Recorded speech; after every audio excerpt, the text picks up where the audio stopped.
Good morning, y'all. Owl APAC knockouts are going down. Continue to go down. 4 matches, 4 teams remaining in each group. 2 teams go home. We got 2 idiots starting off our cast. What's up, everybody? Yeah, I hope you guys have all got your passports and your visas because you are now entering the city limits of Banger City. We've got ourselves all of our winners games today as well as our losers semis. Every game counts here and all of the top dogs are going to be showing their faces and their strats. Some of these teams we have very limited data on as we've only seen them once in the new meta and they've all shown some very different looks. Of course, Dallas Fuel and the Hangzhou Spark, some of them are clinging to the old, some of them are really happy with the new, but between these two teams, they look like absolute monsters in APAC, and despite what may have been a lackluster performance from APAC at mid-season madness, it looks like maybe going into grand finals, APAC could be a lot stronger. We don't talk about that. Right? We did not talk about mid-season madness. Spring didn't happen. I forgot about it. All that matters is summer, because the competition is just heating up when it comes to APAC. We got 4 teams remaining from each group, and it's all about your combined average placings between spring and summer. You know, consistency is important in order to get to play-ins, to playoffs, to show West who's boss or who's mid after all. And we have a really good first match for Hangzhou and Dallas first. Yeah, Hangzhou they're still in the past. They still like their Winston, and they are trying their best to make it work. Admittedly, they did make it work pretty exceptionally against Dreamers in their previous matchup, but Dreamers and Dallas Fuel are entirely different beasts in this meta. Dallas Fuel are leaning very heavily into the Junker Queen, which tends to have a pretty favorable matchup against the Winston if you look at it in isolation, but the Winston teams often can try and out-coordinate something like a Junker Queen. It feels kind of like a rock, paper, scissors meta right now, and everyone is starting to slowly develop their own identities. This is a brand new meta, and when the stakes are pretty high, especially in APAC and really in the West as well, there's teams that are just hardcore Rissa, teams Junker Queen, somehow still teams running Winston, as you pointed out, teams even trying Reinhardt. Only London is really successful with that. Even Dreamer yesterday, we'll be seeing Dreamers yet again. Didn't have fun on the Reinhardt when we had a 1v5 rampage take care of that real quick. Yeah, our pen did 1v5 them on what felt like 2 separate occasions. The Reinhardt was really lagging behind, and we saw Dreamer brought back in later in the series. 4 Dreamers was like, okay, I'm done with that hero. I'm playing Orisa now. Speaking of which, Orisa's the hero that we haven't mentioned yet when it comes to tanks. We talked about rock, paper, scissors. 1 corner's Winston, 1 corner's Junker Queen, and the final corner, which seems like the most strongly reinforced corner, is the rock of the rock, paper, scissors is definitely Orisa. She is an immovable boulder right now that people are trying to Sisyphonally push up the mountain. Second, that Orisa plants her hooves on any objective. It's incredibly difficult to get past her, necessitating some tricksy moves or some extra teleports in order to try and get onto backlines that are supporting Orisa and then leave her till last. And sometimes it can be really difficult to try and deal with a team that has an Orisa who's adept at getting in the way of those strategies. I don't know if I'm cooking. It's 1 a.m., so I'm just starting, y'all. But thinking about the rock, paper, scissors, if I had to think of who is the paper to the Orisa rock, I would say Winston, because he quite literally is just covering her up with a bubble. Even though in a vacuum, I don't think Winston wants to tango with the Orisa, but, you know, blocking off heals is important. Just ignoring the Orisa is usually my go-to strategy. And then definitely the scissors being Junker Queen.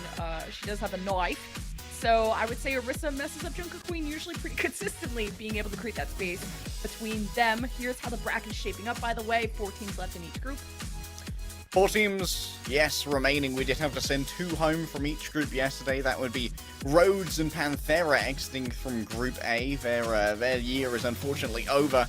And Guangzhou Charge and Shanghai Dragons both being dropped from Group B, but their year is not over, as I believe they still have our APAC play-ins to try and go through.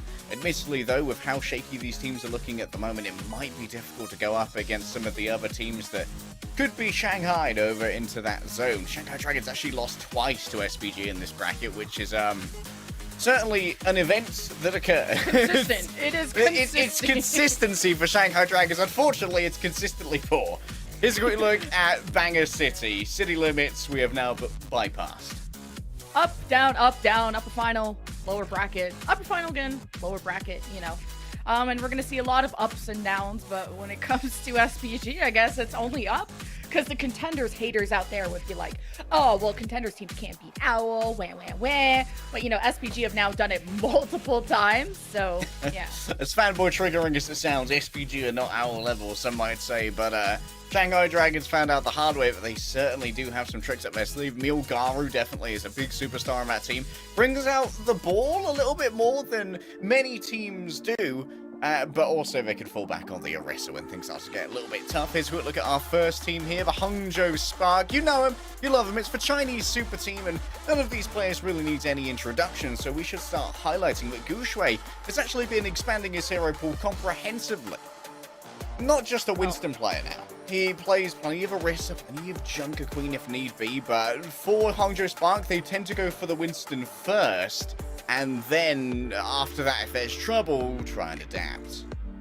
Well, Spark were the connoisseurs of that double flanker. Leave just put in his little tracer box, and I felt like he never got time to shine, and he's blossomed into this incredible Genji Echo superstar. He got player of the match in the, well, only match that Spark have played so far. You know, Fuel and Spark haven't dropped a single game. They both got 3-0s. Lee's going to be my player to watch as just the impact that Genji and Echo has on Control and just other maps, and how well he's going to be able to synergize with Gushui if he is going to stick to the dive. That Genji Winston synergy is very important, or if Gushui does want to go to Orisa to counter that Junker Queen, what is Leave going to opt for? Well, who knows? Against the Dallas Fuel, things are going to get complicated. There's only really one comp they go for, but Dallas Fuel, it's time to get hyped up and meet the team.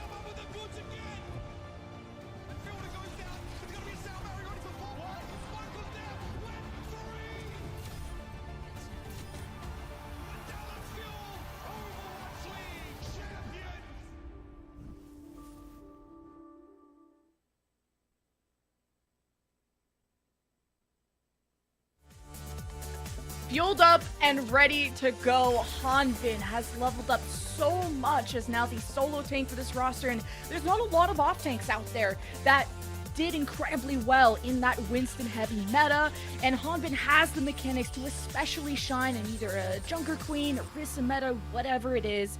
This was the #1 team coming out of the qualifiers with their only loss being to the Hangzhou Spark.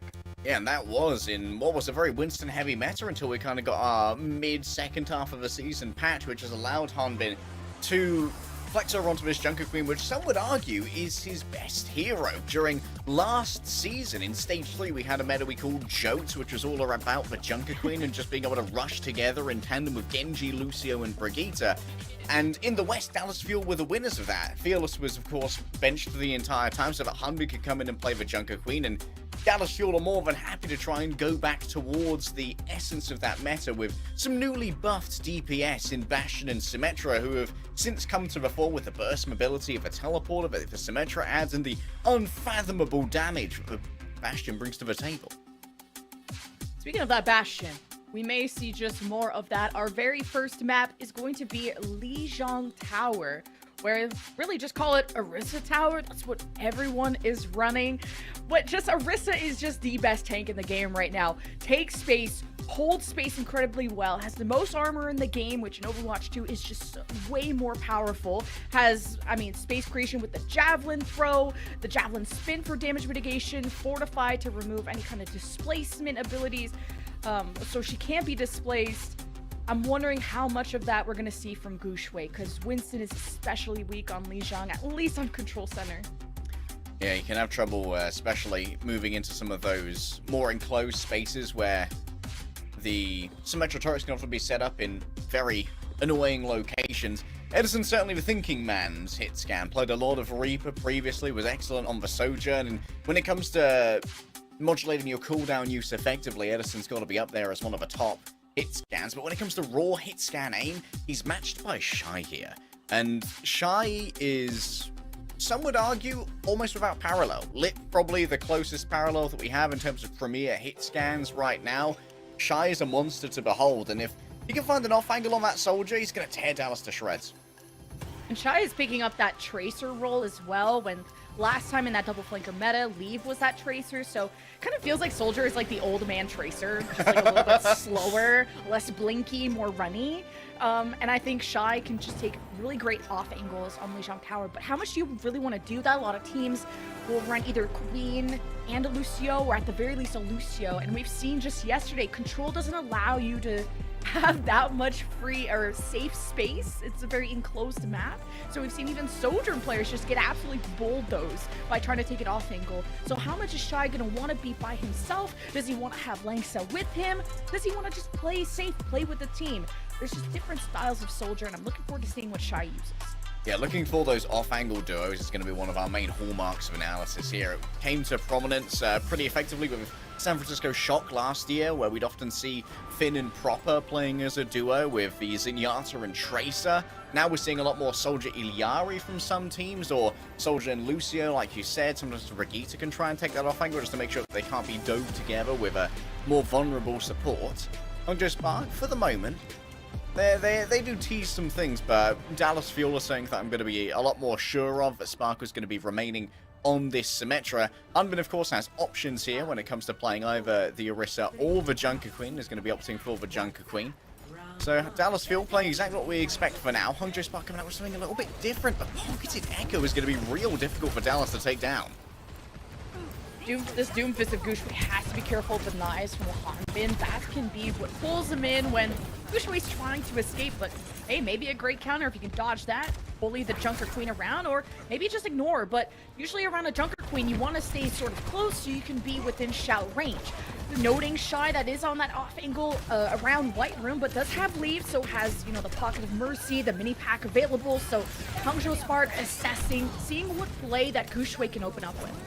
Question is right now, Hongjo Spark, how do they keep Monk from being ran on by the speed boost of Bliss? He's going to be the most vulnerable member. We do have ourselves a pause, so let's talk about Hongjo Spark's comp and what it means to accomplish here, which is the widespread that we've seen. We saw Shy on one angle, obviously up in the air we have Leave and Lengsa as a pocket, and Gushue is able to easily escape any real rushes coming towards him using the seismic slam, and that means that Monk is the least mobile and therefore the most vulnerable of the members, and is trying to play a lot further back into his own territory in order to try and remain safe. And that means that potentially Dallas Fuel are going to have trouble reaching any of the targets they want to aggress upon, but conversely, because it's Control, maybe they don't need to. They can simply sit up on the point and wait for Hongjo Spark to come and fight them. I would summarize that as Hongjo Spark are playing the MC Hammer comp. You can't touch this. I'm running away all the time. Monk, like you said, is the biggest target, though. Little Granny, better watch your back. Hope that Kate is strong. Because Hanbin and friends want to engage on the target. That's the whole point of the Symmetra. Brings you to a location. Everyone, there's only one taxi available, and everyone has to get on it. I'm glad everyone has their snacks available, because I'm expecting a banger of a match. The last time these two teams faced, it went to Game 5. Different meta, but the same story. Both these teams have been battling for first place, second place, third place, with, you know, Soul Infernal is hanging around too. But what an interesting look from Spark to obviously cook up something special just for the Fuel. World's best Queen Hanbin said one of those signs.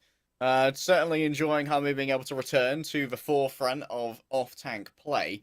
And earlier, Lemon, when we were talking about our rock, paper, scissors, you talked about Orisa's displacement abilities of both the javelin throw and the spin. And one of the things that I'm looking at here is potentially Gushue's ability to displace a rush onto Monk, because she is incredibly vulnerable, not only to the speeders, but to the teleport as well. And if players do group up to go through a teleport, there is a world where you can get huge value out of a punch, grabbing multiple members, and therefore potentially giving Monk some room to escape. And if you do teleport onto an Ana, there's a big anti that can come through, and very little means of mitigating it from the Dallas Fuel. Speaking of Dallas Fuel, all smiles. This, I think, has to be one of the funnest teams to play for. Not speaking from experience, just judging the vibes. Everyone's always laughing, and if you've watched any of Sparkle's content, He's the most like hilarious player. He's one of my favorite players in the league just for his personality alone, and then he's also like the most goated player. So Dallas Fuel makes you wonder how they would do in the West. Obviously they moved to APAC and they had this bump in the road trying to adjust to that. But what's important is that the players are happy, they're close to home, moisturized, thriving, but they're so talented. I just wonder how they would do in the West. Yeah, over in the West, obviously, there's a lot of stiff competition. The big three, of course, being Atlanta Reign, Florida Mayhem, and Houston Outlaws, with Boston also being a serious contender that's always going to be a real threat. I do think that in the first half of the year, Dallas Fuel would have been destroyed no matter where they were. It was a very poor beginning to the year for Dallas Fuel. MCD and Bliss were taking a while to be integrated. Edison and Sparkle weren't quite finding their groove when it came to the Sombra Tracer either. But in the second half of the year, Dallas Fuel are an entirely different beast, where perhaps they could be trading games for some of those big three and Dark Horse 4 over in the West. Still, it's worth noting, like you said, this is a team that's perpetually happy, and I think that comes down to a lot of the family dynamic that this team has. Of course, Hunbin, Sparkle, Edison, and MCD are all exclusive scoutings of Rush during his time with Element Mystic, which was one of the prestige teams we had over in Contenders Korea. Bliss is a lot newer of a pickup, a much more younger and not necessarily scouted by Rush initially talent. I think he came from O2 Blast, but Rush has a unbelievable penchant for picking the best talent. Of course, Fearless was also a scout of Rush's. Happy as well on his old name during the Element Mystic era. Oh, I love that little bunny or whatever it is. That's very cute. And certainly that family dynamic creates a lot of sort of like inner tranquility for these Dallas Fuel teams. Burn blue today, burn study tomorrow is what the sign said. But speaking about matching up against the West, if my memory serves right, Hangzhou Spark have matched up better against the West, and also in playoffs in general, they get kind of this Omega buff where they don't usually get number 1 seed, but they end up being the best team from APAC. There's something about the Shy Leave that they go Super Saiyan when the stakes are super high. We're currently experiencing a tech issue over on the Hangzhou Spark side, hence the Overtalk podcast happening.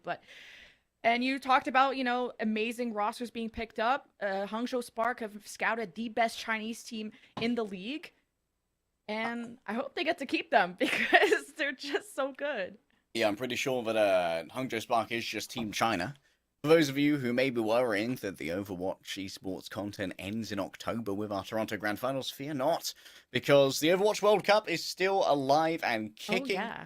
We've got America, Canada, the UK, China are all lining up to try and show their best stuff. I believe that there are also a bunch of other notable teams that are really looking to put their players on the map. The World Cup has always been a really cool community event, not just because of the pride that it elucidates in so many fans in smaller regions, but also because it's been amazing for scouting. One of the players that comes to mind here is, of course, Flower, who ended up on NYXL after an excellent run with the Korean team. We also had Kodak from Team Germany in 2019, who ended up on the Atlanta Reign afterwards, being an excellent pickup. And here we go, back to the game. Overtalk is done. I can't even remember what I had for breakfast, and you just recited like World Cup history from like 5 years back, so I feel dumb as hell. But shout out to my homie Kodak. Dallas Fuel, I thought that was the camera, to be honest. Dallas Fuel, though, that was the point. But Spark are threatening it, but without Shy, this is so tough. Again, Shy has to be careful how close he plays, how close or how far he plays with this team. So far, he's been within reach of Monk and Lengsta, but how quickly Fuel can engage with 2 options of speed, and of course Sparkle can teleport them. Yeah, they gotta be careful. Teleporter right there, Nano given over onto Leave as well. Edison's right in the crosshairs. Oh, everyone is dead. Leave Trump down to like 20 HP. Does go for the dupe. 1v1. Can Hanbin hang on? Leave is nerf 2 doesn't have like as much HP as the real thing. 55% almost there for the Fuel, and the Rampage built up from Leave. Great support, and Fuel are down too, especially their tank, so that's gone. I think Leave hit a no-look knife onto Sparkle in the middle of that deflect as well. This guy truly can play anything, and Echo is the optimal hero for the man who can play anything, because you can simply be anything. All you've got to do is believe and potentially have it on the enemy team. One of the ultimates we're going to be looking at here is for Tactical Visor. Dallas Fuel, of course, do have the option to disengage both via Speed Boost and via Teleporter, but now with Sparkle moving forward, one of those options is gone. Oh, good jump out from Gooshway when the photon barrier came up behind him, which could have blocked his heals. You do not want to, at least you want to be decisive on how you engage around a photon barrier, all in or all out. But it is the visor that comes out as soon as that photon barrier drops. Sound barrier in response by the Fuel, the Rampage, or actually an anti from Monk is what slows down the healing onto Fuel, and Edison doesn't profit, and he falls first. A lot of damage gone for the Fuel, and Spark could be cleaning up, but Blizz just double booped as Spark were maybe trying to grab Mega on the side of Dojo. So Fuel have somehow made this winnable. Leave continues to go for the 1v1, but the Mega Pack grab is big, buys him a few more shots. Even with the pocket of Lakesta, it's simply not enough for the Spark to hang on. Meanwhile, Fuel did get the flip. They're reaching 90%, and the artillery is going to bombard this bridge. Can Spark head to the point in time? A desperate attempt to assassinate Monk, who will get out scot-free for now, and Gooshway's return to make sure that overtime is going to be proc for Rampage still in the back pocket, though. We saw what this can do in the hands of Arpa. Remember, it gives over a huge amount of self-healing as well as for Valkyrie's going to be popped. Gooshway's off! What? Hanbin. Anyway, Hanbin is going to kill everybody, and the end. Dallas, you will 1 round 1. L plus ratio plus you fell off. Actually, you fell off. What the heck happened? I actually had the caster, like, EXE failed again. just sometimes something happens that is beyond explanation or credulity, and it simply sends your brain into a hard reboot. This is going to be an even more difficult... Ah, here we go. That's a double boot. Well, Bliss is popping off. I will admit that. Maybe Gooshway missed a punch and simply sailed off the edge. That seems to be the most likely course of action here. Is this it? No. Wow. That's an actual boot. 3. Crazy. Well, you hyped up Blizz and you were not capping. So, yeah. Like, good crystal ball. Bliss has been excellent on the Brigitte this year as well. Certainly showing off that there's plenty of heroes in his pool that he can excel on. We haven't seen much of a way of double flex support from Dallas Fuel yet. This might be an even more difficult battle for Hangzhou Spark to take, as Dallas Fuel, they can bunker up very effectively in the marketplace if they so desire. Yeah, a lot of the Fuel's attention has actually been on the Leave and Shy, as Monk is hiding, looking for a sneaky anti to help Gooshway engage, and now it's focused on healing him because he just did not want that smoke. Fuel have so much damage that can also ramp up and burst. Edison, if he activates the shift, Sparkle, if he can generate more charge. Now Fuel are, well, done charging into Spark, and we'll cap the point first. Yeah, and with Fuel's reposition, that means that Monk now has to get away from that high ground and play in a much more vulnerable position. Leave is taken up by Hanbin of all people? Where you flying, bro? That's for yanks. The wings ran out of juice. Gotta charge that thing up. I've run out of wings. Didn't have that unbranded energy drink, I gotta say. True, our legally distinct energy drink was not present. Shy's over on the Tracer. This is going to be interesting. The Tracer will struggle to get initial damage against the Bastion because of the armor, and of course will struggle against the Symmetra turrets as well, but an assassination onto MCD here is the most likely win condition that Shy can try and make happen alongside Leave by setting someone up for that focusing beam to come into full damage. Oh, Edison taking a lot of burst, and what an anti! 3 of them hits! Monk sets up the fight! Can Spark finish it off? Edison is cut down. Immortality only buys Fuel so much time. They try to distance themselves away from the Spark, and the Duke only helps so much. Fuel disengaged and took a few bodies along with them, and the 2-man sound barrier from Bliss. Of course, when you frag as much as Bliss does, you always think it's winnable, but Spark are flipping the point. You'll want to dump some bodies to maybe extend that 66% that they have into a little bit more.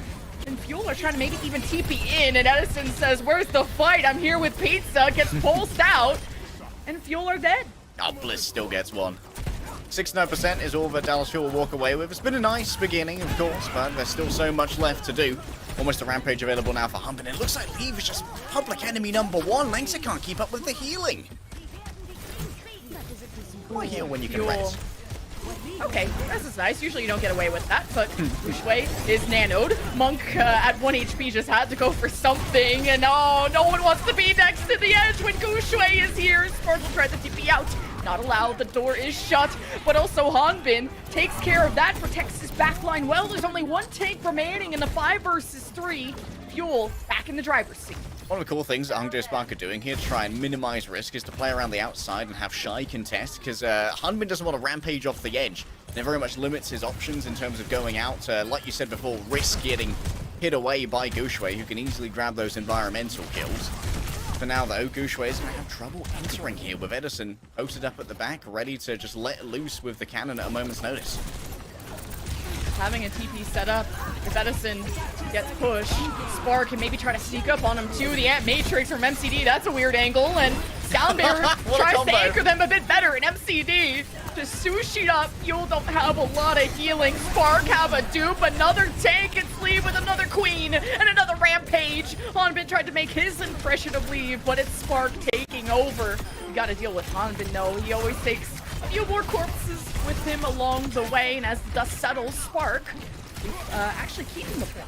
Yeah, aside from falling off the map, Gush was actually doing very well with this Doomfist. I love that combo there from Leave as well to knife in MCD into a vulnerable position and have Gushway punch him off the edge. They couldn't kill him because of the Immortality Field, but Gravity respects no devices, lamps, or other gadgets. Shy, ready to go with a pulse bomb here. Ideally, it would be onto someone like Bliss or MCD, but of course the Immortality Field's going to be available first, so maybe you want to force that out in advance. Oh, good shout from Hanbin to save Sparkle, and he's still in trouble, and I don't think Mega Pack's available. How is Sparkle still alive? Great support out of MCD and Bliss. As Dallas Fuel tried to stabilize, so did Spark, who head back towards the point, protected from being back-capped, and healed Gushway up to full Shy! Shot in the face there by Edison. Small advantage that the Fuel can work with, but Gushway is nanoed, misses the punch onto Edison. Will he ever get stopped? And Bliss continues to frag as the Lucio. Spark have been pushed outside of the objective. Someone has to touch! And somehow Gushway makes it there in time, and he punches Hanbin off! That's the biggest threat on the Fuel! Spark are holding on by the skin of their teeth, and it's Bliss that has to keep this still capped for the Fuel, but nobody is left. And Spark have regained control. Gushway is crazy min-maxing right now. The most final blows on his team, by the way, at 9. The next highest is Leave with 7. Hanbin's had to swap over to Doomfist himself just a touch, and Bliss is already dead. Oh, Hanbin got screwed there. He got antied, and the whole squad came from Deadeye, from Edison, off into the distance. Just to salute a pretty good showdown to happen in the second round. 100 to 99 when I thought Fuel had that at the end. And Dallas Fuel are being forced to attack now. They swapped over Sparkle and Edison onto Genji and for Cassidy, hoping that maybe the magnetic grenade would be enough to slow down Gushway's roll. Right now, Gushway is excelling. And any fears I had of Hangzhou Spark potentially being stuck in a Winston meta seem to be gone. However, now we're going to be dealing with a map that's a lot more enclosed, maybe a lot less friendly to that Echo, and there's going to be very few means of trying to find those environmental kills, so this is still anybody's game. Yeah, there's been some whispers of Doomfist in scrims, especially on Control and Flashpoint, where the walls are enclosed, and usually Orisa can counter this quite well, but when Hanbin doesn't opt for that, Gushway has a chance. And what a punch to contest too. Server control immediately for Dallas Fuel, and this is a power position on this map because it has access to the enemy backline, and Hanbin proving that. Shy in trouble in ship form, so vulnerable. Shy cut down by the Fuel, who do get stunned up by Gushway trying to re-engage in, but with Spark playing this 3v5, Fuel do look weak, and it did look winnable for the Spark, but it's Jover. Fuel get the point first. Just a huge amount of healing that came out from MCD there. You can see that he's already getting up almost to the amplification matrix, and in these enclosed maps, the amplification matrix, when combined with the Bastion damage, can be insurmountable. Even with something as powerful as Doomfist's frontal block, you take a huge amount of damage going through that. Monk swapping over onto the Illari is certainly a new look for the Hangzhou Spark, and I don't know if the pattern really brings too much to the table for a comp this mobile, but it certainly will keep Shy alive. Yeah, trying to maybe add some more poke to help be engaged from Goushway. Speaking of which, Goushway is in deep. Fuel are surrounded, but they choose a point of engage, and it's Sparkle that lasers down the supports around Goushway when he went into the back. And Fuel react well, but Spark still had a chokehold on this team, and it's Leave back on the Tracer that made a huge impact in that fight, and Fuel still believe as they pop the Soundbear in that 3v3. And Fuel may have just held on to this point a little bit longer, depends how this coast fight goes. Monk supporting Goushway. I believe there's about 3 people from Fuel still trying to contest. Spark not going for the flip quite yet. The Ant Matrix, the server control is fantastic for the Spark, as Fuel are caught between a rock and a hard place. And they're feeling it. MCD's Ant Matrix perhaps a little bit ill-considered. Edison was nowhere near to try and take advantage of that. This seems like slight overkill on the Captive Sun, but hey, if you got to kill Hanbin, you got to kill Hanbin. He commands a lot of respect, and actually they didn't manage to get him. Now all 5 members of the Dallas Fuel are back up and alive, and if Hangzhou Spark are caught out of position, a rampage could be huge. Remember that Goushway can interrupt that with a punch if he's quick on the draw. Okay, trying to lock down Shy. Can he run fast enough? That's a huge first pick for the Fuel, and they're already pressuring the point. You know where this Ilari is. Monk is half health. Fuel aren't really worried. They can go for the cap first, so the more this fight extends, the better it is for them, but Spark won't give it up, not without a fight, and Monk finally drops after not being able to hide long enough, and Langston was on the high ground, now getting hunted by a Lucio, so Langston can't provide healing in this fight, and Spark are suffering because of it. Shy comes back late into this fight after getting first blooded, but Fuel have already got the objective back. Yeah, when Dallas Fuel get onto the objective, their need for speed boost starts to diminish, and that means Bliss can go and look for these 1v1s and try and really mess with Lynx's ability to heal the rest of the team. Rampage grabs no one. Big dodge from Shy. Yeah, those sneakers are pretty good, and a gap closer's not bad for Hanbin, but once he was stuck there without a team, he took so much pressure, and Fuel engaged in and were punished for it. Sparks re-engage after I thought Goushway was gonna get staggered there. Spark have this clutch factor that is insane. Goushway's up to 15 final blows, almost deadlifting right now on the Doom Fist. We thought he might just be a Winston, but Goushway's hero pool certainly expanding. Now Hanbin's forced to react, can't play the Junker Queen against this any longer. They're simply too fast and too inscrutable. Instead, for D.Va with her quicker maneuvering with the boosters is going to be what's called for here, but how are you going to deal with something like the Captive Sun? It should be an easy eat. If that forces out all your defense matrix, the rest of your team going to be vulnerable. Oh, they waited. Spark waited for Dallas Fuel to be really coming inside the point to pop that Ant Matrix. And there's that Captive Sun eaten by Hanbin. A great play. Bliss's sound barrier doesn't work out. No, there's only so much sustain that Fuel can have. And now the artillery for Edison to fire back. Countered by the immortality by Lanksa. Spark pushing through in this final fight for Control Center at 90% plus. Fuel will have to depend on the Bliss rollout to contest, to proc that overtime soon. Hanbin might have to be the one to touch here. 99% there is indeed going to be a touch coming through from Spark with Dragon Blade in the back pocket, but nothing to try and amplify. It's going to be all about the raw mechanics, Lemon, but he can't get it out! The raw mechanics from the supports. I can't believe it. Spark gave up so much space and poked down Fuel as they went to recontest. One by one, the dominoes fall, and it's Spark that ignite in map 1.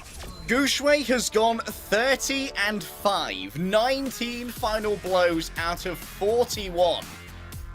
12k damage as well. That's more than Hanbin, who was playing so much Junker Queen, who is a huge raw damage hero. Novelty, innovation, and inspiration from the Hangzhou Spark. I said these guys were worshipping the old gods, but they might become gods unto themselves in this meta, bringing out innovative looks like that. Spark are very pleased with themselves. I'm sure these are coaches coming around, pats on the back. Spark give Dallas Fuel their first game loss in knockouts. Fighting tooth and nail when it's Fuel that have such a lead. Spark, you can't bury them. They will always climb out of Eddie Pit. But up next, we have Dallas Fuel's choice of map. Don't go anywhere.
The Hangzhou Spark are up 1 map at the start of our upper bracket final of Group A. And, oh, we've got a substitution to talk about. Indeed we do. Pineapple has made it into the roster. Previously it was on this roster as well before being dropped and then being brought back. But the thing is, Pineapple's been subbed in, as you can see from a little cross there, on the support role. And why would you bring in an aimer to play support? I do wonder. If only there was a new hit scan support who might be excelling. It's a mystery. Stealing strats, I see, huh? Yeah, excited for Pineapple. Obviously proving himself on Rhodes, and well, they dropped their whole Chinese roster, so he had to make it. At least he made it back onto the best Chinese roster, being the Hangzhou Spark. And Pineapple, who's been that substitute DPS, gets to show his aim off on support, and he has Monk by his side too, so double flex in the cards. Yeah, Pineapple also, one of the questions that we're going to be seeing here as we go over into our hybrid map, which is of course the choice of the Dallas Fuel, is if they might be forced to swap out onto a less aimy support and a more cerebral one like, say, Brigitte or Lucio, and if that might be an issue. But it remains to be seen if Dallas Fuel can actually force an adaptation out of Hangzhou Spark, who appear to have spent the last week preparing for Dallas's certain brand of Junker Queen meta here. And it seems, from what we've witnessed thus far, that they're doing pretty well at it. Well, Midtown is coming up, and I usually don't get to see Doomfists win as often, both in the league and in my ranked games. But it's that rock, paper, scissors match where definitely the Orisa would pound Doomfist, but Dallas will have only really played one composition around this Junker Queen. It's the Hanbin being the king of that hero. Why would you change something that's not really broken? But they'll see. We'll see if those adaptations will come true on Midtown, where it's not obviously as an enclosed of a map as a control, as Lijiang Tower. So I'm not sure if the Doomfist is gonna live on.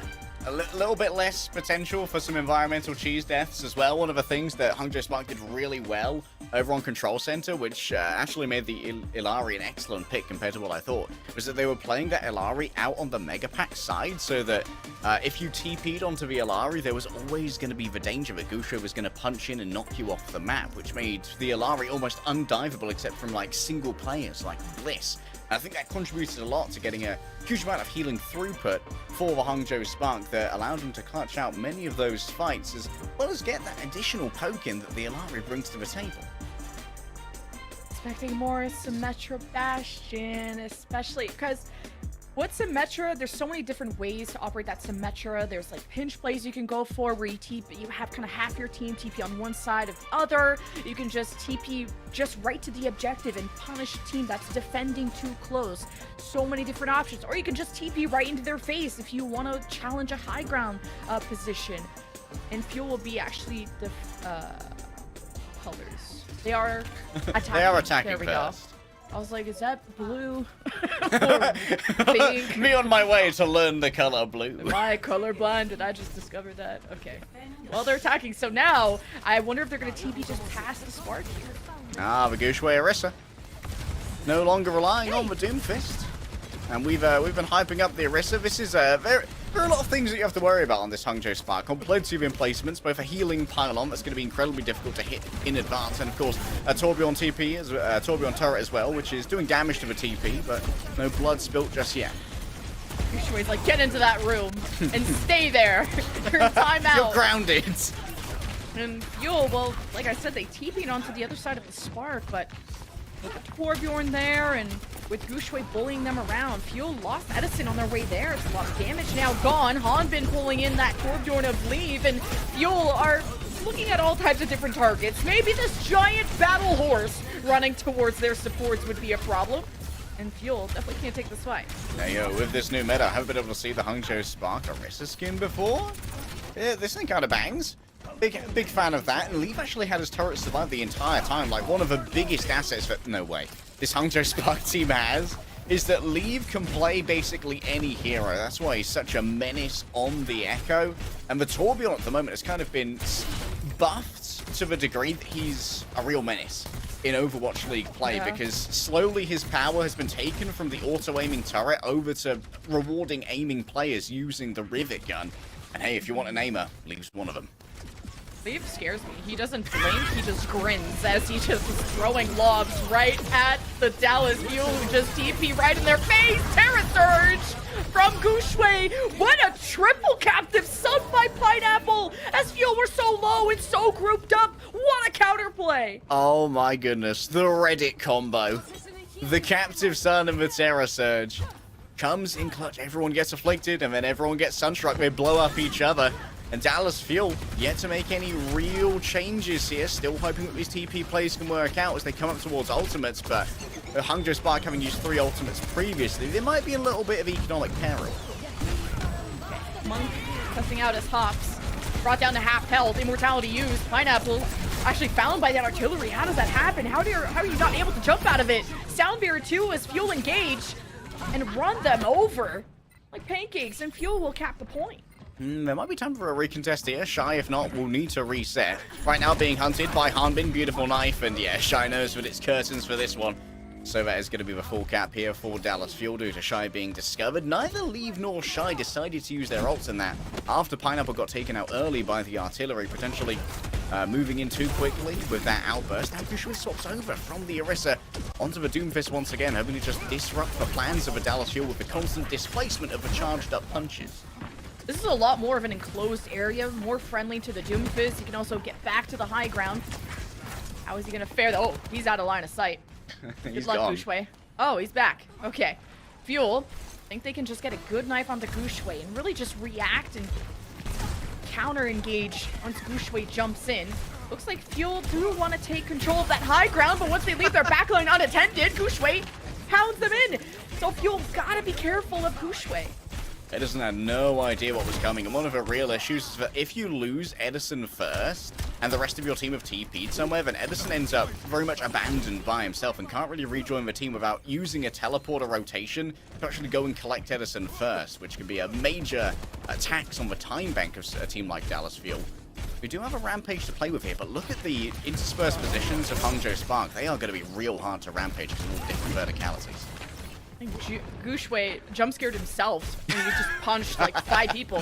Then Fuel, again, they seem very eager to rotate to that high ground where maybe just dealing with Gushue first would be ideal. Edison very low and Gushue's too greedy. No way he gets out of that. Good lamp throw by Monk, but in a 1v5, Gushue is not our pen. But Fuel, how do they hold on? Now that Spark are gonna leave this bridge up to the Fuel to climb up to. And this should be Fuel maybe taking a bit more space, but they're taking their time. Gushue is back in. Hanbin rampages through. The supports of Spark are just fried after that. They're still gonna use their ult. Shy with the visor. Pineapple captive Sun. Fuel all stunned up by this damn Doomfist, who meteor strikes back into the line of fire. And Fuel do not survive. Fuel do not survive, but neither does the Hangzhou Spark ult bank. All 5 ultimates were used there.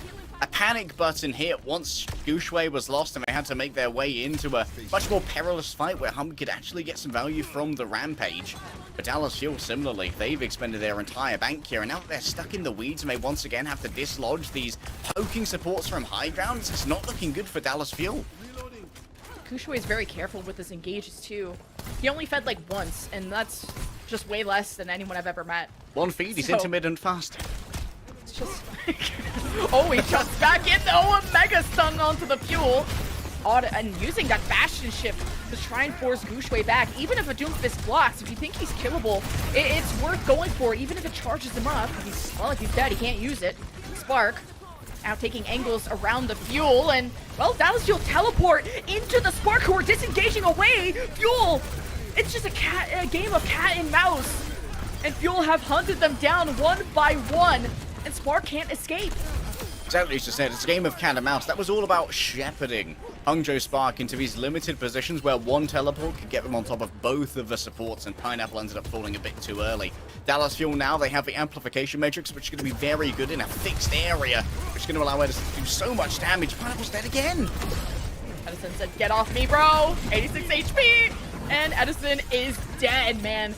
How does Edison live with this Doomfist constantly on his back? And Fuel don't have any time left. He'll be up to the Ant Matrix just to scare Spark away. Hanbin and MCD, I think, are the only ones alive to keep this overtime wick burning. And Spark have to be careful because there's still a lot of damage coming out of the Fuel. And now respawns are back. The artillery is striking Spark, but no deaths yet. As the visor from Shy through the Ant Matrix will be the ultimate to rule them all. Fuel have 2 people still alive. They're just too stubborn to fall. And finally, Fuel drop short of point B. Rampage interrupted from Hanbin as well. A punch from Gushue quickly turns the Reckoning into a deadening. Oh, I do think that MCD should have used that Ant Matrix earlier. They had it set up for a final fight. They could have put Edison in an absolutely inassailable position on that newsstand, doing double damage onto all the people who were arrayed before him. MCD decides not to use it, instead using it later on to heal up Hanbin in what was a 2 versus 5. I think somewhat ill-conceived. Here's a quick look at that beautiful Reddit combo. Oh, crazy. Spark have been really good usually at countering the Dallas Fuel TPs. That's why they brought Dallas Fuel to only like 90 seconds left in their time bank to cap the point. But then Spark kind of just were relying on Gushue to corral Fuel in certain places, and then Spark were the rest of Spark were just running away from the Fuel, and then Fuel just TP'd into the rest of Gushue's team, which got Fuel about close to point B, but that underpass is really difficult to play into with the Bastion. Tell you what, more Gushue fanboying incoming. Gushue is currently averaging about 1 minute and 18 seconds per ult, which is incredibly fast. He's doing so much damage on the Doomfist due to Dallas Fuel, all playing so close together and putting out such a huge amount of damage. At the second that Gushue presses E, he essentially gets the empowered punch and can do a stun on everyone all over again. Also, now we're swapping over onto the Orisa. So my previous point, it's only fanboying, it doesn't have any analytical value. Thank you, Hangzhou Spark, very cool. It's interesting to use the Orisa without a Lucio, without a Symmetra TP, so relying on that poke from Leave and Shy to open up these fights, but you know, there's some laundry you gotta do. You gotta walk in, deal with the Symmetra turrets. There's no Torbjorn turrets, thank goodness. So Spark have to be careful and kind of deciding it is tough to engage with an Orisa. She does have a lot of armor to sustain, but Gushue will be quicker to get to this high ground. He goes in, punches Fuel, gets a quick little stun. Spark walk in, deal with the Symmetra turrets. Laundry is done. Time to clean up the Fuel, but Edison unleashing here on this shift of the Bastion, pushing back the Fuel supports. A double anti hits Sparkle and Edison, forcing Fuel to take a second to regenerate. Yeah, Han being on this off angle as well means that he doesn't have to expend the shout to actually get onto the squishy members of Hangzhou Spark. What's this? Monk's creeping along looking for a cheeky anti. Okay, at least Gushue has his friends, and Pineapple can always TP to him. Misses the punch onto Hanbin, who just advances onto the rest of Spark support. Gushue left Pineapple and Monk out to dry because of that missed punch. And that is what costed them the fight. Okay, Meteor Strike. There also is a back cap from Pineapple and Shy. Pineapple managed to TP to Shy, I guess, instead of dying to Hanbin. So, free first tick, maybe free second tick. How does Fuel respond? Yeah, Hanbin, how do you get there now? You've got to rely on a speed boost of Bliss and potentially a teleporter. Here it comes, straight onto the point. But guess what? Hangzhou Spark, they split up. They're no longer here. A hoodwinking, potentially, as Hanbin's looking for victims. Edison, or Fuel, used Soundbeard to engage, and Spark were just like nowhere to be found. He still ended up being valuable. You got 3 kills out of it and some ult charge, and Fuel are using their ult economy really well. Yeah, Fuel definitely being incredibly efficient with how they are getting value out of these ults. Once again, it's the amplification matrix that's going to be a real pain to deal with Edison behind it. It can really force position out of Hangzhou Spark, but Hangzhou are taking incredibly disparate fights in a multitude of different positions, but it does mean that you sometimes sacrifice a member to a 1v1. I've been worried about Shy's positioning on the Soldier. Just what kind of risks was he going to take? With a Symmetra TP, with a Lucio, with the Junker Queen, there's a lot of gap close. And Fuel are playing disperse enough where they're watching every off angle. They're watching every flank potential that Spark may have. So Shy might decide to just stay with the team and leave. Just jumps into the other team with the Dragon Blade. 2 and deflects. Immortality gone for now too, and Fuel even invested the Photon Beer to try and maybe cut off the healing for Leave, but the damage was already done. The bodies have been collected, and the point as well. Classic combo right there. And the thing is, there are 2 wombo combos on Hangzhou Spark. The Nano Blade and the Kitsune Visor that we've seen be absolutely brutal before. Upping the fire rate of that Soldier 76 when he doesn't need to aim can prove deadly for anyone. And it could be a great way to actually react to a teleport coming in when you see that Dallas Fuel are committed. Sparkle's already down. Yeah, Symmetra is very fun. I mean, just Symmetra and Bastion are glass cannons. Meteor Strike right in. When you see Edison, why are they still committed in this room in a 4v5? Especially Edison popping shift form when you just don't know what's around the corner. Dallas Fuel are fumbling the bag, and they're giving up so much real estate. If Spark get control of this top bridge and keep advancing, they will take the map. How does Hama get value out of this rampage? Multiple members of Hangzhou Spark disengaging together. They're scared of the artillery. Goes down into the back, but doesn't really strike Payda. This does give a big angle for the window, though. Hangzhou Spark are already disengaged, however. The fight's done. It's 2 ults for bridge control is not efficient when you think about it. Well, you got 0 kills out of it, but that power position is so key. And Spark trying to take it right back. Gushue jumps in, Kitsune rush, Fuel try to run, but can they hide? Sparkle is down, and so is Edison. Just can't be sped out fast enough. And Bliss doesn't use Soundbeer to salvage that 4v5 fight. And Fuel are just choking. That rampage cancel is gonna hurt in the morning. And Spark are also right around the corner of this box of victory. And Bliss gets staggered too. He can't even pop barrier. There is no chance. Spark go to match point. On a map pick of Dallas Fuel where they thought they'd have an advantage with their patented comp, it's all smiles and laughs for Hangzhou Spark. They think they can stop us. They think they can play meta cheese. Did you see this? Save a Spark. It's all laughs. And honestly, not many laughs for the Dallas Fuel, looking a little bit dismayed, a little bit distraught. And certainly not feeling overly confident right now. They thought they may have been going up against a bunch of Gushue Winston, but Spark have been in the lab, Lemon. Yeah, the Ooga Booga comp. Just this Doomfist that is constantly able to jump in so quick, displace you, and there's just not been the punishing power. How can you? He escapes so fast and just isn't feeding. That's the key thing. Don't feed and you win. Isn't that nuts, Overwatch players? And well, Dallas Fuel wish they took a lesson out of that book with how that last fight broke down and how they react under pressure. Spark feeling pretty calm right now, up 2-0 in the series. After this break, it'll be Fuel's final choice in map.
It's match point for the Hangzhou Spark as this has to be the banger match of the day, and it delivers, at least on the side of the Spark. Midtown was the map they just won over when it was Dallas Fuel's choice. Yeah, for Dallas Fuel fans though, Lemon, this is feeling less like a banger and more like a need for a collective hug and a blankie. Pineapple subbed out once again for Langsir, of course, with a large variety of support heroes, especially the main sports that can be played here, makes sense. But Pineapple did pop off on both the Alari and the Kiriko, two new support heroes that highly reward aim. And seems like Pineapple was able to do quite a bit of that. Pineapple actually had one of the highest damages in the lobby during the first half of that Midtown, was doing some of the most final blows as well. Admittedly, it was a little bit buffed up by that combo of Terror Surge and Captive Sun, but hey, the efficacy is there and Dallas Fuel could not deal with it. Oh boy, yeah, Fuel just didn't know how to punish the Doomfist. They started cooking by just, let's ignore the Doomfist, and quickly, once Guxue has that window where he is leaving and out of cooldowns for that small 5 to 6 seconds, then Fuel engage onto everyone else. But the rest of Guxue's team isn't stupid. They're just not gonna fight with Fuel unless Guxue is there holding their hand. And Fuel, you could tell that the panic, the pressure was too much for them. Not popping ults when they needed to, popping ults when they shouldn't have. It was a mess, and they had time to collect themselves, though. We're going to Flashpoint next. Yeah, the sad stat, maybe subjective, is that thus far, for being one of the best Junker Queens in the world, Hunbin's yet to have a good rampage. Or I think maybe across like 4 or 5 rampages, Hunbin might have antied like 2 people. It's been disastrous, honestly, for the Junker Queen. It's been played around so well by the Hangzhou Spark. Surabasa, like you said, is where we're going for Flashpoint. Yet again, this is a Dallas Fuel pick. But do Hangzhou Spark have any need to really change what they're doing thus far? They've had a couple of looks at the Orisa, mostly playing it on the defense, and like we saw that flash of a pan on attack, but figuring out it wasn't amazing for engagements without the aid of either a speed boost or a teleporter. I feel like here, speed is your ally, and Doomfist is bloody speedy. Intractable at the moment, cannot be stopped. Dallas Fuel certainly are having issues with it. And Doomfist is very strong on control type maps like Flashpoint. A lot of Surabasa have enclosed walls. I'm pretty surprised Fuel would want to go to this. I would say Junk City is less friendly to Doomfist, but Surabasa has been the most favored Flashpoint map. Fuel, I would say, would look good if they did offer the Junker Queen. Would give them another option of rotational speed, right, with the Queen shout. We've got ourselves a Orisa Lemon. A change from the Dallas Fuel. Rush has been in. Rush has been able to talk out what's happening right now and may feel that the additional CC the Orisa can give over is worthwhile in trying to shut down this Doomfist. And Guxue respecting the space. You do not want to tangle with that Orisa. Finally, the counter to Doomfist comes out, but the Fortify. Hanbin can time this well and just simply not get punched and lock himself in maybe a small room with the Doomfist. And what a TP from Sparkle, but they all evaporate. I think Monk might have left an anti on the ground, and Fuel just got shredded. Yeah, the anti-nade landmine was stepped upon by that teleporter. Dallas, but no! Oh, they're back to the Joker Queen. It's Jova. Okay, MCD onto the Kiriko. Interesting. This is going to be a lot harder for Guxue to shut down due to the constant wall climbing. Does mean that you can try and play some more vertical places where you're less likely to be punched. And the Immortality Field doesn't do amazingly against the Doomfist because you can be punched out of its LOS by the Doomfist. So perhaps this is the change that's needed for Dallas. Maybe this Junker Queen is just to enable Sparkle and Edison, because Junker Queen would suffer there. Edison, though, getting now blocked by Lucio. Both backlines in a lot of trouble. Sparkle, though, benefiting from the point, reaching up to 61%, but without heals. You're not expecting them to keep it that long. But Gushue's kind of a one-man army, where he's now killed 2 this fight. He's up against MCD, and Kiriko just put out a good amount of damage. So Guxue being careful, managing to hold on to that Meteor Strike, and Fuel are trying to flip. No, Lever's going to get the last second contest though, tagged out by Guxue, can get himself an easy charge of a punch here off the Disruptor shot. Nice bit of tech, but missing the punch is not ideal. Now too low on HP and needs to rescue himself. He's ready to recontest. Now jumping down and almost Messes up crazy. Bliss's sound barrier, and Spark just don't have the sustain against that. It's just simply a barrier diff. But you'll have to now make a 0 to 100 comeback. You're even happier now that Leave wasted that blade. Yeah, that blade not being able to be combined with a nano either does mean that its efficacy is entirely limited. Gushue swaps now, having realized that he's been flummoxed on the Doomfist by the Kiriko over to the Winston. And in isolation, the Junker Queen does incredibly well against the Winston, but when you're worrying about other factors, like say a nano visor that could come out from Shy, this may force inopportune positions from Hanbin that could be punished by a cerebral Winston like Gushue. MCD ready for the Kitsune rush. Is going to initiate the fight with it, but against the nano visor, the old and true works out. Spark, especially just being careful with how they use this visor. Almost another Ajax there. Lenksa pops it though. Spark has the sustain to pull through in this fight, but what does the damage look like? Leave wasn't really aggressive with it, but with Bliss being the only one contesting there for Fuel, it was easy pickings. As Spark cleaned up the fight at the 99% mark, it's been a bloodbath for this first point of Surabasa. Yeah, critical micro detail that happened in that fight as well. Edison actually killed himself with his overclock. It was reflected by Leave.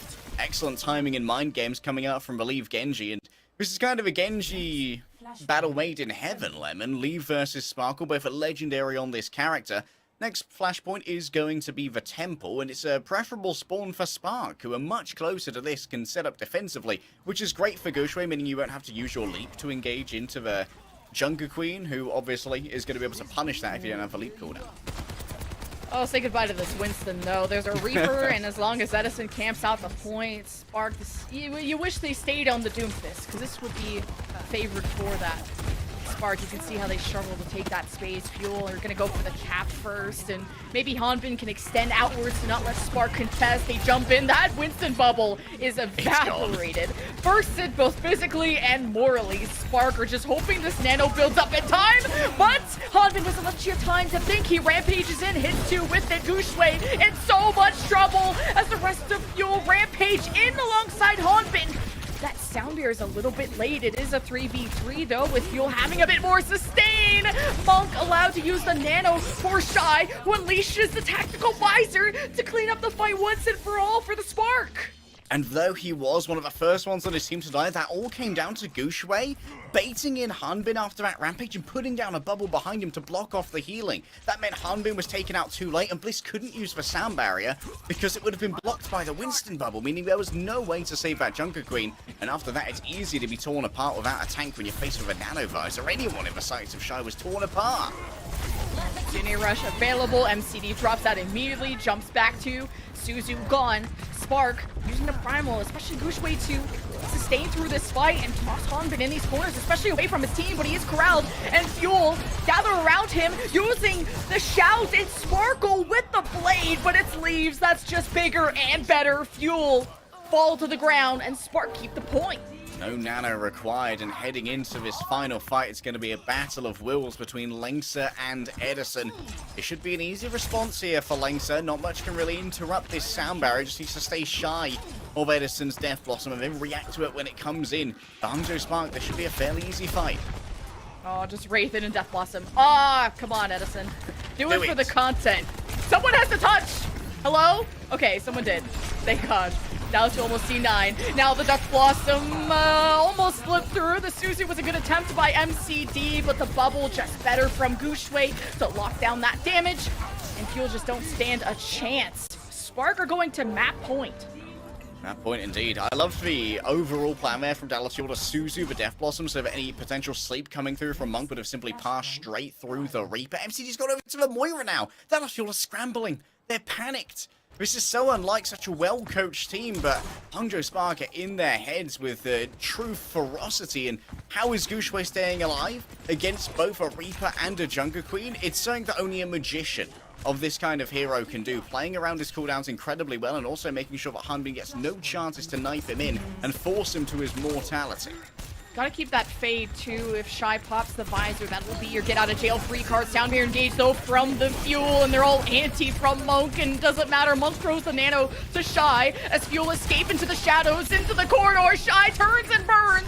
A Sparkle went for the assassination to save his team, but doesn't work. Edison steps up to be the hero for the Fuel. They absolutely need to defend this point and cap it too. And Fuel are successful. How do they climb back into Surabasa though? It's map point, and match point for the Spark. Last time Leave had an unassisted Dragon Blade. He had 3 kills.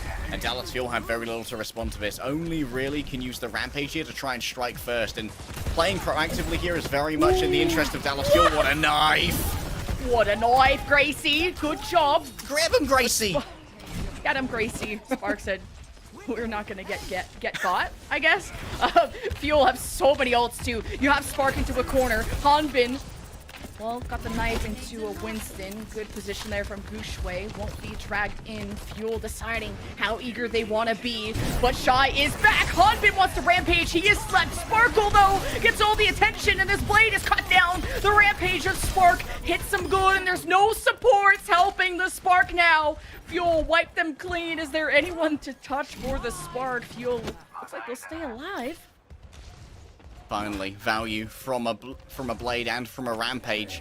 And the coalescence here. Remember, there's no real stun available for the Hangzhou Spark. We simply have to weather the storm using a sound barrier. They might even decide not to play this one. Just realizing they're too far away to touch it. Those points tick up mighty quick. Looks like we should be heading to Ruins or Palace.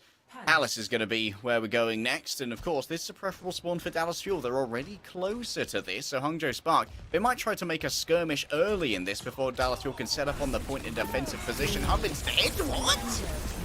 Didn't even have time. Spark just caught up to them. Now the Primal to sustain through this. You got Sparkle in the corner, manages to squeak out. MCD trying to support as much as they can. Death Blossom gets just shy around the corner.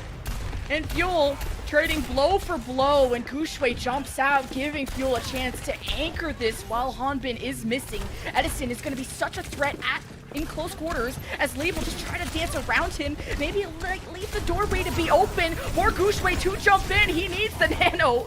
But the damage mitigation can only do so much against the entire team of Dallas Fuel, who now, actually it's Sparks Sound Beer that comes out first. Bliss second. Fuel have the edge when it comes to sustain, and you can tell Spark are running.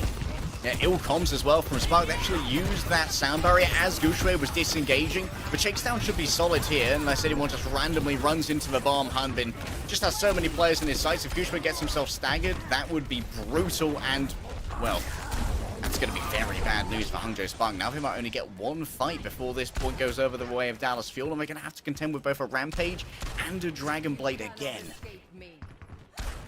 Fuel gotta make the reverse sweep happen when it comes to not only the SMAP, but the whole series.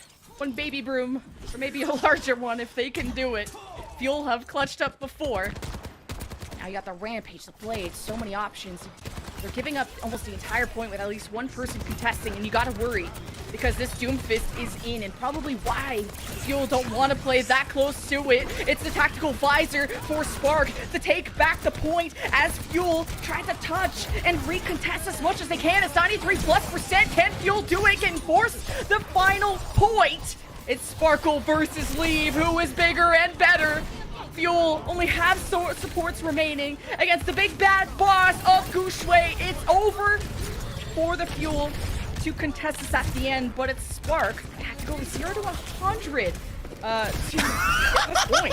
Bro, Bliss is a menace! Surely not the 1 versus 2. Gushue's going to finally get a repair pack from Lengsa, so this one is over. But MCD has now lost Hanbin twice while Coalescence is available. We need to see more willingness to use these ults.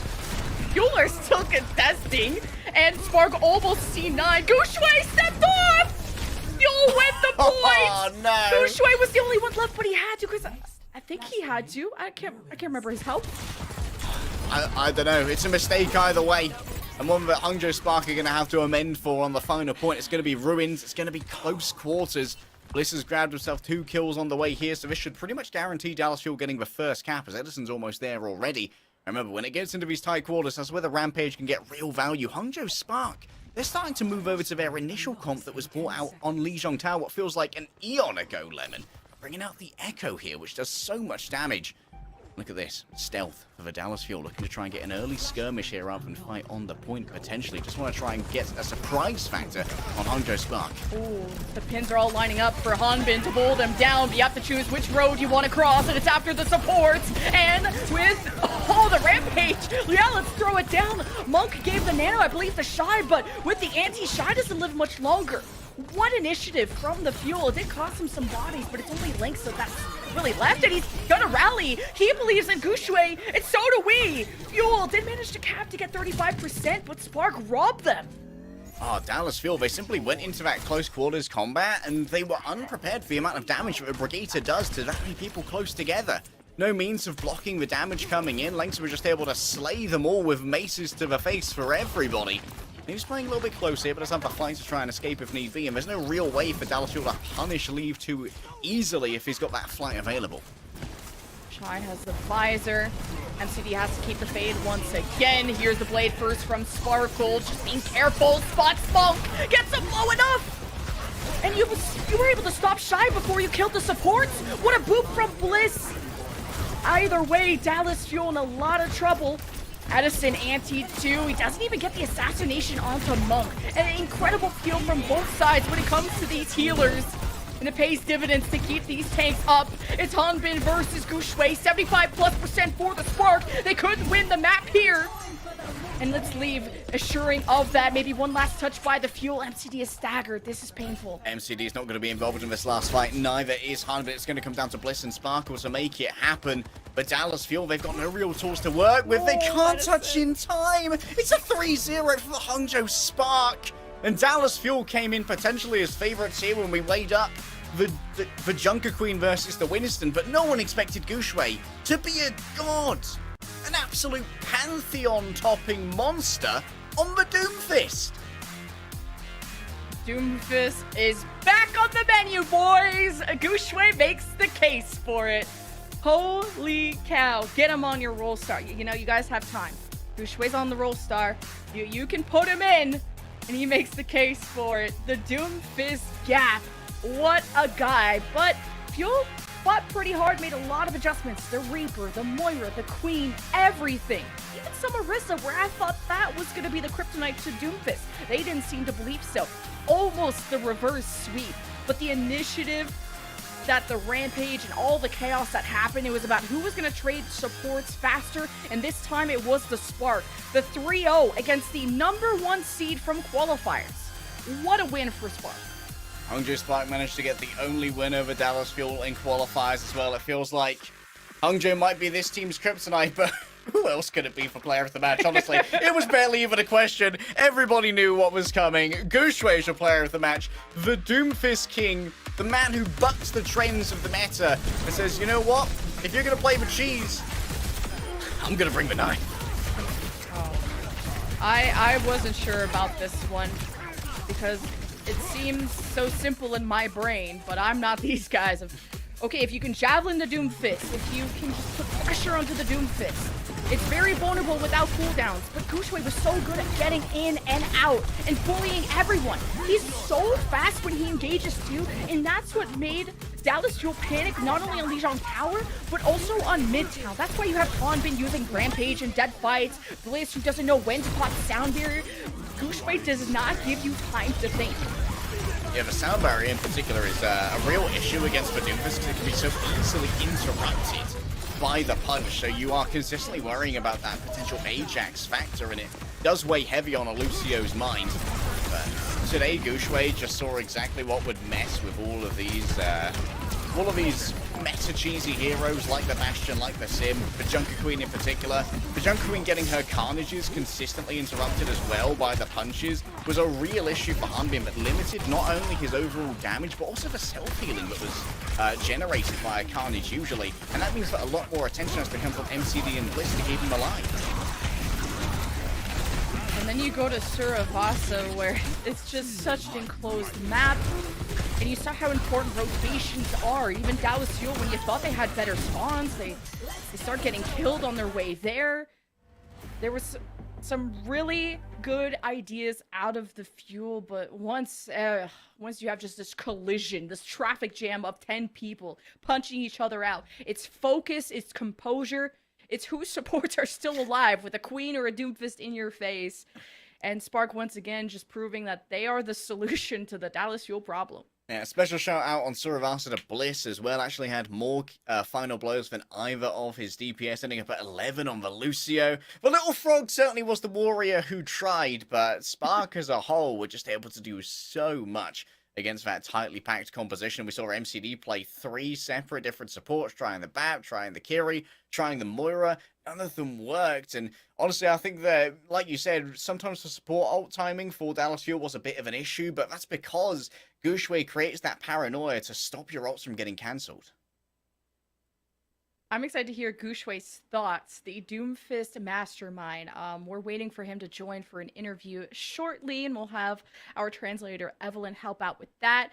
If you're looking forward to more matches, we got 3 more on the schedule today, with the Dreamers and Pokerface facing off in our lower bracket semifinal coming up next. Loser stays home out of the tournament. Winner top 3 and goes up against the Dallas Fuel in the lower bracket final, which is going to be a tough one for sure. Group B has Soul Infernal versus O2 Blast as our 3rd match, and then Soul Dynasty versus SPG, the little team that could, who beat Shanghai Dragons multiple times. I'm excited. Yeah, SPG are turning into a little bit of an Owl Slayer team at the moment, so there's potential that that's going to be maybe a slightly more contentious match than many people expect. Dreamers versus Pokerface is going to be very important. Dreamers still have a chance of making it all the way to Toronto, but to do they have to defeat Pokerface. And honestly, Liga is a fantastic Doomfist, so maybe if they can make it to go up against Dallas Fuel, they can follow the blueprint they've seen here. Looks like Gushue is ready for our interview. So let's tune in and hear from Evelyn to kind of help us talk to them. Hello, Gushue. Congratulations on your win. Can you hear us okay? Hello. Gushue. Hello. Awesome. Hello. Thank you so much for joining us. A victory over the Fuel. Congrats. Do you consider them your rival? Do you think they'll return to the grand final? Hello， 那么首先恭喜获胜，今天也是一场非常漂亮的3-0。第一个问题是，这个赛季和燃料队有挺多交手的，你有没有觉得燃料队和杭州队有那么一点宿敌的感觉？同时，你觉得他们会再度到总决赛和你们重新会面吗？我觉得这赛季一直以来，燃料队都用他们的最强的女王体系来打我们最强的温顺体系。我还是说一句话，有女王打我们很难赢。那么你觉得他们会进入到下周的决赛吗？能够重新再度对话吗？和杭州队？我觉得他们大概率能进季后赛，下周的决赛。So during this season, Dallas Fuel is always been using their Jungle Queen comp against our Winston comp, and my answer is always the same. Jungle Queen is really hard to beat Winston. And for the grand finals next week, I think it's really possible that they can make it to the grand finals again, and I'm really looking forward to fight against them again. Yeah. Oh, really interesting that the Winston is somewhat weak against the Jungle Queen comp, because today it was a lot of Doomfist. Can you tell us about the Doomfist choice? How does he fare in the current meta? What situations is he best in? 那么虽然之前提到了我们一直是在玩温顺体系，但是今天也看到过去选手玩了很多的铁拳，想问一下，你觉得铁拳在这个版本它的出场原因，然后它的一些就是强度和长处都是什么呢？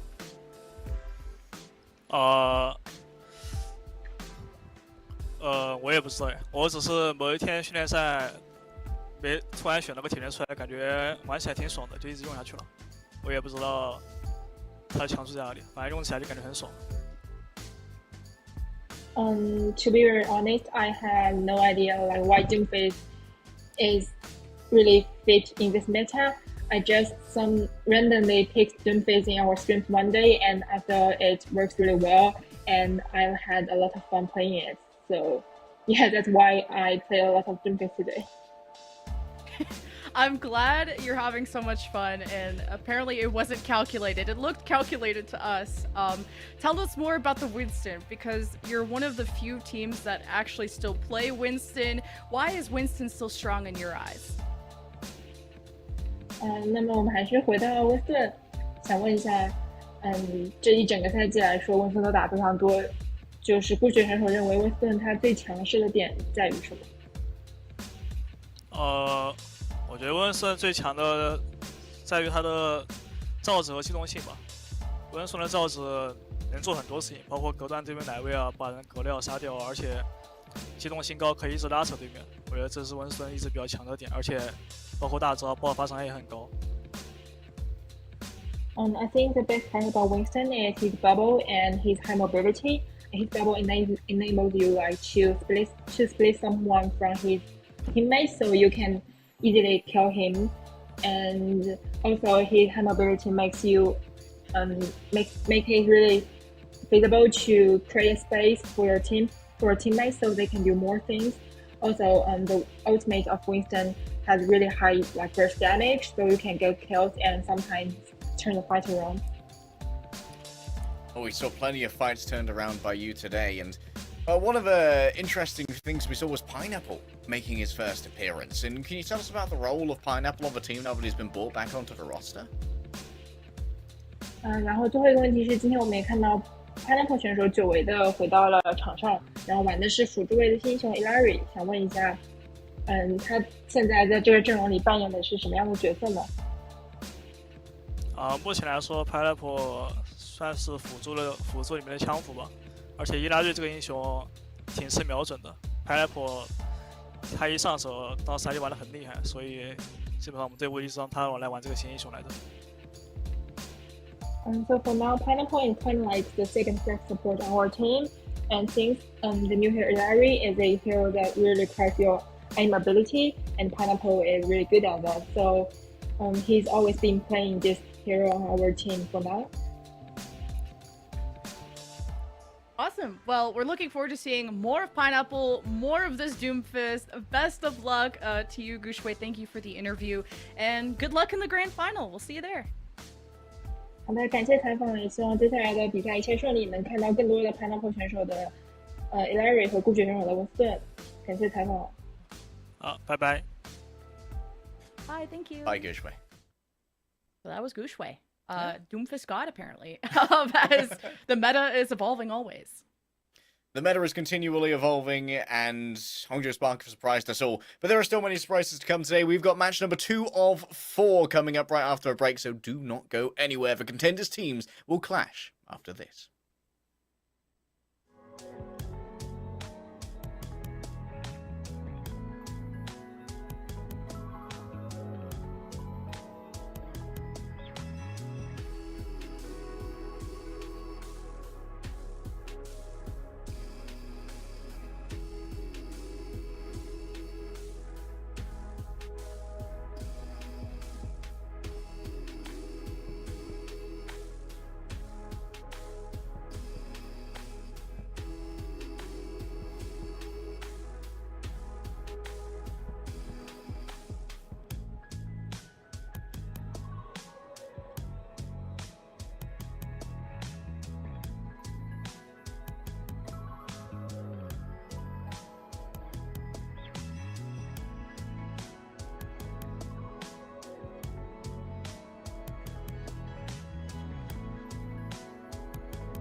2 contenders teams left in Group A. Only one will survive!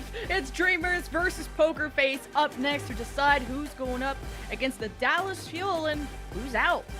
And for Dreamers, there is everything to play for here, Lemon. They still have a chance of going to Toronto to play with some of the biggest teams in the game. But Poker Face, kind of the anathema of Dreamers. Poker Face are the only win that they got during our qualification stage was actually against Dreamers in a 3-1 fashion. So certainly are they're very confident against this particular team. And admittedly, that was Dreamers after they'd lost both Easyhan and Spectrum. We're just getting used to their new DPS being part of a roster.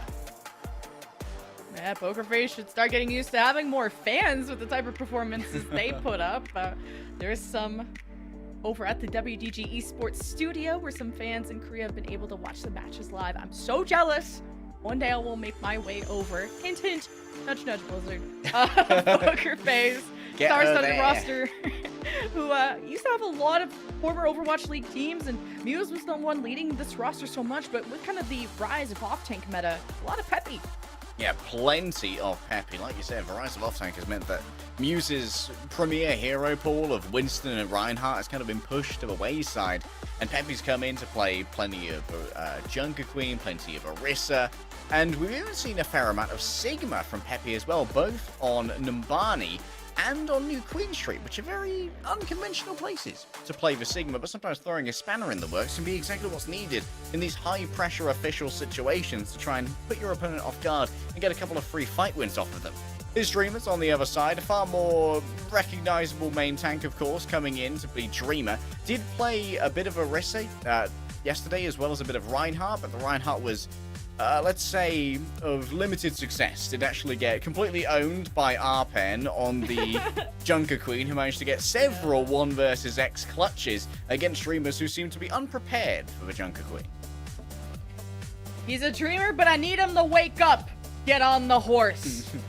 Get on it. I'm tired of this ride. But I know Dreamer, he's kind of like the baby London Spitfire, trying to innovate, bring back the Reinhardt meta. That's what he was best known for in all the stages he played when it came to the Overwatch League stages, spring and summer. I hope he's now learned that Orisa is just better, and that obviously Peppy's going to play that. Yeah, Peppy is going to be a real issue for Dreamer if he continues to play on these off tanks that can give a huge amount of trouble over. One of the particular matchups I want to look at is support here. Missing has been a bit of a star for Dreamers, an excellent aimer, popping off on both the Baptiste and the Ilari. But Aiden on the other side, Pokerface, it's rare that I get to say, apart from maybe with Dallas Fuel, that a main support is one of the true highlights of a team. But I think that Aiden is excellent, not only at getting good information gathering, but also at supporting Hidden during some of these Sojourn flanks to find some 2 versus 1s and create real openings for Pokerface. You can see that Poker Face, their composition, TPing the Bastion around is one of their favorites. They've gone through their own kind of mini evolution of who they want to play and what they want to play. Most recently, Poker Face started Peppy for all the maps. Previously against the Fuel, they tried to throw Muse in, which they've played with Muse throughout, I would say, most of the season. Peppy is finally having some more showtime because it's kind of an off-tank meta with the mechanics. And Muse, tried to come in as the Reinhardt, the Ramatra on Lijiang Tower, specifically against the Fuel, which didn't work out. So now feeling a lot more confident behind Peppy and his prowess behind the Orisa, and mostly that's all he's playing. Dreamers decide to go to Lijiang Tower again, like you said. This is the only map they lost yesterday, if I remember correctly, where Arpen did manage to get one over on them. So it's interesting they decide to go back here. Maybe just going to be trying these Reinhardt compositions again and hoping that Pokerface can't bring out that same manner of magic that Arpen brought to the fore. Top Dragon is certainly going to be one of our top players to watch, not only in this match, but in this region in general, Lemon. When it comes to contenders pickups, Top Dragon was a name that was on a lot of lips. An incredible Genji player, one of my favorites to watch, but does have that classic projectile hero pool that we've come to expect, including the Symmetra and, of course, the Echo as well, which means that there are a lot of different looks that you can opt for here as Top Dragon to try and react to stimuli as they occur.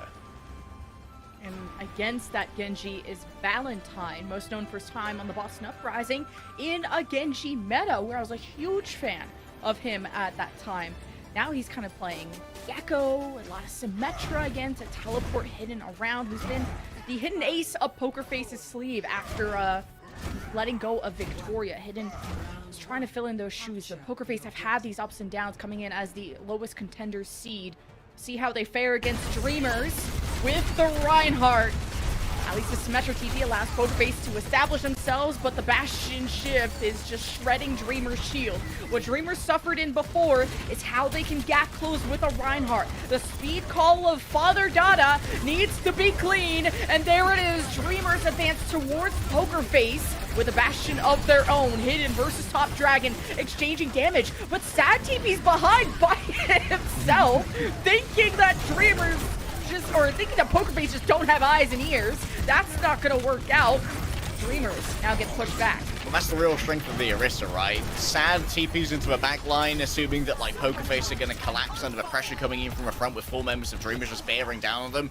Peppy just presses shift and is like, I ain't moving, mate. We could destroy your TP, and several members of Poker Face turn around, kill Sad, and just make sure that Dreamers were going to be taking this fight undermanned. And already we're going to be talking about the efficacy of the Reinhardt. He doesn't really have a great way of putting out a huge amount of damage when he can be knocked back. That's a double boot from Aiden. What? Your crystal ball is way too Once shiny. again, I was not capping about this Lucio. Fade supports, get him on the ballot. Stop the vote. Aiden already got 1 player of the match, I think, and he deserves more. Yeah, Aiden has been a real fantastic addition to this roster. I didn't know much about him before watching a couple of Poker Face games, but I'm instantly impressed. Look at this disengagement TP here as well. That allows for plenty of free poke for Aiden and Peppy, not worried about being out-rotated by Dreamers. As Aiden once again is he's scheming Lemon, ready for some hijinks on this Lucio. The Dreamers are trying to regenerate their Reinhardt shield. That's how Aiden is finding these crazy boops. The Photon Bear used to protect them with an immortality from Mistin to save Sad. But I still think this is just over. Peppy with the Terror Surge right at the door. Top Dragon fires an artillery that trades blow for blow in favor of Dreamers. That's a 4K to save the fight. Unbelievable 4K coming out. Dreamers, they had to use so much to make it work. 4 ultimates to try and take that, but hey, they were answered by 3 economically. It's not as ruinous. But what's more important is that they can now play from these defensive positions. Now Peppy has to try and move along as an Orisa without taking too much poke and using too many cooldowns before the fight proper has begun. And this is where Orisa's at her weakest, when she's on the move. Oh yeah, just get rid of this TP. Good fake play, but it's not like Poker Face engaged off of taking their attention away. Artillery, maybe forcing Dreamers to disperse, and Dreamers gonna start swinging towards Peppy, who has a lot more armor and a lot more sustain, but now Dreamer is going toe-to-toe, having a sound barrier, as Valentine tries to protect his team with a Photon Beer, which doesn't give them a lot of real estate to work with. Hidden buys a lot of real estate back with the shift of the Bastion. Dreamers just in trouble without a Reinhardt really to protect them. Not having Sad there, who's just the most vulnerable member without that tank blocking the damage, and Dreamers just simply get overwhelmed. Once again, conditioning wins out when it comes to these fake TPs, Lemon. This time, Dreamers ignored the TP that came out from Valentine because they thought, hey, no one's going to take that one in the middle of a fight. Hidden manages to actually wait a while and then take it. Ends up behind Dreamers, and of course, Dreamers got a mono-directional shield. He can't deal with all of the threats at once, and if you start to pivot towards Hidden, then Peppy can actually do so much damage from behind you, as well as stun you out of that shield as well. Okay, Dreamers TP in, Poker Face TP out, Ant Matrix from Mistin spraying and spraying through Poker Face. The artillery is just a cherry on top. Poker Face jumping for their lives. The counter artillery right at Dreamers' toes, who just didn't advance. Hidden was right around the corner, and Dreamers tried to protect themselves with the Rhine shield. As it's the last fight, 99% in favor of Poker Face. That's all she wrote. Hidden's got 8 final blows thus far, and a huge amount of damage. Once again, we're starting to see some cracks in the armor of these Reinhardt compositions, Lemon. Like, I know that it's not analytically deep, but right now Orisa's simply better when it comes to dealing with the Bastion. Not only can you use your Javelin Spin to absorb a huge amount of that incoming fire for a while, but also when you're faced with something like an Amplification Matrix, you can stand in front of that with a Fortify as well and create a good cone of safety for your team that Reinhardt just can't do. And it means that the efficacy of the is crazy. The efficacy of the amplification matrices is so much better for the Orisa wielding team. Not to mention that Orisa can fire through that as well for double damage, and it's not inconsiderable. Well, welcome to the fight, Hidden. Javelin for breakfast, why don't you? And Dreamers just were not in a position after that to capitalize on the Javelin. The hidden damage was very much apparent as the immediate server control gave them the first fight. And now Dreamers swapped over onto this Orisa, realizing that maybe the Reinhardt's not going to fly this time. Looking for an early hold here just to try and guarantee that there is going to be a cap coming through from multiple players, and indeed they will make sure that's the case. Now we can play from a defensive position, which is ideal for this conflux of both Symmetra and Bastion, as they can play with the defensive sim turrets. Dreamers just TP right into the middle of the point. They start to get surrounded by Poker Face, but getting rid of the Bastion is a key to victory for Dreamers. But, you know, cleaning up the fight. There's also a Symmetra behind them, which finally they realized. They shut down Valentine. Dreamers are still up by 1, and with the Amp Matrix, Happy is just gone for good. Dreamers take back the point. Oh, what did I say about an Orisa behind an amplification matrix? It isn't just about the Bastions. Her damage is not to be underestimated. She pumps it out. Pokerface are going to have some tools to retake, mind you. The Photon Barrier, probably the most prevalent among them, and think about what can happen when you combine a potential for AoE damage with something like a Terror Surge. Artillery's going to come first, though. Okay, Artillery right at the door. Immortality pop just in case. Now Poker Face, that's one less thing to worry about.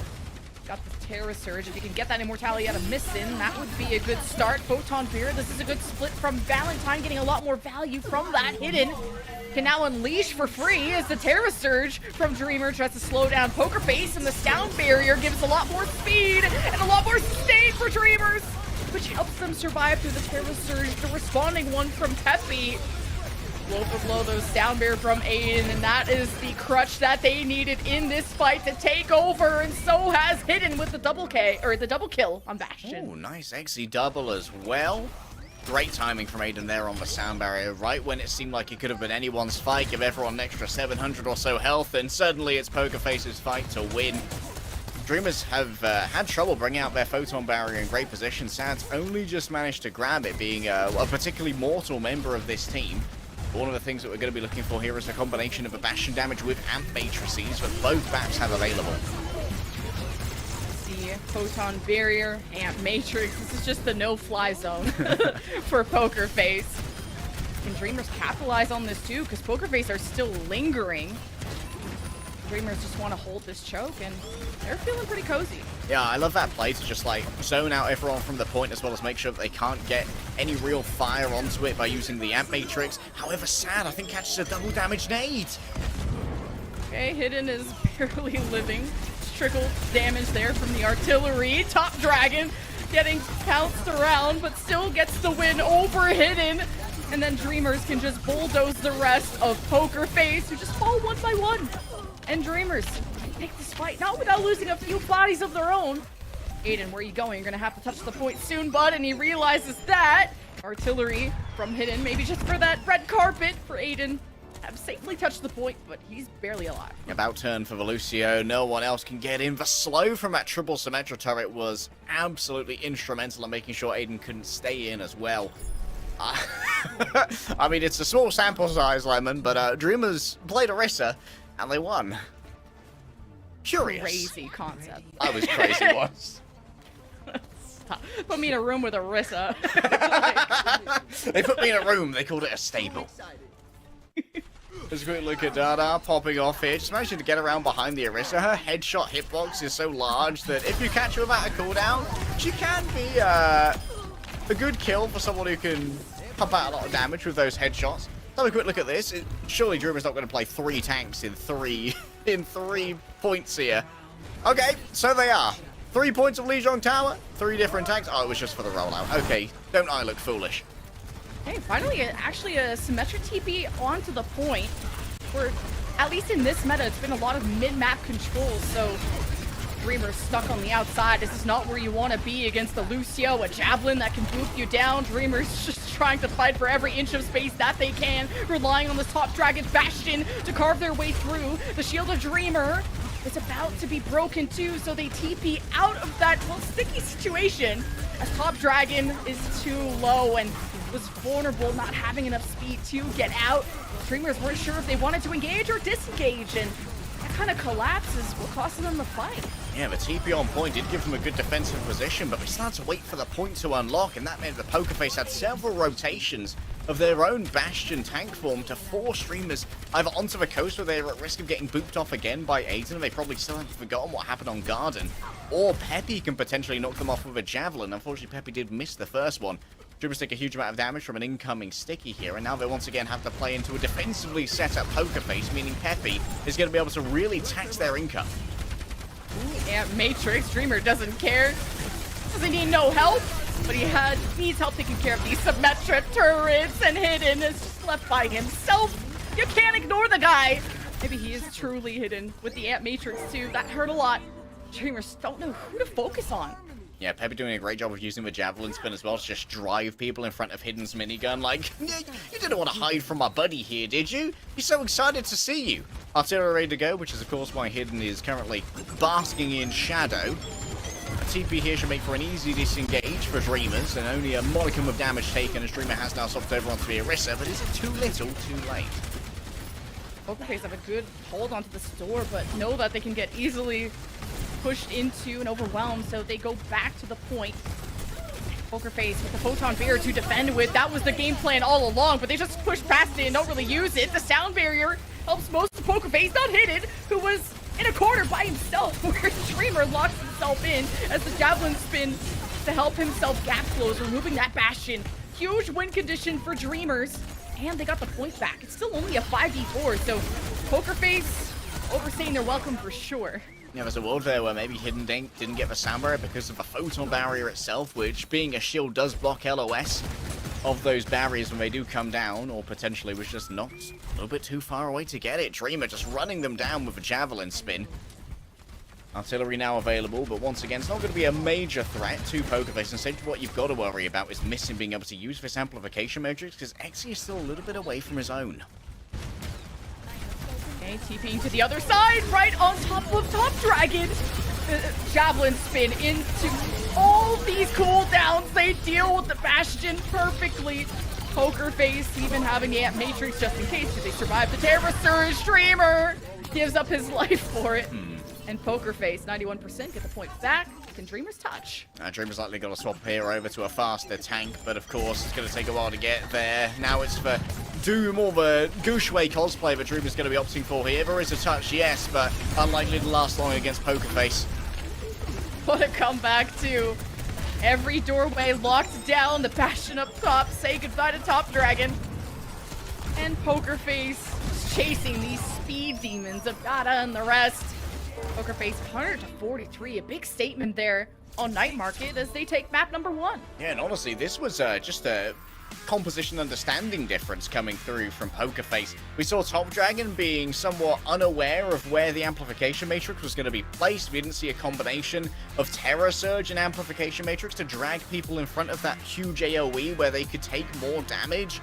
And Dreamer just didn't look as comfortable going for that Orisa, when it was clearly a necessary part of his composition to mitigate the damage coming out of these Bastions, and it meant that Hidden could run free and frolic in fields of wheat, whereas Top Dragon was entirely shut down by Peppy and the utility the Orisa brings. You're seeing in these fights how important it is for both these teams to go after each other's Bastions. Just the biggest threat on the field, and when you thought Orisa was the battle horse, it's that damn bot you gotta worry about. Purple versus purple, but there's one stronger right now. It's Pokerface up map number 1. We'll see you after the break.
Poker Face take map number 1 on Lijiang Tower as we head over to Dreamer's Choice. Remember, this is our lower bracket semi-final. Best of 5. Loser is out of the tournament.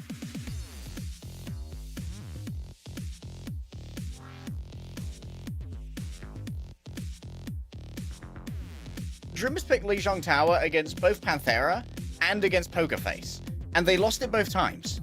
Yeah.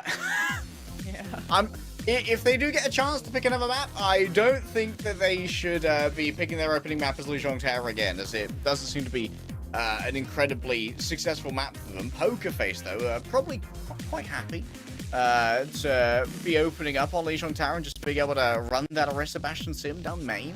As we go over to Hybrid, though, Dreamers are able to lean in towards some of their more esoteric tastes, and this was a successful map for them yesterday against Pantheras. We are going to be going over to Numbani, and this means we've got a couple of substitutions to talk about. Liga is in Sad, who's usually their DPS, is on support. This has been a strategy that a lot of teams have been adopting, and Dart comes in on DPS. So these are the exact same substitutions that Dreamers did against Panthera in their match yesterday, which, like you said, was successful. They relied a lot around Liga's Sigma, Top Dragon's Echo, and Dart's Soldier, maybe even Bastion at times, and expect a lot of compositional swaps to happen around Point C, which geometrically it's just a very flat map, so Orisa thrives a lot better there. Yeah, this was a breakout map for Missin Zilari as well, where Missin really showed that he doesn't really live up to his name. Excellent accuracy, and also some excellent clutch factor as well, which allowed for some very crafty captive sons to try and clutch out fights that seemed a little bit more perilous, potentially. Good the player of the match, though, so yeah, Missin popped off. Well deserved, well deserved. And yeah, like you said, Liga gonna come in, play the Sigma. It's one of his best heroes. Was the Sigma player for Hangzhou Spark for a while, but didn't get that much playtime. As I alluded to earlier, after our first game, if Dreamers do manage to make it all the way to the Dallas Fuel game next up in the bracket, although Poker Face could also make it all the way there, and certainly already making their way downtown for that one, League is also a fantastic Doomfist, so they could try and copy the guide that was placed out by the Hangzhou Sparks. They got a week before that one, so there's plenty of time to try and figure it out. Well, Poker Face, when they went up against Dallas Fuel and lost that, hence why they're in the lower bracket. On Numbani, they played this Orisa Torbjorn Ashe Ilari Bap attack setup. It was really cool out of Hidden, who breaks glass for emergency situations, brings out the Hanzo, which you don't really get to see in this meta, which you can see a lot of identity happening from these DPS who show their preferences and things that are maybe not necessarily meta or common, but Valentine's Torbjorn is what could keep Top Dragon's Echo at bay, being able to mark if that Echo goes on any flanks, but that's quite difficult if you don't have a Brig or Mercy to help that Echo get around. In this case, looks like we're going to go for some air-to-air combat. Fighter Jet versus Fighter Jet here. And Valentine, I believe, did have some time on the Echo with their time around the Boston Uprising and the Academy team contained within. Looks like we are going to have a near mirror, with the exception of Hidden being on the Sojourn for some additional mobility, whereas Dart is going to be able to do a lot more to try and shut down Peppy's attack. Yeah, Dreamers are pushing through multiple angles. They have Top Dragon on coast, which Poker Face have done a good job of marking, and the rest of Dreamers are trying to take this high ground. Where I thought they had caught Poker Face off guard, and now the shield of Liga is broken, and Dart comes out just to right-click Valentine and somehow get the kill. And Dart gets away scot-free with that? Are you serious? Peppy gives up the high ground. Aiden jumps away from the line of fire. And speaking of being in the line of fire, all the supports are chasing Dart around, making sure he still stands as Dreamer are going to get the first tick. Dart just was a confused and scared little guy. Peppy's got plenty of support behind him, but not much real pushing power. Just has to try and wrestle onto the point, but this is a huge angle from Sad with this window. A lot of creativity, and Valentine just keeps getting shot in the face. I don't think he's really survived or done much, and looking at the old charge, it's quite evident. Dreamers, once they took the point, they took so many cool angles around it that the retake of Poker Face looked impossible. My goodness. Sad got that window incredibly fast. He's already done 3.5k healing, which is like more than twice as much as the next leading competitor. Might be a Wow. DPS player, but hey, this is one heck of a BAP, and I guess that's what you can do when you have someone who actually has the health pool of Dart that takes a huge amount of damage, about 300 HP Bastion. You really can try and tank it. Valentine's been absolutely destroyed again. Top Dragon and Missin were trying to take this off angle on the left and have the healing pylon, but Top Dragon got greedy and flew in and wasn't able to get back into the loving arms of Missin. So the artillery from Dart just to shake up Poker Face a little bit, make him think twice. Amp Matrix plus the Captive Sun just to get Missin off your back, who somehow still engaging without Top Dragon, takes the fat L. Dreamers are constantly getting staggered from each other. Now that Dart got a kill, though, they may think this is winnable. The Gravitic Flux from Peppy is to slow down the pain train that is Dreamers, with Dart unleashing onto Peppy, making him cower into a corner. Liga's gonna make sure the job is done, and Dreamers are about to cap B with a blazing fast time. Going for the duplicate as well here. I do wonder if Top Dragon's planning on swapping, since that seemed like a pretty much confirmed fight for the side of Dreamers, just seeing how much they can move forward. It's a layered defense from Liga and Top Dragon. Everyone's grasping at straws, and oh, that was absolutely filthy from Missing. If he thinks he can do it, go for it, but you worry me when you just go on these solo flanks. Hopefully, like, Top Dragon is there. You got a Captain Sun coming in from behind Poker Face. The Bastion turns around, but it's kind of too late. The Missin job is done. The damage is permanent. And Poker Face haven't had a defense on point C yet. And Dreamers almost have 4.5 minutes of a time bank. Poker Face are staggered. The emergency tracer is out. The Bastion is being swapped out for a much faster soldier.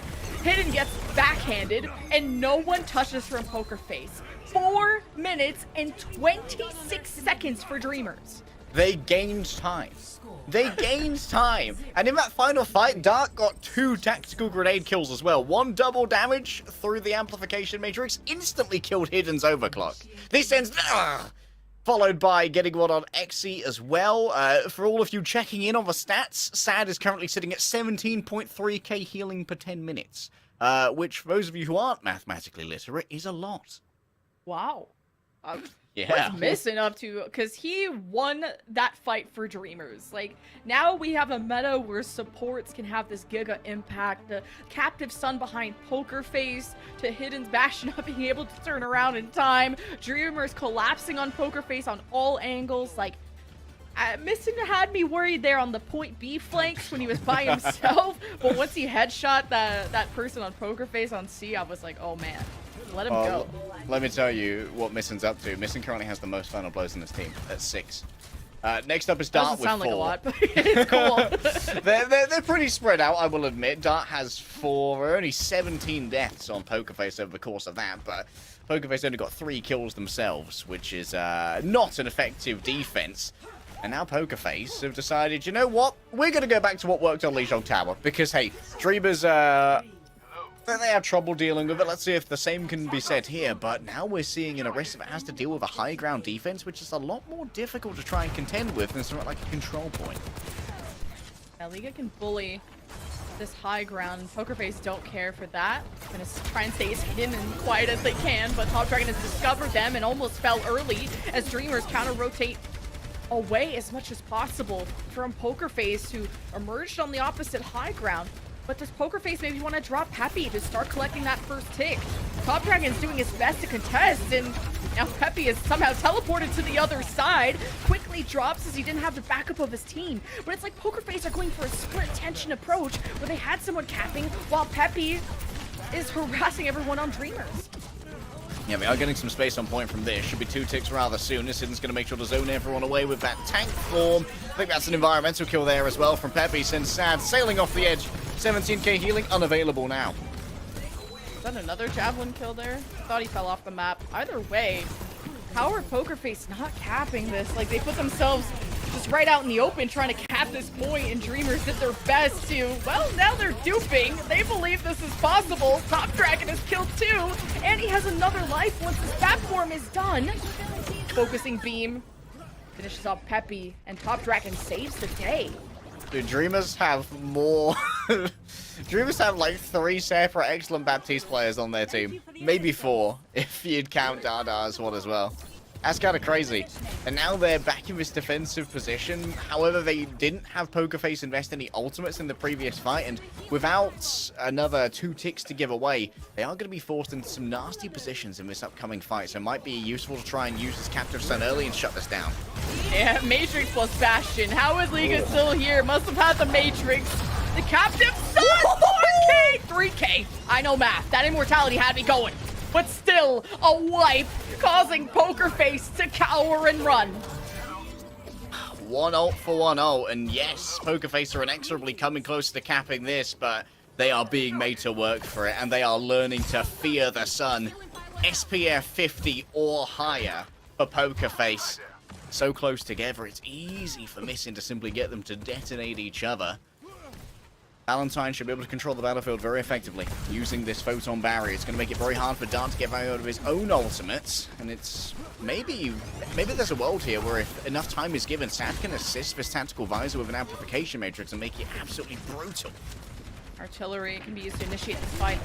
Get Dart off this high ground. Photon barrier is just this red carpet put right towards the point. Dart is trying to escape into the shadows. Shot down there by Xe. Pokerface clearly just want to steal away this final tick before Dreamers can react. But it's the Amp Matrix as Dreamers surrounding them again, sandwiching them, and Pokerface are just hoping they capped in time, and so they did, and traded at least some kills with it. But with Dreamers getting these last couple of kills, they can also go for a spawn camp, but it's tough to do. Wake up, honey. It's time for leg day to fanboy over at main support again. That was a great distraction TP from Pokerface, but let Aiden actually climb up onto the high ground and boop Dart down. Because if Dart had been able to stay up on that high ground, there's a good chance that Dreamers could have won that one out using a flanking tactical visor. So excellent play from Aiden to make sure that soldier was not going to be an issue in the later stages of the fight. And Pokerface have actually been able to conserve quite a few resources moving forward, including this one. Oh, I thought they had the supports, but they jumped into the mini pack room. Slightly off angle there. Hidden could have definitely got a kill.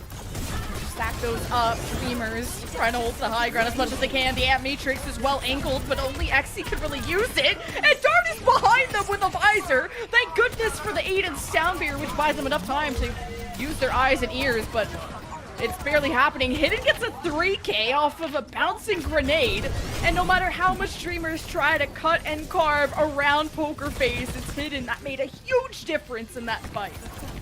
Hidden has been a real breakout star for Pokerface after being picked up. Really has been the secret sauce in so many of these. Aiden at the moment on the hunt, trying to locate the wayward Echo, but it's Dart on the soldier, who's actually just playing some guerrilla warfare towards the back. Dreamers are going to have to recontest here without any real ultimates, so Pepper's going to, or rather Liga's going to have to put a lot on the line to keep this contested. Pokerface with an Orisa. They can hold a space a lot better than a Sigma can, especially when Liga doesn't have a shield, but I guess they just simply push Dreamers off. That's what I was saying about the Orisa. The Javelin spin can simply force you to C9, and I believe that's what happened. Dart is continuing to cook with these flanks, man, but either way, Pokerface move on to point C with not as much time. Javelin spin and Javelin throw. There's a good chance for Liga gets staggered here as well, but Aiden does go long to catch that one. Make Dad proud. Hit the catch. But now Dreamers are finally starting to come up onto their own ultimates again to get some semblance of stability. One of the most effective is, of course, going to be this Gravitic Clutch, but last time it was actually cancelled by Peppy's Javelin. Good protected Photon Beer too for Valentine as they try to advance, but on the flank is Dart. It's always Dart.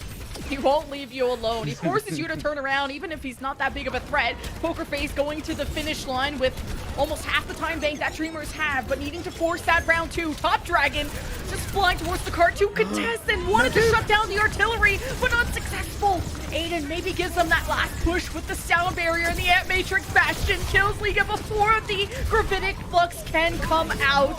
And the Terrorist Surge cleans up the floor. Cappy on janitorial duty as Pokerface. Cap at the end, and it's a 2-minute 25 difference between the two. I hate to lay it at someone's feet, but Top Dragon got far too greedy there. Like you said, went to try and take out the artillery, but didn't copy Peppy in time. Needed to become that Orisa and lay down their life on the cart so that everyone else could come out and try and take advantage of the spawn attrition that's in the favor of Dreamers. Feels like right now no one's really that adept at defending, but Dreamers have at least bought themselves a much larger time bank due to their adept defense of first. And it feels like Pokerface is starting to become a little bit smarter to Dart's tricks coming in from the back. Well, Dreamer's defense on the point is what made these time banks not so close. They really forced the hand out of Pokerface, who at least snowballed their way from point B into point C without losing a fight onto point C especially. So Pokerface happy, you know, silver lining is that they capped. This 2-minute 25 difference though is a few additional fights that Dreamers are gonna have. So with 2 minutes, at the very least, Dreamers need to cap the point, which you would think would be enough time, but they really struggled last time. Yeah, this first point hold was one that Dreamers played very exactingly, but in the first fight they gave away 2 ticks right at the beginning just to try and negotiate their positions and give enough time for both Missing and Sad to attrit down the enemy team with a long-range poke. That's a huge amount of damage coming in from the first, but they're playing so... What a boot from Aiden! Oh, Aiden almost got his team, the team fight win, and I mean, Dreamers are still not escaping fast enough. What an Omega feed out of Dreamers. Just a bit greedy for ult charge, and it costed them 2 members. Pokerface should be moving into this point. This fight should be theirs. Liga is going to command a lot of attention and isn't giving out this high ground for free. Got a few lucky orbs into XC, so taking down the BAP is big. Pokerface don't have a lot of healing with just a Lucio, so their damage needs to be quick or they need to leave. Heavy has time to grab the Mega. Same for Top Dragon here. A quick Seizura. A respite given to both teams as it does seem like it's going to be all low ground for the moment until, of course, Valentine returns and can teleport Hidden back up onto one of those nasty little perches. Somehow with the risky defense that Dreamers went for, Pokerface didn't get a single tick. Now we're 5v5. Missin harasses Valentine off of his back, who went for a TV play, but you can't challenge Missin like that. Goated. Peppy is in a 1v1, and he wins it against Dart, but the rest of Pokerface without a tank, especially Hidden, aren't going to get anything done. Will Pokerface have to take at all? What a critical early pick onto Valentine in that first fight just meant that Pokerface could not secure these high ground positions using the Bastion, because they'd love to teleport Hidden up onto there, but instead Sad and Missing are allowed to keep playing from the high ground and just poke out all the way approach. Valentine takes so much damage. Top Dragon's crazy when it comes to these stickies. And now as we head in towards the final fight, remember Pokerface have to touch the point, and that means they're going to have to tank the amplification matrix from Sad. Oh, Peppy just... He dies! He dies! He's gone! He took the solo TP. No Suzu from XC, no help, no hope. Pokerface with 2 minutes, get nothing done on the point. And you have to face a 4-minute 25 time bank for 33%. So Dreamers should be tying the series here. Missing is still the most final blows on his team, now at 13. 22-5 overall with 13 final blows. Missing's going crazy on this Illari. And honestly, we saw some very nifty spots for the healing pylon as well that had very little profile in terms of what the enemy could shoot. And it meant for it that there was a huge amount of sustain available for both Sad and Missing, and that's critical for Sad because it means the regenerative burst doesn't have to be used in a dueling situation, and Sad can instead use it to give a little bit more survivability over to Top Dragon, who is incredibly difficult for these particular healers to heal, and the regen burst is one of the best ways to make that happen if you can get the LOS. This is gonna sound really weird, but there was almost too much focus fire from Pokerface onto Liga. As a Sigma, I think Orisa can take that duel in a mirror, not like automatically win it, but at the very least push that Sigma off the high ground, which is the win condition, the first one that Pokerface had to deal with. The rest of Pokerface needed to stop the off angles of Dart and Top Dragon, who were the ones causing the damage, who were the ones sitting pretty and safe while Liga took all the hits, and they were the ones, along with Missin, of course, don't want to discount what Sad and Missin are doing, they're the ones shredding Pokerface on the approach, which is why they gave up the top left high ground consistently. Dreamers roll out with their usual, no Symmetra to help Dart move around this map. They're heading for the high ground. This time Hidden opting for this Ashe. It's going to do a lot to try and poke out Top Dragon, as we noted before. Is fairly difficult to heal for the combination of BAP and Illari, but that quite high healing pylon there's actually going to allow for a Valentine round the back. This is very sneaky. Goodbye, Missin. What? What? Even Valentine, I'm doing what I'm done Valentine's here. doing. My I'm work having a here double is done. take. The double take. Like, how did he not die? He was half health. Great healing coming out of Exy. Poker Face might have had a pylon too. So Dreamers have the high ground, but for how long? Exactly why you can't just tunnel on the tank. You have to worry about the DPS. Dart left in an exposed position. Valentine flies above, gets the assassination.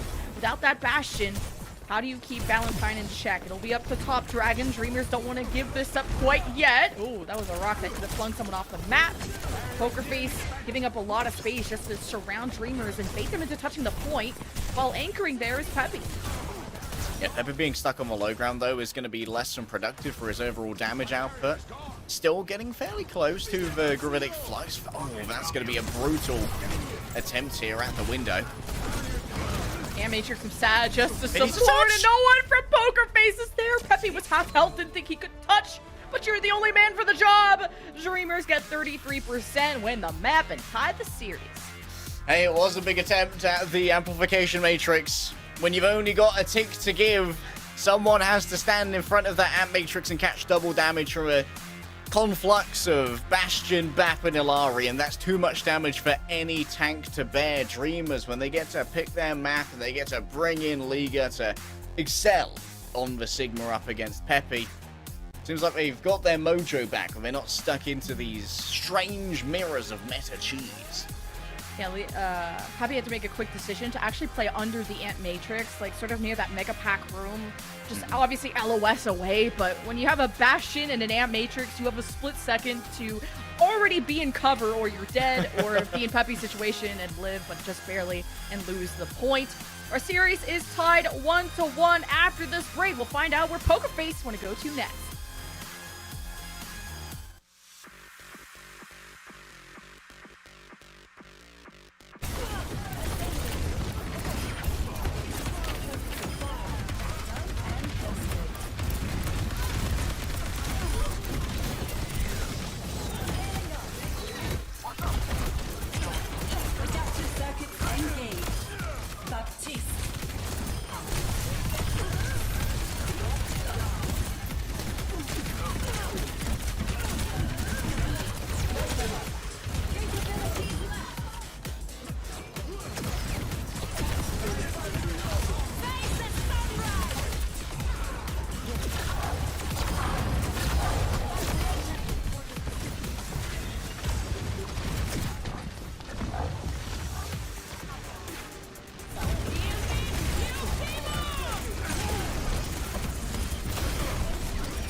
A unicorn versus a guy in a mask. Who will win? Well, we'll see who will take a lead in map number 3. This turned out to be kind of a more banger series than the Fuel Hangzhou Spark. At least we're gonna get more maps. We are going to get more maps than Fuel versus Hangzhou Spark, but at what cost, Lemon? At what cost? Our brains, our sanity. Dreamer's back in. As we go over to Flashpoint, this is of course going to be the map choice of Poker Face. I'm hoping Dreamer's coming in to play some Orisa. Right, guys? Sad. Right. Back over to DPS. Dardar's back in. Belucio is very important on Flashpoint, as speed is your ally. Can be the difference between getting 1 and even 3 fights on Flashpoint, depending on how long they go. But Missin still being in makes me a very happy lad, as Missin's he's been having himself a game, even if Lijiang Tower was not ideal for the entirety of Dreamers. It's just, how does Dreamers maneuver this Orisa around? They tried so many things on Numbani to kind of TP people around, trying the high ground, trying the low ground, trying to be all over the place.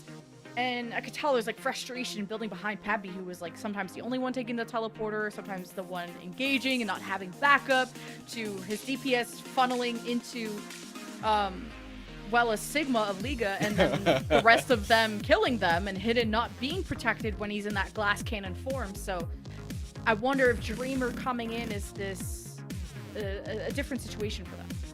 Yeah, we did see a slight Valentine overextension in that overtime after Aiden got that beautiful boop to make sure that there was going to be a large feed coming through from Dreamers that actually meant Pokerface could not get value out of the initial picks that happened. So maybe a touch of frustration. I think we saw at least 2 instances of what you're talking about, Lemon, with a solo TP, both of them on Numbani A. Part of me says, because we saw it twice, it could be a strat, but if it is a strat, I don't think it's a good one. And it's often led to Peppy having to use every single cooldown that they have and then being an easy kill afterwards. So the rest of Pokerface need to get on the same page as Peppy if they want to win out in these more mobile fights. Yeah, and Dreamers look more successful with Liga for sure. Like, he has that Overwatch League experience. He's played the game for so many years. He was stuck in Diva jail getting hacked so many times in the double flanker, to now being the star of the show. And we talked about Orisa playstyles, and Liga is so incredibly aggressive. But now they sub that out for Dreamer, who usually only plays control maps, and you could tell that he was kind of playing Orisa. His style was playing Orisa kind of like a Reinhardt. Javelin spin in, Javelin throw, Javelin lose. It was not what... I mean, they got really desperate. Lijiang Tower, they were getting run over, so they did their best.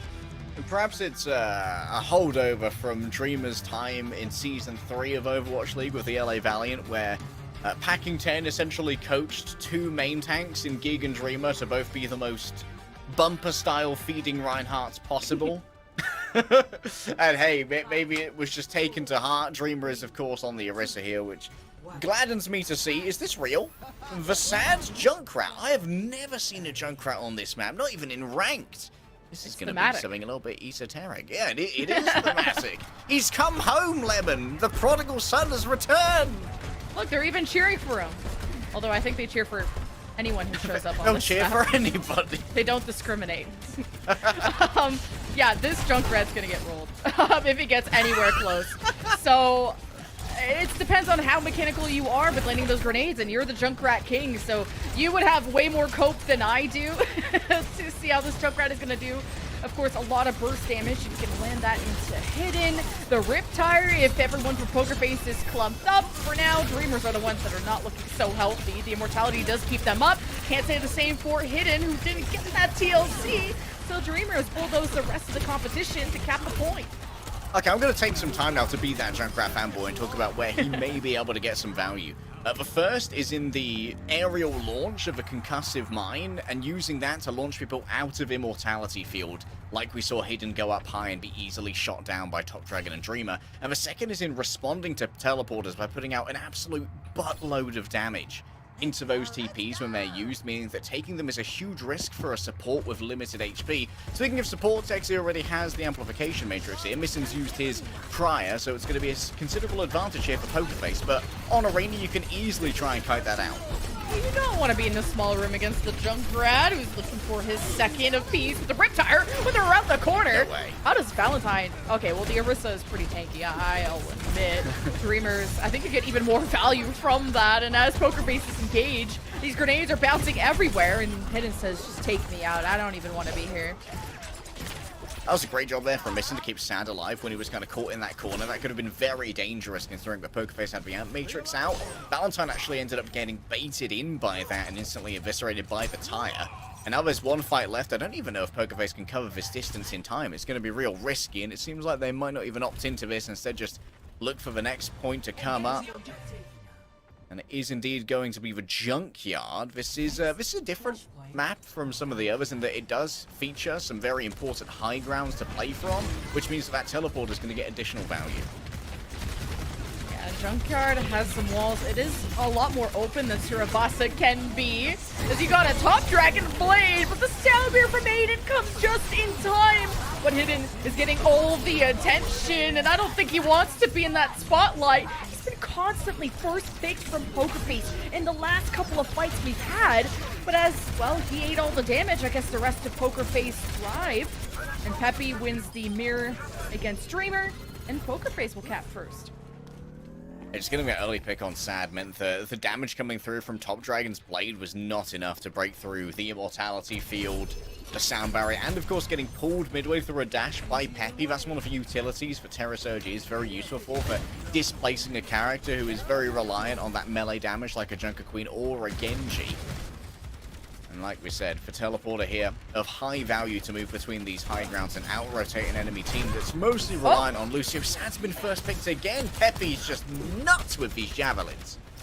Orisa is a sniper. And then the headshots are crazy. Yeah, you'll get the stuns, the walls on the other side, and Dreamers are like, we're not really down for this poke, because especially Pokerface can just TP at any moment and surprise you if they start winning the poke war, and so they do. Missing. What are you You doing ain't over here? him. I don't know about this, man. The immortality almost. Oh, Dada just dove in to save the corpse. So Dreamers fumbled their backline there, and Pokerface will get the point back.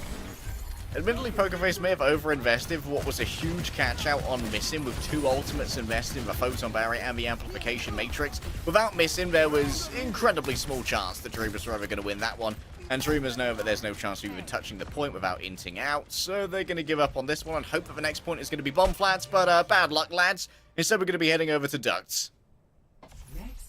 That's very far away. All right, the race is on. Who can get there faster? TP might have been a big advantage here for Pokerface, and it is going to allow them to get in onto this high ground, which once again is going to be real nice with the Symmetra to move between the high ground and the point itself. It's going to allow Hidden a bunch of options when it comes to actually taking these engagements, and especially escaping from the Ant Matrix of Missing, which is going to be the first ultimate to likely be used here. There's Pokerface having that great high ground control. The javelins are going to be great stuns here too. The artillery, while Dreamers are in these tiny rooms.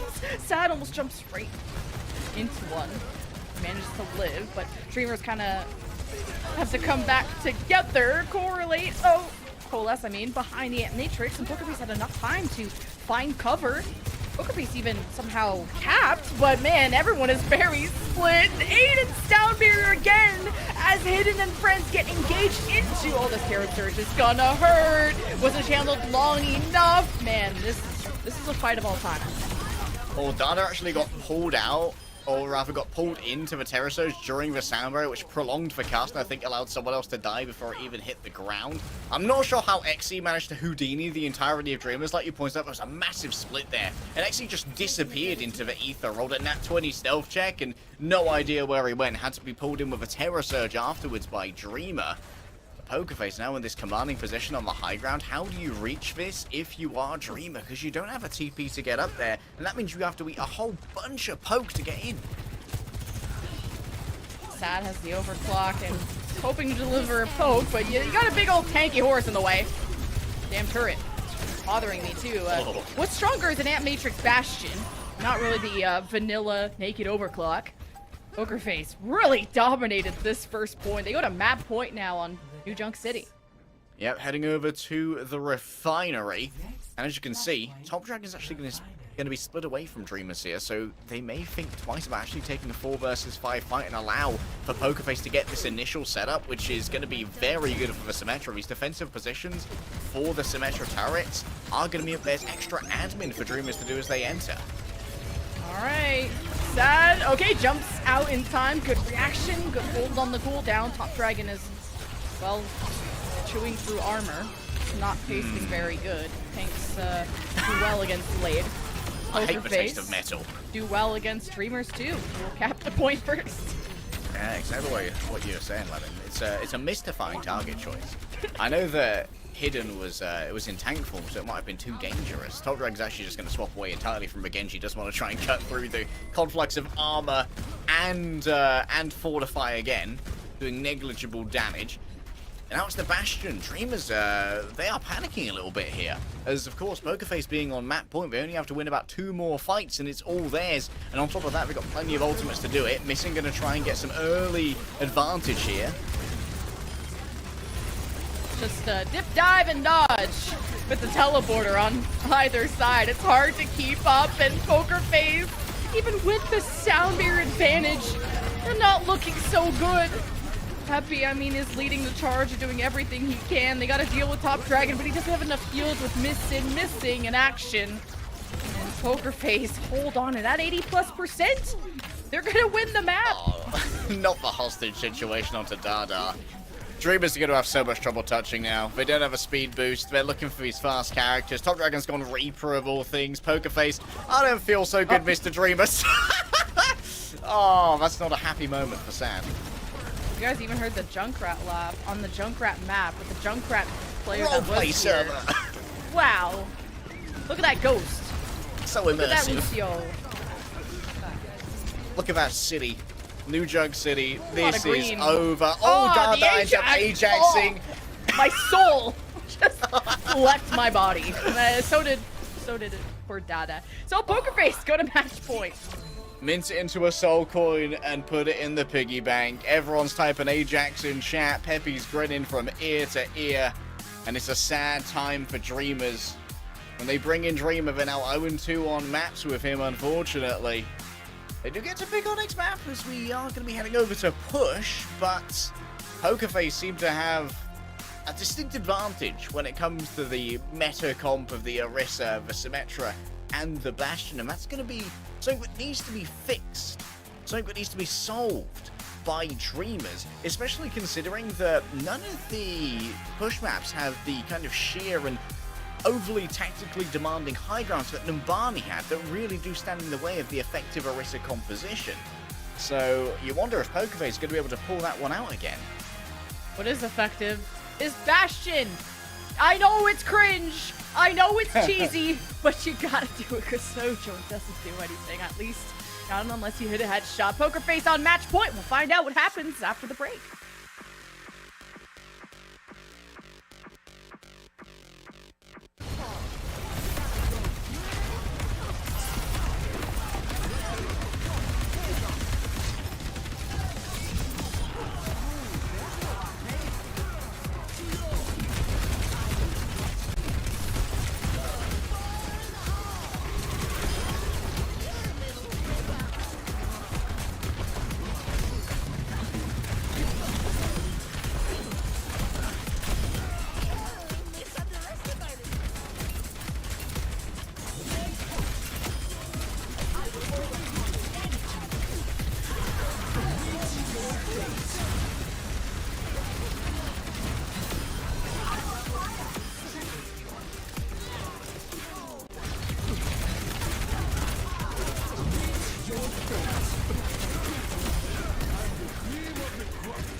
I was gonna make a joke about the gladiators, and I actually don't even know if we're still in the season, so I don't want They're to punch not. people while they're down. Ah, well, damn.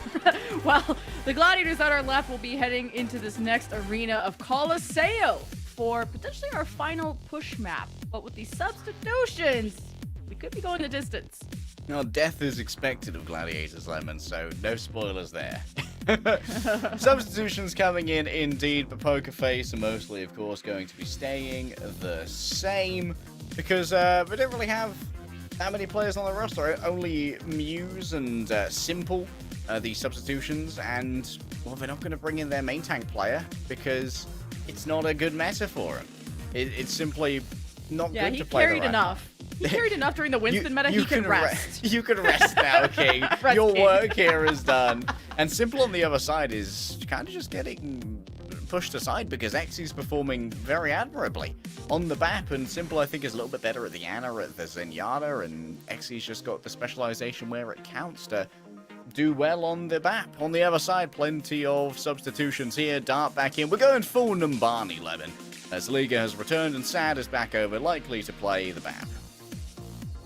Full Numbani on Colosseo coming up, and season on the line for Dreamers, who, if you're new to this team, they name themselves, of course, after the Dreamer, but with a dream to prove themselves to be capable of going to the Overwatch League, have promoted a ton of players, and have done an amazing job showcasing these contenders' players.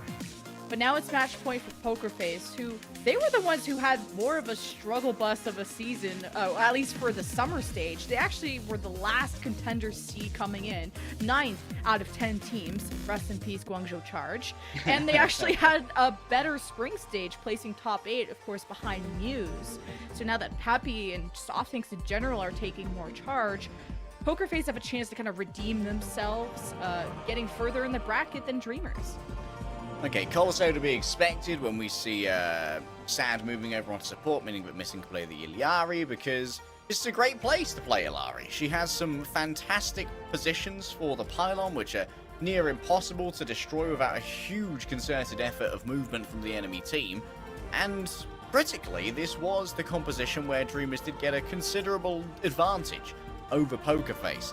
The only real difference here is that Colosseo is a lot less high ground centric than Numbani, and it does mean that there's going to be a lot more opportunity for an Orisa of Pokerface to try and run over those vulnerable supports if they decide to opt into that rather than the Peppy Sigma, which we saw previously. You can't go to this, like, gladiatorial arena without some battle horses. Like, I swear to God. But Liga's probably... Just do some chariot racing. My bet would be the Sigma. It's kind of counter-thematic to to the whole old-schoolness of the arena. He floats, and he doesn't Bring wear in shoes. the future gravity scientist. Yeah, and he doesn't have hair, he doesn't have shoes.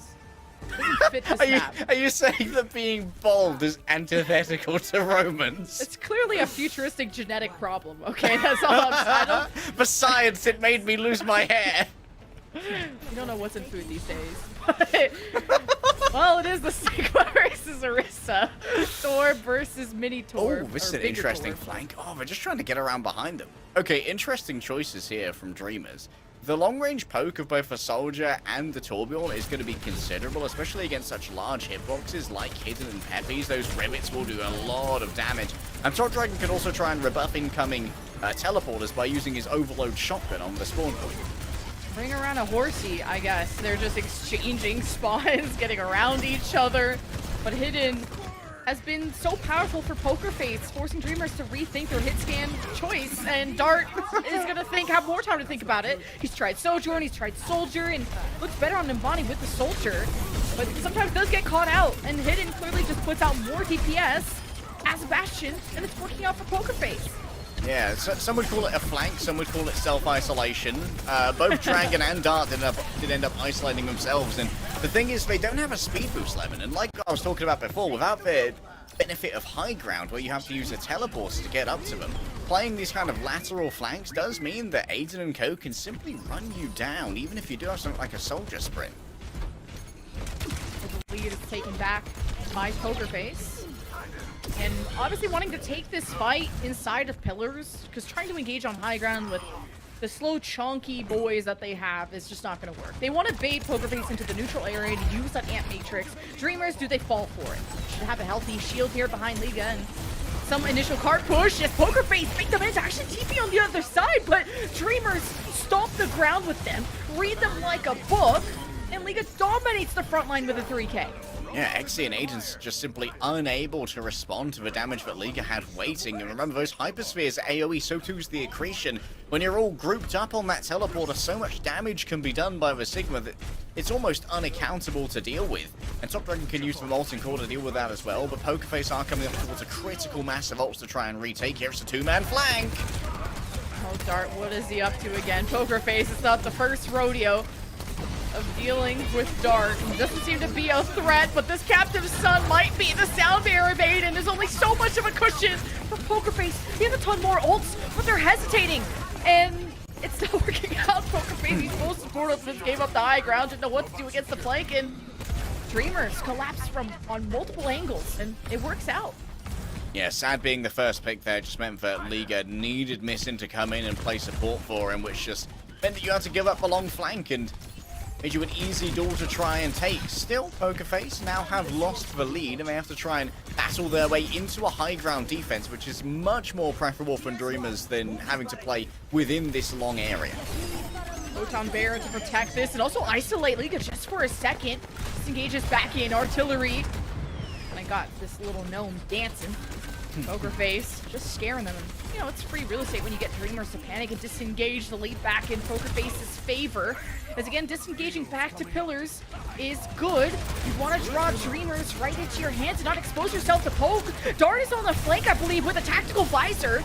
And Aiden is trying to boop him away as best as he can. There's the Terror Surge as Dreamers try to push through the front while Dart is on the flank. Terror Surge doesn't do enough damage because it wasn't channeled that long. And Dart is still not dealt with. He's killed, now hidden, and Pokerface are missing 3. This push cannot continue. Thing is, once Aiden's used his Amp It up to try and heal everyone up, the speed boost can't quite catch the soldier. It means that Dart can just move in between these pillars and get a huge amount of cover to try and play with. For now, Dart's going to be mostly concerned with just getting some additional push here, but we can likely see a missing Dart double flank around the back again. This two-man hit squad has often been the linchpin of Dreamers, either losing fights or claiming them. Oh no. Small leads. Hidden. His backup plan, it's a pretty good one. He's often swapped to the Hanzo when he feels like the Bastion doesn't work out. Valentine between the Torbjorn to Genji. But this could be the winning solution for Pokerface to pressure this high ground because they haven't been successful at baiting Dreamers into this neutral area and being able to TV past them or nothing. Pokerface got to open the strategy book, and exposing themselves to poke is difficult. Peppy in trouble, gets his armor back. Sound Barrier from Aiden just in time against the Gravitic Floods of Liga, but there's the Molten Core, the Captive Sun. So much damage, but no kills from Dreamers. Valentine's still alive, and this bot's still in a precarious position, but needs to be minded by Dreamers. They've used so much, and they've only claimed Valentine, but that might be enough. A missed Javelin from Peppy means that Dart still stays alive. Hidden again? What? No He's way. like hidden in the enemy. Dreamers are pushing into Pokerface, impatient with Pokerface constantly hiding. But that's the only pick that Pokerface got. So at least Dreamers won the fight with how much they invested.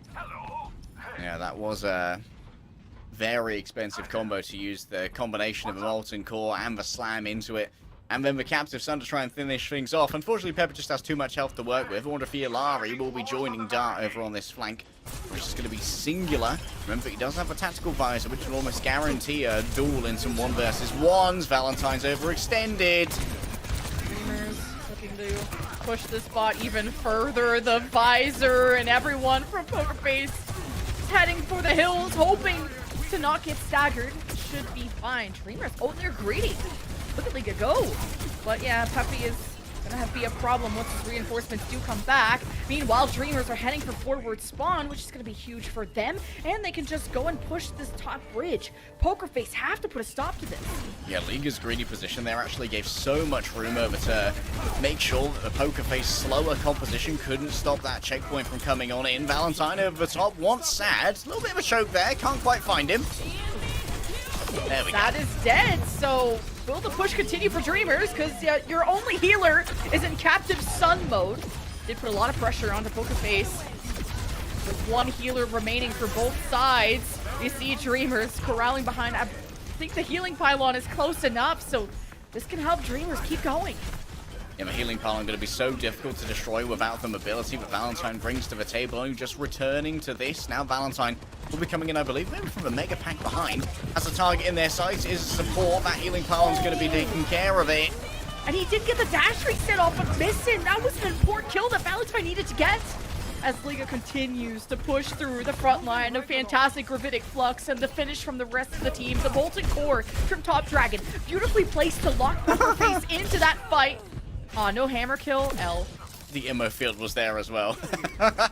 Sam came over and said, we aren't risking you losing this one to an Illari. This is becoming an insurmountable lead for Pokerface to come up against. Streamers have got 120 meters as Peppy has finally acquiesced to the Sigma duel. But with Valentine behind him, there's so much damage coming through. Dreamers, 125 meters. Looking like the push superstars. Even on Esperanza yesterday against Panthera, they full capped against them. And you're kind of in a full cap scenario. Let's see if Valentine can say something different about it. He has to deal with the immortality, dodge the captive sun. Valentine just can't get the executions that this team desperately needs. Now with all the, well, objects he has to deal with. Pokerface fall yet again, and Dreamers, it'll be 125 meters and growing. Maybe even a full cap. Maybe even a full cap, missing, just getting frag after frag. Once again, almost the most final blows on the team. Only outdone by Dark, currently on 9.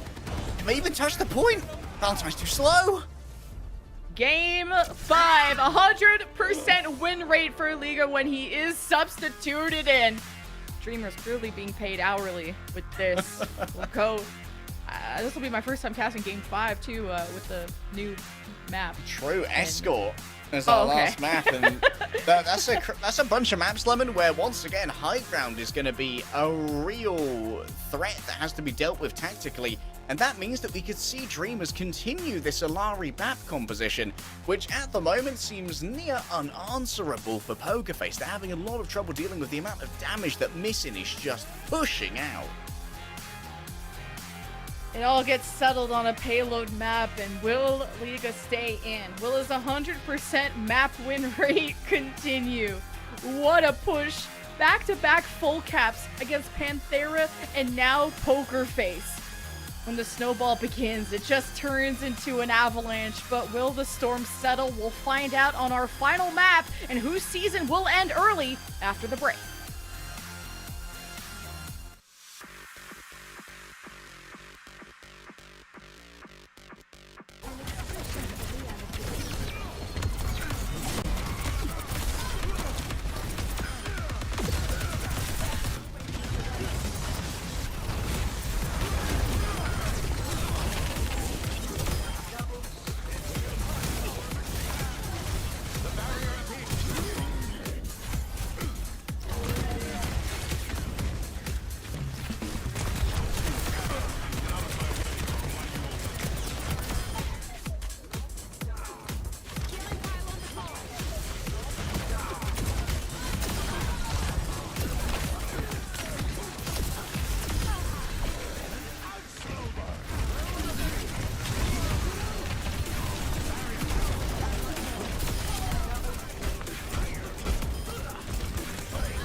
It's time for Game 5 between our last two remaining contenders teams in Group A, Dreamers versus Poker Face, whose season continues on for a chance to get into play-ins playoffs. Who faces the Dallas Fuel? Who can hold on? And our final map of Escort. And on our final map of Escort, we're finally going to be seeing a bit of a debut for Dagon here for Dreamers. And honestly, this is kind of a nightmare scenario, Lemon. You're in the lower bracket, it's map number 5, and you get the call from coach. Get in here. We need you. It's going to be a lot of pressure on Dagon's shoulders, but also if this is a player who's been forged in the crucible of officials' pressure, then this is where you will thrive. We're likely going to be seeing some double flex support here. A spoiler alert, the map is going to be Circuit Royale, which is an interesting choice for Pokerface to go to, considering that they just got absolutely manhandled by the Liga Sigma. Yeah, Dagon known for his Kiriko and Zen. We could see anything from... Are we expecting Dialari? Because Zen has better range. Historically, Bap and Zen has always been good on Circuit. So Liga is obviously staying in for the Sigma. My question is Peppy gonna mayor the Sigma, or does he stick with the horse and hope that the Zenyatta Discord Orb is gonna be enough to pressure Liga back, because that's been the biggest issue that Pokerface has had to deal with. Yeah, when we talk about raw damage numbers, the Zenyatta's also much better at shield break than Ilari, who of course has to have that like 1.1 or 1.2 second recharge on her solar rifle, and suffers, as you said, from a damage drop off over 30 meters, and that makes the Zenyatta, with his faster fire rate and lack of damage drop off, a lot better for managing to bully that Sigma out of position to push shield and forcing out potentially an earlier usage of the kinetic grasp. On top of that, the charge shots are great against snipers, but most of the time it feels like Circuit Rail's been a bit of a lab when teams have brought it out. We haven't seen much Escort on our new meta, because of course it's map number 5 now rather than map number 3 that it was previously.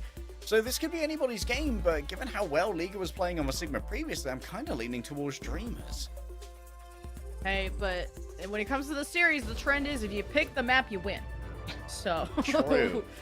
This was Poker Face. I mean, another trend is also if Liga's in, Dreamers win. Yeah, but maybe I take that back, because Poker Face did just get full capped on. How boomed are you? Well, unboom yourself quickly. Probably why the subs are coming in.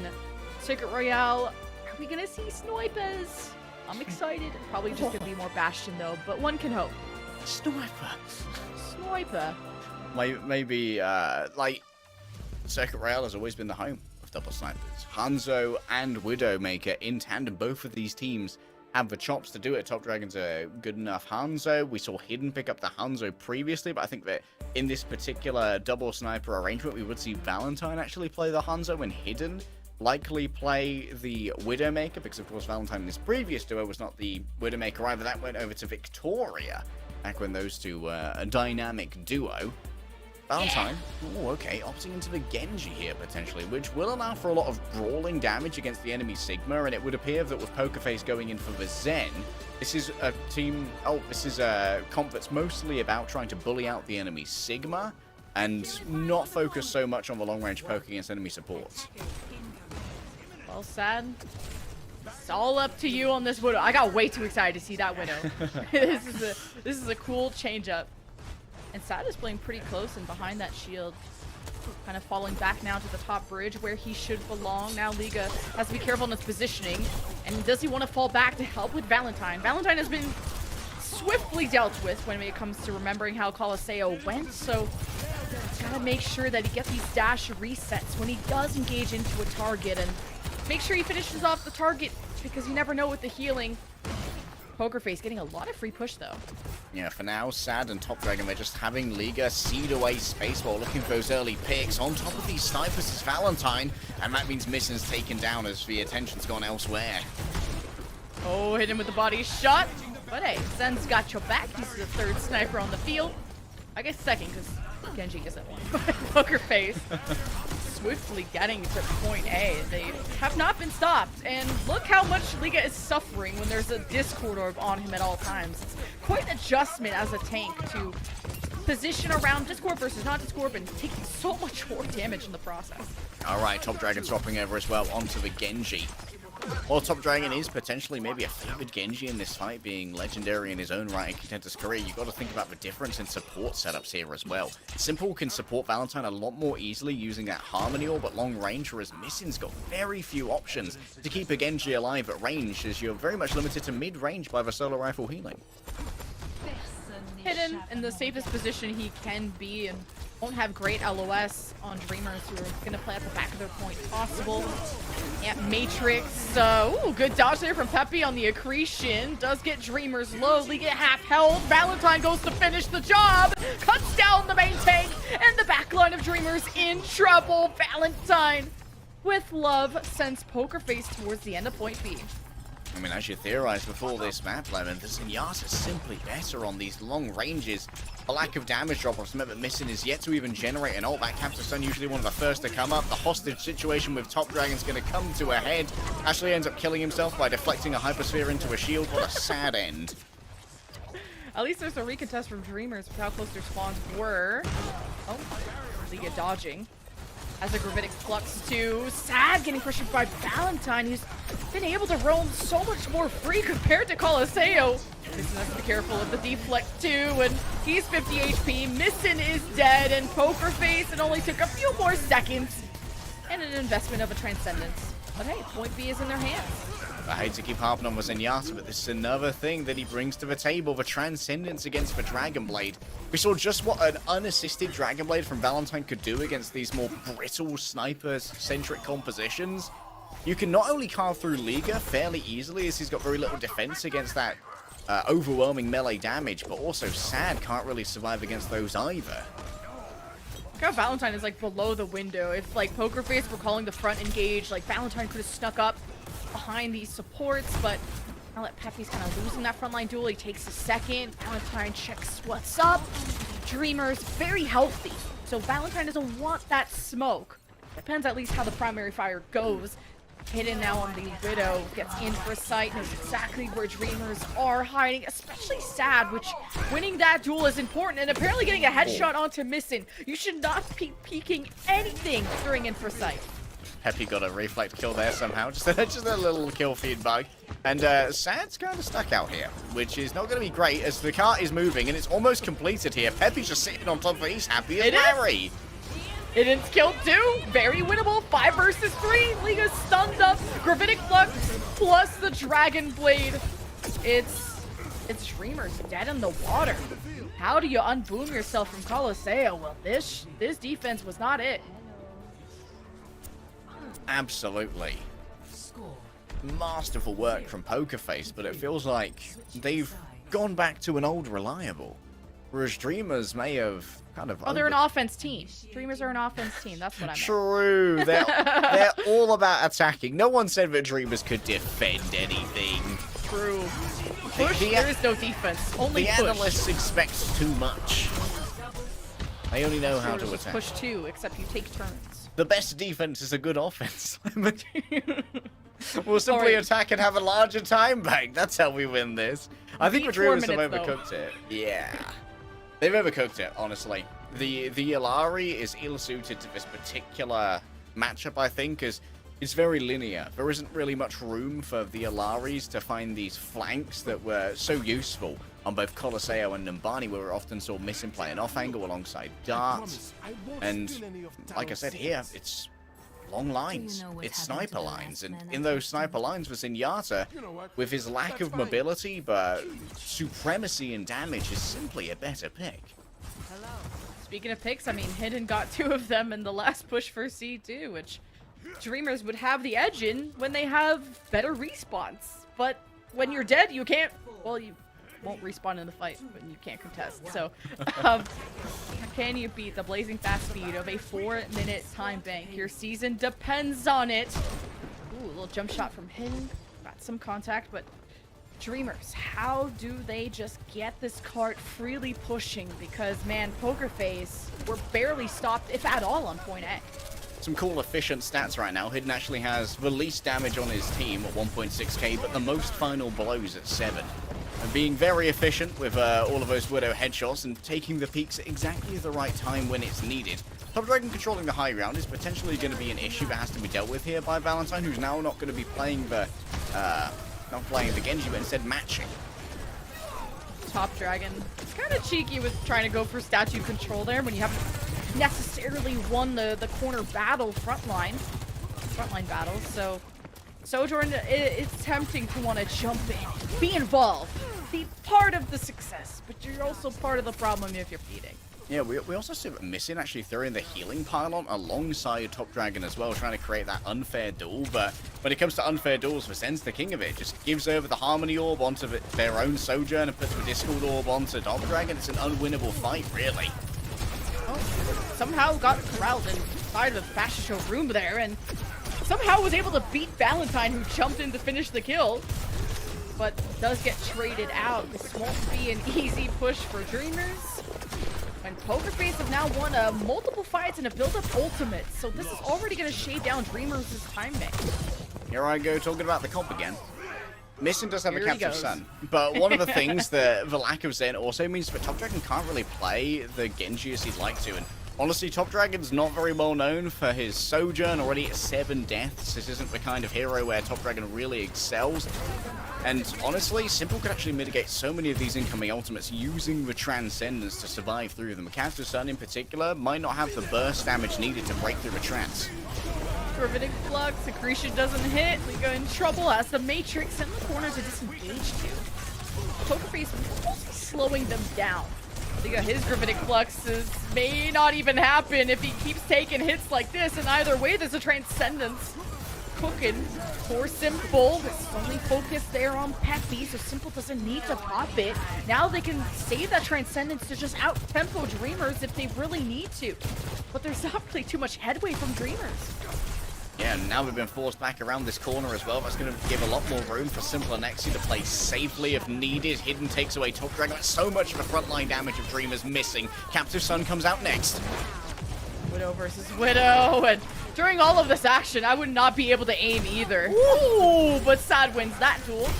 Captive Sun, of course, put in probably some splash damage. Nice 3k at the end, I think, and Dreamers finally cap A, but it's not looking good time bank-wise.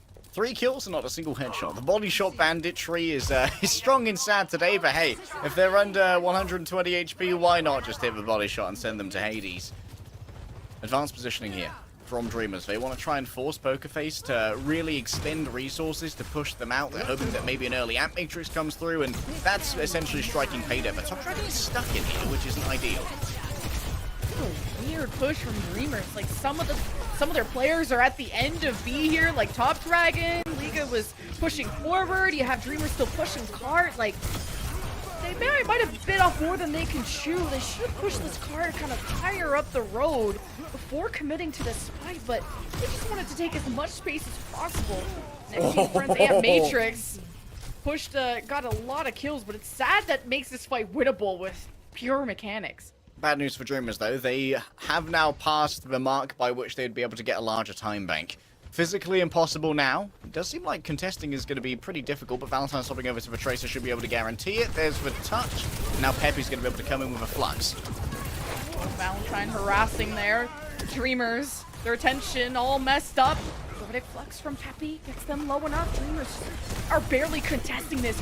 Peppy just wants to force the C9 as much as he can. Rodriguez is trying to do so. Signa! And it happens. Just lift him away from the car. It's as easy as that. Gravity is your friend. It keeps you stuck to the earth and stops you floating off into space most of the time. Sad certainly is warmed up on the attack.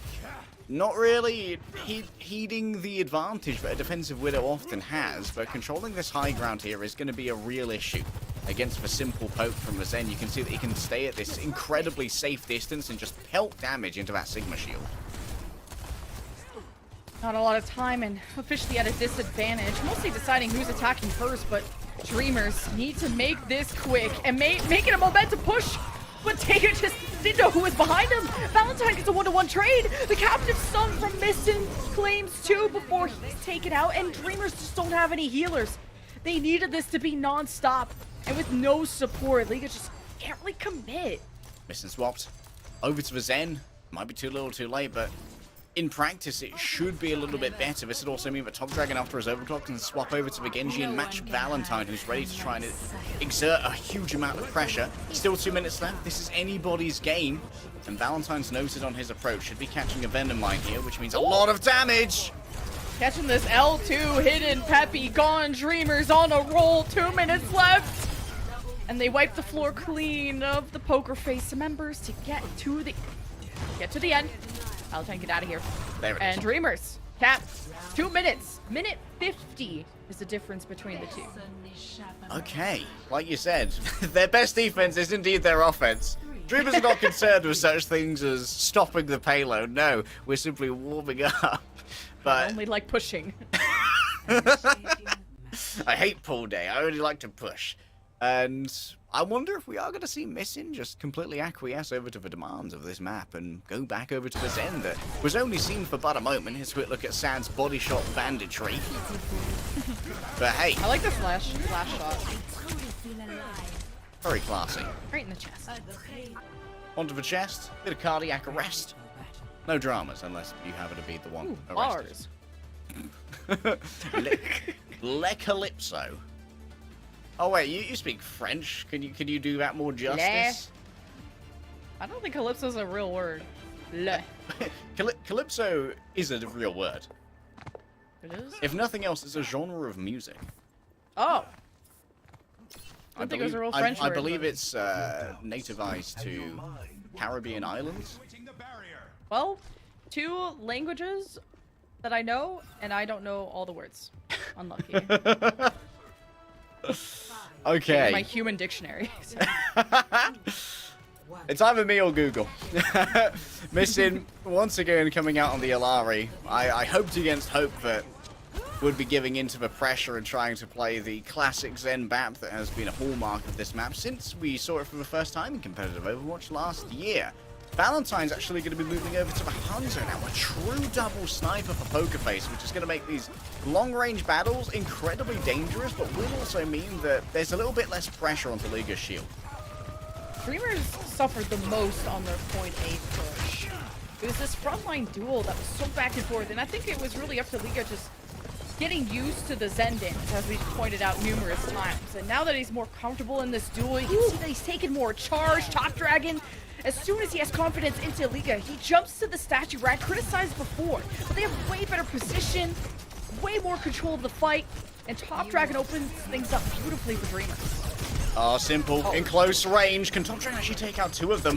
The Harmony Orb here should keep Peppy alive and large amounts of damage. Liga simply went too far, might have got booped in. And that could prove to be a fatal mistake as Valentine has given up the Hunter already. I'm back to the Genji, boys.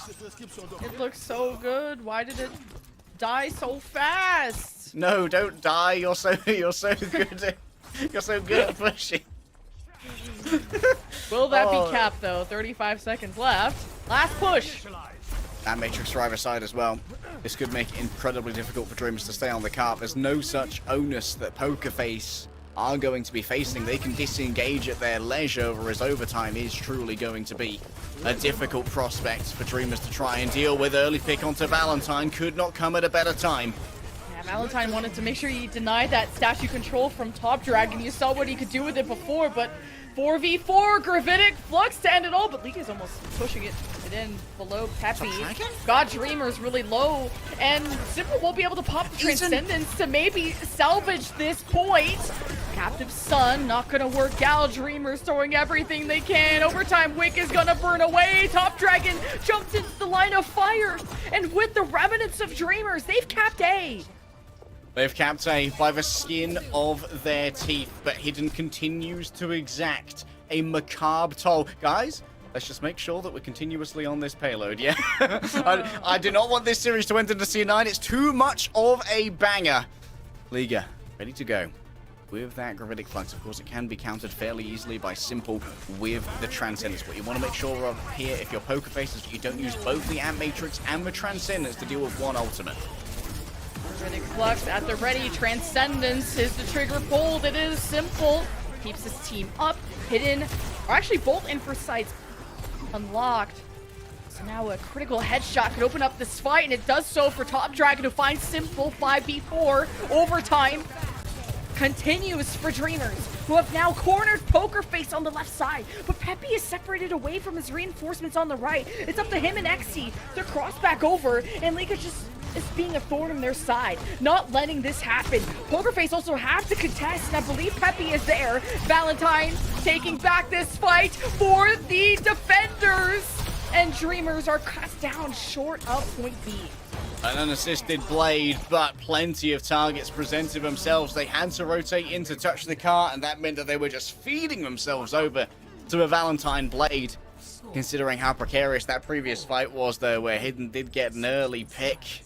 I think Dreamers are counting their lucky stars. They went as far as they did. For a 4-minute hold, this is incredibly doable, but Poker Face have also got themselves a very workable win condition, considering they didn't get stopped once on their attack. They did push pretty far, though, with almost having, what, a 2-minute disadvantage or differential there? So not bad. 4 minutes, though. Poker Face have this immense time bank. Because A, easy clap. B, was where they had some bumps in the road. Point C didn't even exist. Like, they sailed through that so quickly. So, Poker Face, though, especially Liga, has learned a lot from now dealing with that Zen, dealing with the front line. I feel like Liga is having an edge against Peppy now as the rounds move on, so I don't think this is going to be as easy for Poker Face. Yeah, I talked early in this game about Top Dragon not being incredibly well known for the Sojourn, but I will admit that in the second round, Top Dragon has certainly warmed up and found many opening picks that were instrumental to getting as much of a distance as Dreamers did, both at the final fight on A and going into that fight on B, getting an opening pick onto Simple as well. Valentine going to open up here on the Genji.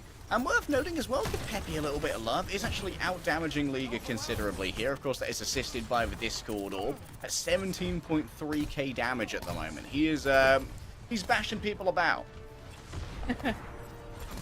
See how much that matters in this upcoming push, because this will be the final round, and Valentine makes his way into the back.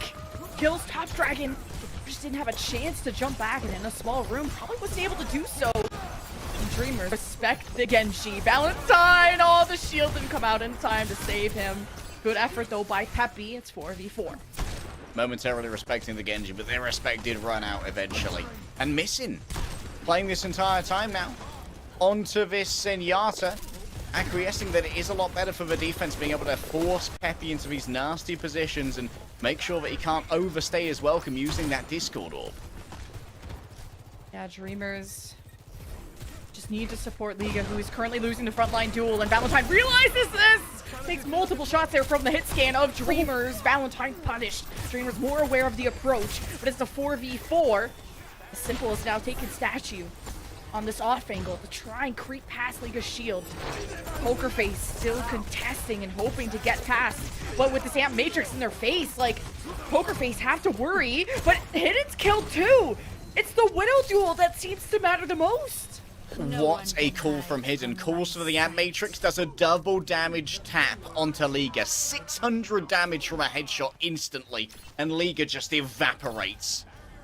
Unbelievable awareness from Hidden and Exy in concert, but just allows for this to happen. 2 minutes now to try and get through point B. It's far from guaranteed here. Poker Face certainly have the initiative, and they're coming up towards a couple of ultimates that are going to make it a little bit easier. Liga can strike first, though, with a Gravitic Flux if he gets the good timing. Yeah, try and force as many fights as you can. Dodging the accretion, just barely off of Liga's shield. Gets Peppy low. Dreamers can't capitalize, and as they move up, they get headshot by Hidden, who didn't even have Infrasight. Transcendence and all the ults coming out of Poker Face. They capitalize on the fumble of Dreamers. The bag, the pasta, it's on the floor. Poker Face with 90 seconds, have a few more meters to go to end the season for Dreamers, who are the #1 contenders team.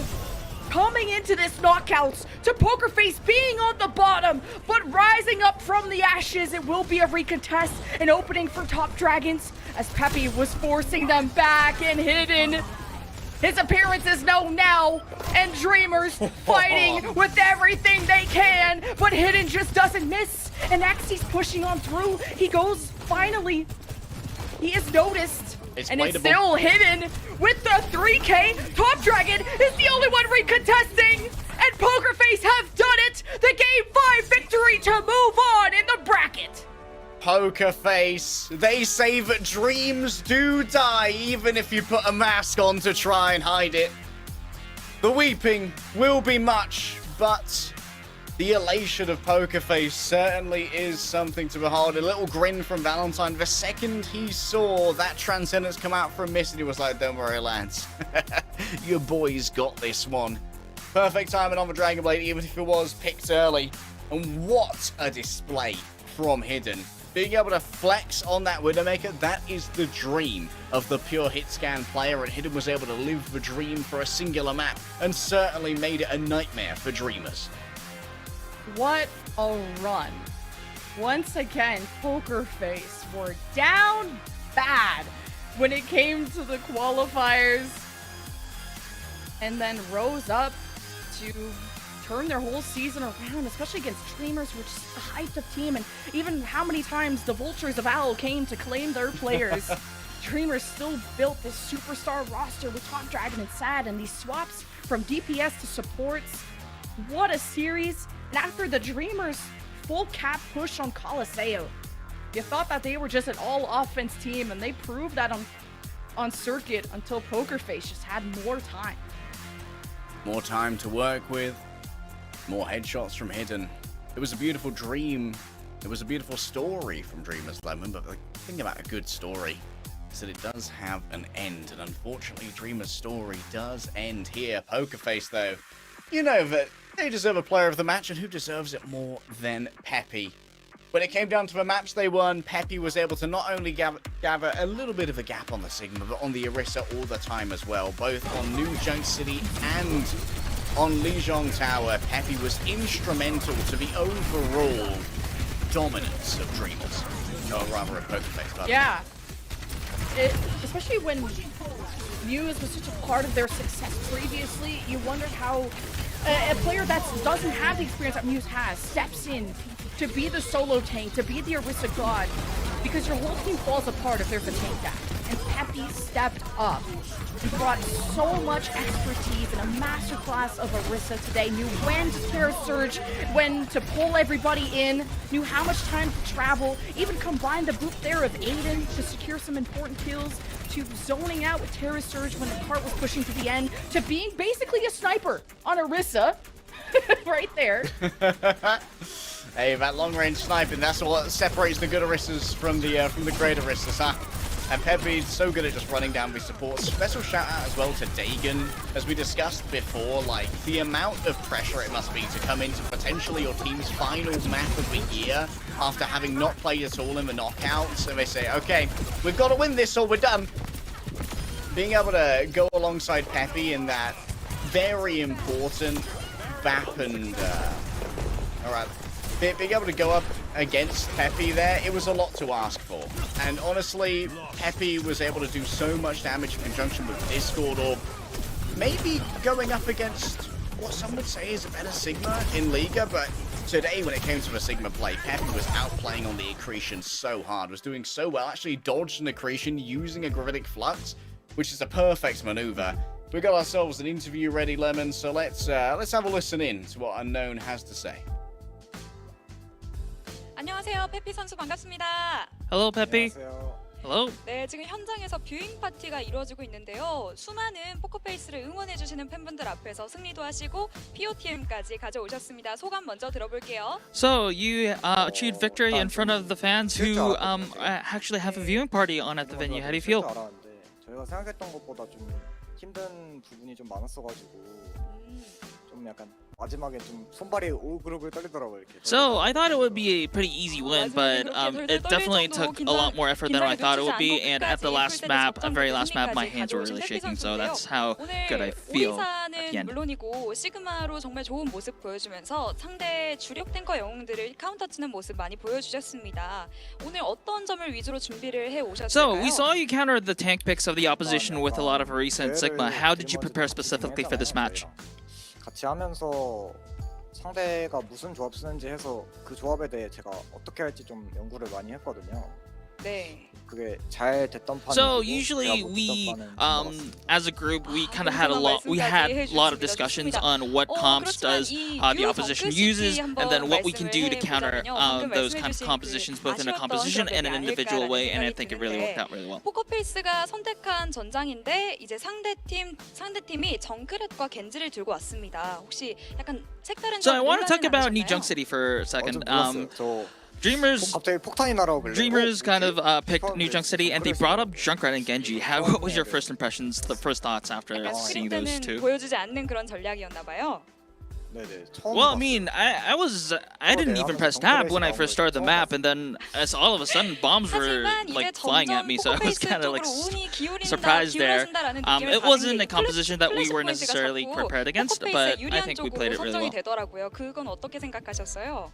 So, and we also noticed that on New 좋아하셨다고 Junk City, the next 오버워치 points were actually spawning in favor of your locations. How did you feel about that? 마지막으로 이 풀세트까지 Well, 갔기 I mean, if 때문에 we are that 다섯 번째 lucky, 맵이었던 that's 서킷 definitely 로얄에서 our day. 정말 That's 말씀해주신 always on 대로 my mind. 긴장이 정말 많이 됐던 장면들이 많이 나왔었는데 마지막 딜러들의 활약이 대단했습니다. 그때 팀원 내에서 반응이 어땠는지가 궁금합니다. So on the very last map at Circuit Royale, the DPS duo from the side of Poker Faces really were impressive. Like, how was the comms like at the very last moments? POTM을 받았기 때문에 정말 잘한 Oh, we were 선수 just, 중에 you know, 하나이겠지만 we 또 were 햇빛 being 선수가 좀 fanboys 칭찬하고 싶은 그런 all 선수가 around at the 있을까요? last map.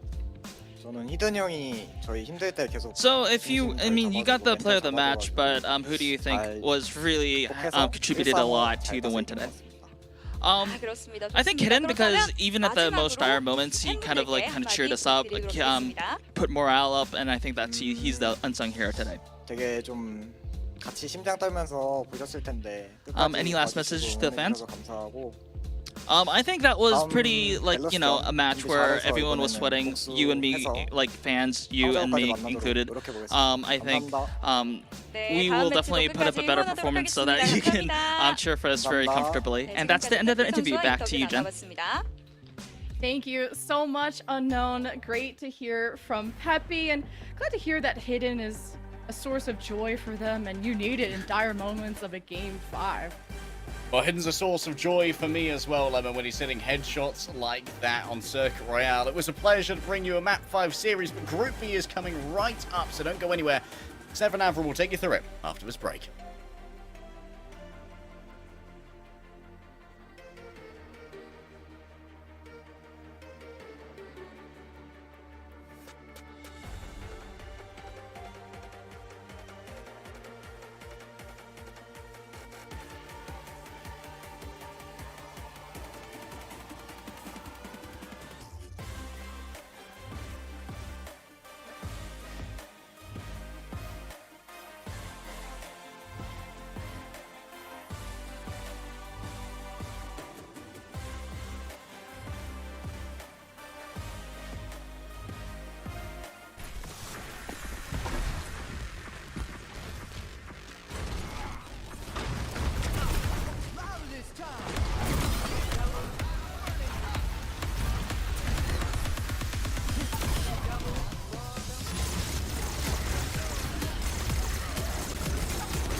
Welcome back. It is time to round out this weekend here of Overwatch League action. We've got 2 more matches for you. I'm Achilleos back on the cast alongside Avril to round things out. Coming up next, we've got a banger of a match. We hope it wasn't the last time that we went into this one. We were really excited for it.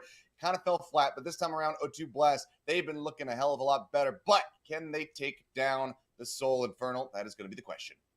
Yeah, I mean, we had a 5-mapper already. We had one in the low bracket. We had one just before in the upper bracket between Dreamers and Poker Face. The game that I thought would have gone longer, Dallas versus Spark, ended up being quite quick. So now I'm a little bit concerned about Soul Infernal versus O2, especially considering O2, they definitely come in as the underdogs, but they're a team that's very similar to Dallas in many ways. They favor the Junker Queen. They're going to be the rush team of this big bracket. Soul Infernal, I think, are the far more well-rounded team. They've been one of the better teams, if not the top team, consistently throughout the year in the 2023 season. So the team to beat for sure. And we've already got Hangzhou Spark actually in the upper bracket clinching their spots. So 1 spot left to go. 1 spot left to go. So we'll see who it's going to be and whether or not O2 Blast can take them down. We already have kind of that one Overwatch League team killer in Sin Parissa, who we will be seeing in the second and final series that we'll be casting here this evening to see whether or not they can take down the Dynasty, but also whether or not O2 can join them in their ranks and best the Soul Infernal. It would be a cataclysmic clash if they're able to come out on top of it. It'd be very damn impressive, but they have been on the up and up as of late. But even with those improvements that we've been seeing, that former O2 Blast that we kind of know and love them being in that strong form, being the best team coming out of the contender squads, Soul Infernal is kind of a little bit of a different beast. So uncertain if they're going to be able to get it done, but we're just hoping for a good matchup no matter what. Because already some very strong ones that we saw, especially that last series, that back and forth between Dreamers and Poker Face was very entertaining to watch. So at the end of it all, we just have fingers crossed that we get some good old Overwatch here today. And we'll see how it goes. I mean, there's some potential out there for sure. I know you're looking forward to seeing some more Milgaru ball play. As, yes. You know, we kind of hyped up maybe Seoul Dynasty could opt into that with some Bellasaria ball as well. But it's been a lot of Void that we've seen lately. More Junker Queen for sure. I think on this side of the bracket, we're definitely going to be seeing Junker Queen out in force between all of our different tank players. So, a lot to look forward to. But Soul Infernal, O2 Blast, I still think it should be a pretty decent game. O2 Blast are looking strong at the moment. They look like by far minimum the second best team in the bracket. Well, we'll have to just see as we get ready to take a look at the rosters here in a brief little moment. We dive into that one, talk about it a little bit more, and then get into the action because, of course, this is just going to be yet another best of 5, first to 3, whatever you want to call it, and then the loser will be selecting maps. So we'll get ready to see, what the opener is going to be and where we get taken from there on out because we've been seeing. I think it's a lot of Lijiang. I won't be surprised if we get more Lijiang. Everybody's kind of been favoring that one, so it could just be the staple starter throughout this entire knockout bracket. I'll have to just wait and see if that is going to be the case, or if they want to decide to throw us a little bit of a curveball. Looks like it's taking a little bit longer for us to get to the rosters, so we're just chilling for the time being. Yeah, Infernal chose Lijiang versus SPG. I think the teams that would like to play more Brawl would probably go towards that map, but versus a team like O2 Blast, unclear if that's going to be the easy answer. I think O2 Blast are happy to play in a Brawl matchup, although it'll be probably Ryan versus the Junker Queen. You have Protect on the tank line. He is an off-tank player. He's got the typical off-tank hero pool, which does also mean that if we go towards maps deeper in the series where Sigma might come into play, so Liga can jump on a Sigma a few times. We do know that Nimbani is a great map for the Diva as well, so there's still good stuff in the hero pool regardless of how this goes down. If O2 Blast end up dropping the first map, I think Nimbani would be a very good pick for them a little bit later on. A lot of this team, in my opinion, though, is the power in the DPS line, but specifically on who I use Genji, which, if you're going to play the Jungle Queen composition, the thing that pairs extremely well with that is a Genji, and you need a top-tier Genji, which Who Are You is. That he has been since the very early days of Overwatch, before the league had even begun. This guy made a name for himself on that pick and will continue to do so, we expect, here going into this matchup today. And he needs to be at his full form if they want to be able to take down the Soul Infernal. If there's one Genji out there here in APAC, especially, that can make it happen, it would be Who Are You? That's the one that I would be putting my money on as well. But certainly will have his work cut out for him because we're talking about the DPS duo here for this squad. It's pretty damn stacked on the opposite side. We'll get a glimpse of them in a brief little moment. But of course, with Zest, with MN3, you always have to respect them. They are capable of pulling off absolutely ridiculous stunts once they get into the lobby. But enough about me, talking about these players. Let's just go ahead and take a look.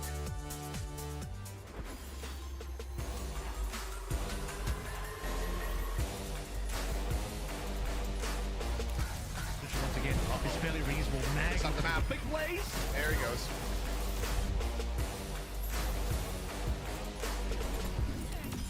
Skewed feels like this needs to be rescued, and indeed it does. Look at how aggressive he's able to get right now. Everybody's dropping.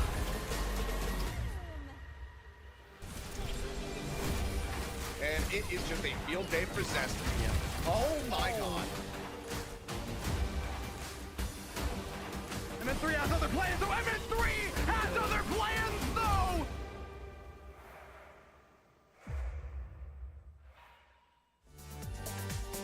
And there they are, stacked across the board. MN3, Zest, Mag, Skewed, and Fixa. This squad has been at the top of APAC the entire year throughout. Obviously, not the success that we wanted to see from them back all the way back to the midseason madness, but still at the top of the standings here and looking to maintain that dominance.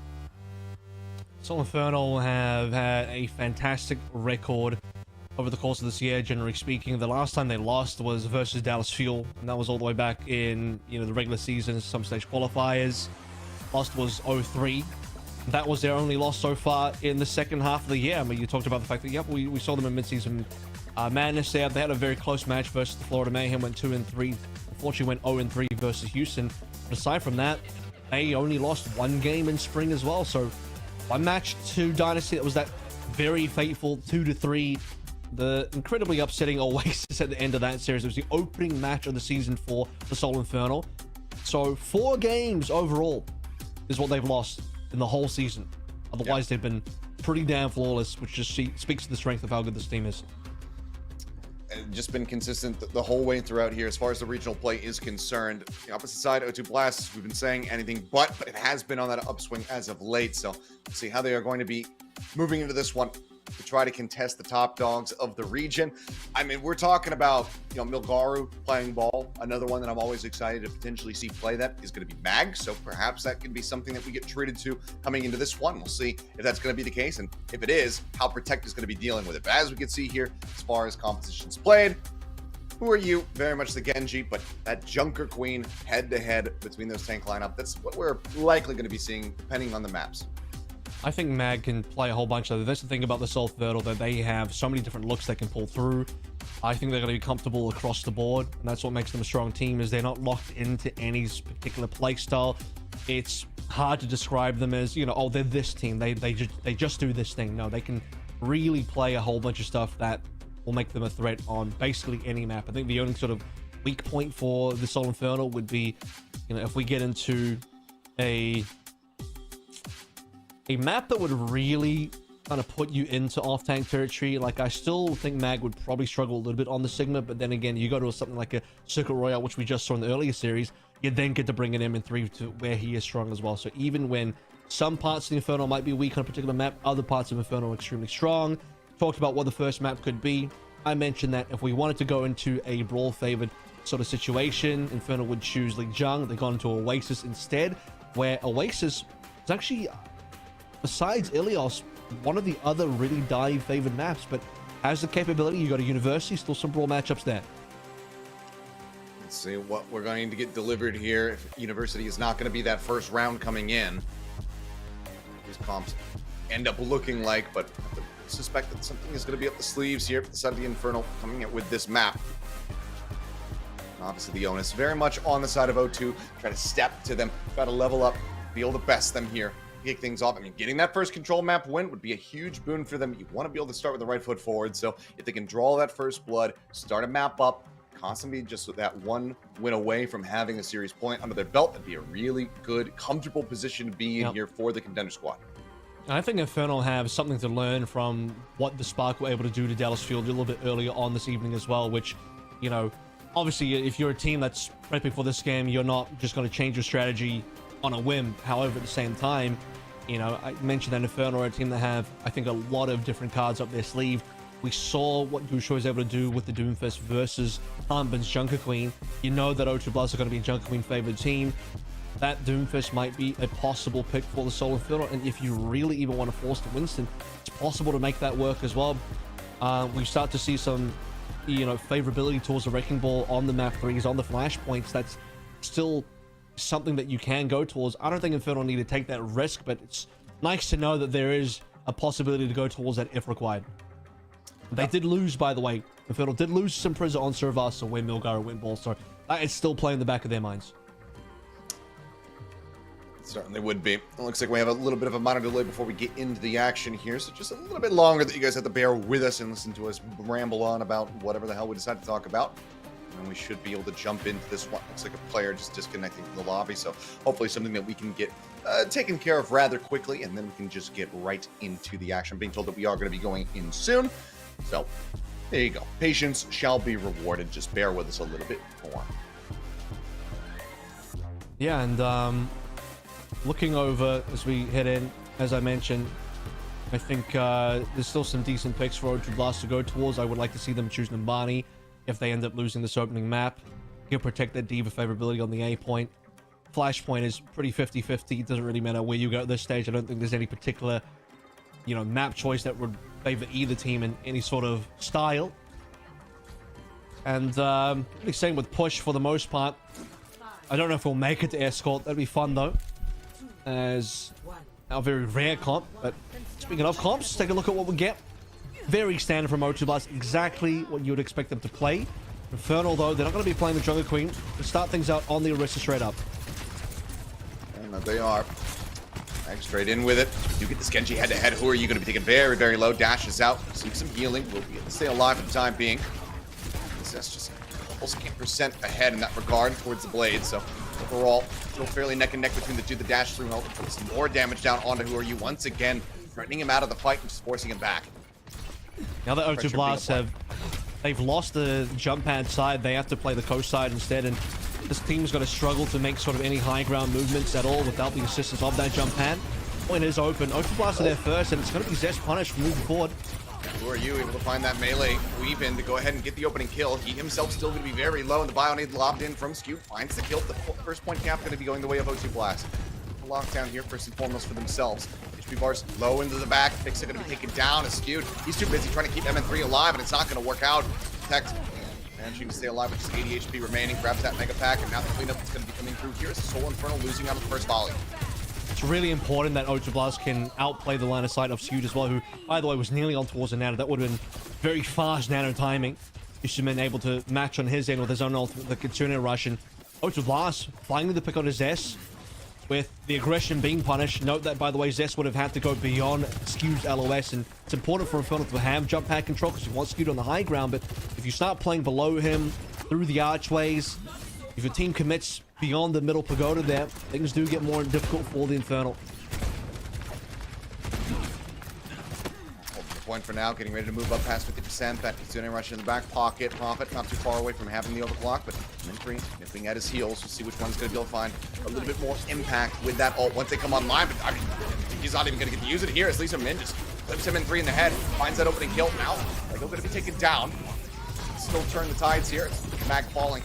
Should be able to hold the point. This just got to make his exit, dashing back. The Nano not even helping to build up the blade, and he's going to be hounded down by Who Are You at the very end. So further kills found. It's final fight territory now. As O2 Blast, they only had to use the Kitsune Rush and the overclock to win it out. I mean, it's just Skew doesn't know who to go for at that stage. You want to wait for MN3 to have an overclock, but the issue is you have a Nano and no one else has an ult. You can't pair it with anything, so it's going to go dry onto somebody. With MN3 down 4v5 like a damage output, O2 Blast largely ignoring Mag. They just want to go for the backline. They're successfully able to do so.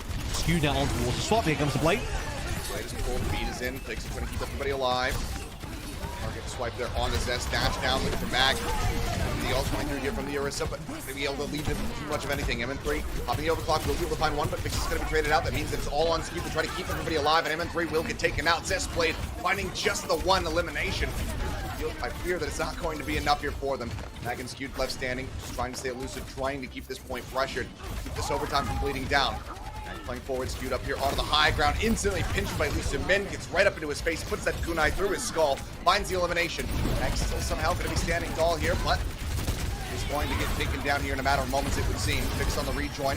Desperately trying to keep him alive. 350 Lucio is just not going to be nearly enough. Fixel himself now under fire, taken low, going to be taken down as Who Are You rejoins, and it's 100% to 0 to start things off. Yeah, and I think you really have to respect the discipline from O2 Blast as well. The soft measure in terms of not freaking out, not panicking. Okay, you'll lose the early neutral and jump pad side, but you can just pull back. Don't actually lose any members and just play for line of sight. See if the Soul Inferno are going to overextend or not. And eventually, you know, cap is going to open. You'll be first on the cap. Soul Inferno, somebody has to come and challenge you. Mag's going to be on the ground. You have to find ways to isolate targets. It's going to be tough to get onto Skewed if he's on the high ground, but you can punish members on the ground for sure. And beyond that, I think Zest playing Genji in this matchup, it's not easy for him because he doesn't have good, reliable healing. Skewed has a lot of work to do because he's got to pocket both Mag and also Zest, and somehow heal long range MN3 is also a lot of work for Skewed to be able to do. Soul Inferno can't effectively poke as well with it lacking that extra flex DPS and lacking the extra, you know, hit scan or long range DPS and playing the Genji instead. We're going on University now, which, as previously mentioned, is very favorable towards the brawl. If they don't want to run back the Orisa composition, it's basically the same comp again, but this time Skewed is going to be on the back. Minor little adjustments here. Prophet going to be looking to do quite a bit with that Bastion, but as I say that, Mag will find him, puts him in his sights, and takes him out. One robot to another. Now Javelin just right into the chest to protect, forcing him back. They look to try to deal with Who Are You, who's desperately trying to kill off Fixa. Takes him low, can't finish the job, but still does quite a bit of damage. 7-3 and Skewed both end up falling. Turn around, and once again the cap coming through here for the side of O2 Blast, starting things off. The Zest pressured out, falls back, but look at the disparity between these Genji. Zest at 30%, Who Are You? Yeah. Nearly at 75. I think it's just a lot easier for Who Are You to play in this matchup when you have the Junker Queen commanding shuttles support you. Beyond that, Who Are You? He's the GOAT Genji. He's the best Genji in the region, possibly still the best Genji in the world. I'd certainly say that myself personally, and his neutral play is unrivaled. So he's going to have this blade in record time before anyone can do anything, certainly before Fixa can match with the sound barrier. Skew's going to have first ultimate on board. Soul Inferno going to be able to pull trigger early. They are. Okay, window open. So man is still 12% behind, but they're looking for some elimination. So far, they only find an Immortality Field, the dash forward. Immortality Field going to be cleaned up, as is Skewed. Taken down, the beat not connecting onto him, nor on a Zest, who also died to protect hands. Now the cleanup can continue as MN3 just going to get swept under the rug. Mag can only find Prophet. I think it's 2 kills they've had so far, realistically. As Fixa will just make his departure. Infernal got the flip for a brief little moment. 15% is all they get. And now O2 Blast have other ultimates to use as well. That was just a blade. They were slow in terms of the engagement of the blade because they had to respect the fact the window was popped down by Skewed. That actually allowed Fixa to also find the sound barrier, which slowed things down for Who Are You. But even despite both support ultimates in play, Who Are You still managed to get kills. O2 Blast still managed to get ahead. Still plenty to use here. Mag wanted to go for all the longer rotations straight into the window with the Terror Surge. Yeah, Terror Surge comes in. Immortality Field, however, is down, and then Prophet kills Mag on the back end of the ultimate. Fixa down to a sliver of HP. Zest desperately trying to stay alive as well. Will finally get bursted back up by Skewed. Continues to receive tags. 64% built up here for the side of O2 Blast. Soul Infernal desperately just trying to scramble to get any sort of pick that they can get, but they continue to really come up shy in that regard. Final fight territory once again here for the side of O2 Blast. Playtime for Zest. Gonna get past the artillery strikes first, which shouldn't be too much of a difficulty yet. Right up into the face of the Bastion. Mag just disappears, just gets ripped to shreds. Immortality Field taken out once again. Now Zest dead. The blade continues to find absolutely zero value. Skewed will find Prophet. The clock now going to be expiring. Has his full built up rail. Does MN3, but needs to find a target. Needs to find a head to click on to actually find a pick, and Protect is not going to cut it. Now the flank around the backside. Who Are You trying to get on top of MN3? Forces to slide away. Can they touch? No, they cannot. It's a bit too late for the side of Fixa to arrive, and O2 Blast will take down Oasis with relative ease. 200-0. Yeah, Infernal didn't get anything there. And beyond that, as all flawless scan for Protect, 0 deaths on the Jungle Queen. So, and that's it. Okay, they got 15%, so not entirely flawless, but still flawless for Protect, specifically as a tank player, which is impressive. At least 2 men also didn't die there as well. So, a very slow start for Infernal, and yeah, okay, O2 Blast are a one-trick team. They're only gonna play the Jungle Queen. Like the Dallas Field, they're just gonna spam this one comp. But if you're good enough at this comp, if Who Are You is still the best Genji in the world, which it's looking like he might be, it's tough days for the Soul Inferno where, you know, they want to run the Orisa, play it a little bit slower, but it's pseudo a little bit of everything. You don't have enough poke because you're not running double flex support. You don't have the double long range DPS in there. You still got the Lucio in play, but it's not quite a brawl composition. You have a Genji in there, which is nice into the matchup versus Prophet's Bastion, but isn't as well supported as Who Are You. So it's a bit of a mixed bag comp from the Soul Infernal, and they got some work to do between map 1 and map 2. See you after the break.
And we are back. We had one hell of a swift map to start things off. Oasis going the way of O2 Blast 2-0, damn near 200% to 0. Only a smattering of percentage gain there for the side of the Soul Infernal, who now have their map pick as we get ready to go into hybrid, but they need to show a lot better play if they want to step to O2, because good lord, they just had their number at every twist and turn. I think the good news for Soul Infernal, if you want a little bit of cope here, is that they have more still left to show. O2 Blast, this is really all they'd have to show. Now, what they have to show is very good because they've been beating everyone up, and including right now, they really haven't lost too much at all. They dropped a single map to Guangzhou Charge in the first round. That was New Junk City, and Charge just kind of have Flashpoint on lock, it seems. But otherwise, O2 Blast have been exceptional across the board on the maps that they have won. And they really, again, only need to play one comp. And it's, you know, a very classic. If you have the Who Are You Genji in your team, it's the pocket Who Are You Genji. Give him everything and he will absolutely destroy the other team type of situation. That's happening again, to no one's surprise. So Who Are You is going to be a problem. Soul Infernal have to deal with that. Soul Infernal are not going to go to Nimbani, which is very expected. You don't want to, again, give a good matchup for the tank scenario. You want to actually, they're going to go to Eichenwalde, which between that and Midtown, it is what it is. I think either would have been fine. I think Orisa defense is going to be very strong here if Infernal want to go for another Orisa look. Junker Queen offense, also very strong here as well. Both things that Mag and Infernal have had plenty of game time on. So there's still room left for Soul Infernal to pull through a few other tricks up their sleeve. I will have to see. I mean, yeah, I guess, you know, trying to go for the Orisa in this one could be good, but it's still really heavily disjointed play that we were seeing from the side of the Soul Infernal. I mean, Zest just kind of getting ripped to shreds, so I'm curious to see if the gameplay overall is going to look stronger here for the Infernal, because I think it absolutely needs to. Comp aside, they were just losing out on every single duel, at least Mini even just getting up into the face of the likes of Fixa as well as Skewed and just dominating as a support. It's not something that you want to be seeing here if you are an Infernal fan, so we'll see how they fare with this map pick.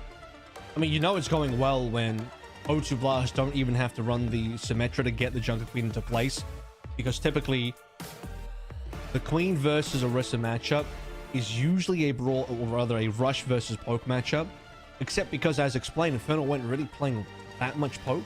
It's not like O2 are taking that much damage. They can actually just kind of run up, press W on the Soul Infernal without the use of a TP at all, which frees Prophet up to play things like the Bastion, maybe the Sojin, maybe anything else to do more damage, and damage was there. So here we go. As expected, O2 Blast are not going to change anything up. Exact same again. So the Soul Infernal. The prediction was from me, Junker Queen attack, Orisa defense. Half true for now. So we are going to see somewhat of a mirror matchup. And actually, I don't think you need necessarily the Bastion. I think the Sojin Genji should be more than fine for the Infernal. I don't think Mag's going to actually lock in the Ryan here. He's probably just going to block some damage. It should actually be a Queen comp. Alright, well, gate's now going to be unlocked. Okay, he's going to lock it in. Maybe. No, he's going quick back. Peek. Yep. Quick peek, have the shield raised. Sure no one's going to get picked off early. I think unless your name is Hardy, I think you really shouldn't be going to Ryan. You know, no one should be playing Ryan in this meta. Some people would say even if your name is Hardy. But especially if your name is Hardy, maybe you should just keep playing the Ryan because you're good at it. But for everyone else, maybe not. Well, that's going to be that's very big change of pace. Down. Yeah, that's a big change of pace compared to what we were saying. Mag's still going to be taking low Immortality Field force up to go ahead and keep him alive. Finally going to be dealt with, but Prophet also falls. So 2 quick kills onto both DPS players, and we playing Ring Around the Rosie here on the pillar, and the Infernal occupying the point now. Protect low on HP, trying to force him back. It comes out, body shot across, leg up, taken low, and Zest is there for the alley-oop. Scoops the kill. Protect going to be taken down. It's fast cap coming through in 5.5 minutes now in the time bank. As Fixa will find 2 on the back end of the fight. And this is a bit more in keeping with the Soul Infernal we were anticipating off the rip. This is why I prefer the Sojin over the Bastion here as well, because you have so much better neutral play, and you actually have a real ultimate when you can have that rail charged up, instantly get a sniper into somebody. Whereas the Bastion's only good when the tank form's available, and even then, super limited, no mobility. It's a lot more harder to, in my opinion, get value. Although if you're defending first, you're not exactly having to push up forward, so maybe it's fine on the defense. However, O2 Blast need to do a lot more in this defense down. They have to be active. They might be able to leave Profit on the high ground, but the rest of the team needs to get in the face of Infernal. Force this brawl. They do. Fix are going to be taken down early. Who are you playing up here into the gateway? Going to be looking for a little bit more. Window going to be forced out here from Skewed. He's down low. Immortality Field's been burned as well. Who are you toying with him here? The Immortality Field will finally fall. Mag in the meantime trying to occupy some space up into the front over by the cart. And been left out to dry because Who Are You's just been drawing so much attention. It's the deflect pop, looks for Skewed again, dashing forward. Can't quite get the execute, now finds it. That's going to be a very nice cleanup here from the side of O2 Blast, getting card control. And Who I Use gameplay is so slick because he just knows his limits incredibly well. He knows that no one's going to chase him. Soul Infernal don't really have that type of composition. They could send the entire team to turn around and chase Who Are You. Maybe that's actually what Infernal should have done, but if you do that, you're starting to turn your back away from the rest of O2 Blast who can chase you down as well.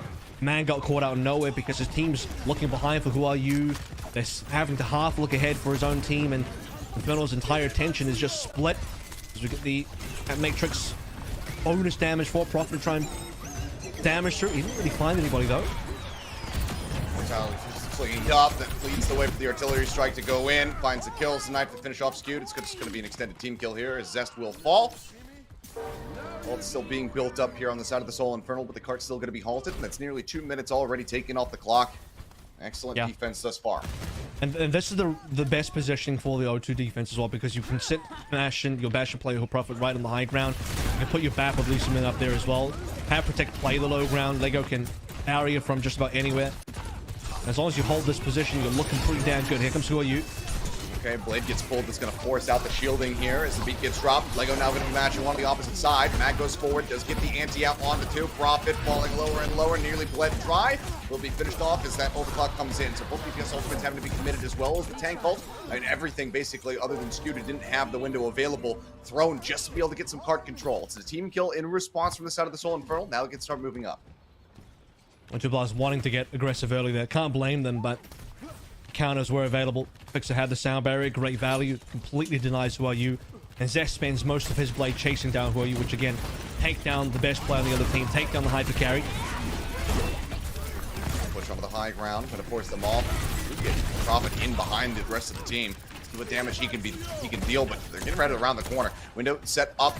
Making their way across the bridge, and O2 blasting to try to get on top of this card right here, right now. Otherwise, it's going to get away from them. Who Are You? Who's trying to lead the charge? Dives forward, ends up getting taken down. The damage out on the multiple players here on the side of the Soul Infernal. Picks it going to be down to a sliver, but the Immortality Field still standing. Keeps him alive for a little bit longer, but there's the Rampage. Pushing forward, kills off the Immortality, gets the anti out on the 4. But Protect, he oversteps, he ends up falling off, and no kills are found. Take a moment, pull back, the kills start coming in, Fix getting closer to that next beat. Very much outpacing Lego in that regard. Now the card can continue to roll up. O2 Blasting a little bit more. Who Are You? Unfortunately caught out on an island. The rest of O2 Blast were not committed. Who Are You was so far forward compared to everybody else. Now the cleanup from the Soul Infernal, who to put themselves in this position, you got to rewind quite a little bit further back. But Skewed put his initial window on the payload, and that's super hard for O2 Blast to contest with. So Infernal got this insane amount of free push for quite an extended while. And O2 Blast, they couldn't really go on the payload at all until the window was gone. They sort of halfway able to contest. Protect got a really nice Rampage, but dies for it, and not enough follow-up damage for the 4 or 5 bleeding members on the Infernal, despite there not being a sound barrier. Unfortunately, with Who Are You being caught multiple times, O2 Blast lacked the firepower, and you need to protect up in the front, not Who Are You. Really great disengage. Artillery strike now going to be called in, and Pixa gets taken down. That's a potential sound barrier eliminated from the fight. 2 minutes 35 left in time bank here for the side of the Soul Infernal. Plenty to work with. Ultimates nearly 5 online for them as well. Need to be able to get back into a push position. See if O2 Blast can deny them from getting just that. The ready. Yeah, MN3 up over the top. Pitbull coming online right now. They rush their way forward. Sound barrier in response. Like, looking to push them back, and MN3 caught by the axe. They go ahead. They interrupt that overclock. Sending MN3 finding any additional value. Page, not going to be finding too much there. Lego does continue to fall low. His blade for blade's going to get pulled, but Who Are You? He's overstepped, as has Zest. It's cleaned up. Get down to a sliver. Up, back, up, pull forward here on the side of Profit. Looking to try to take down this Bastion, get rid of that massive damage threat. They will force him back with the help of the window, and also find Lego in midair. Cleanup continues to be found. The cart rolling forward, getting ready to round the final corner now. Yeah, huge amount of ultimates there from Infernal, but what an outplay. Skewed getting the kill to Who Are You.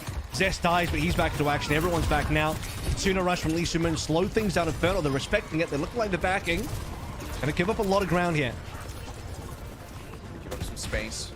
Protect with that next rampage, 16% away, could very much be the difference maker here between a cap and a hold. Nobody else on the opposite side, close to ult, but yeah, great headshot. The rail from MN3, taking down Lego. Max not going to get the swipe that it was looking for. Protect stays alive. 6% left to go for that ultimate, and Lego now going to be rejoining. They don't get any space off the back of that kill.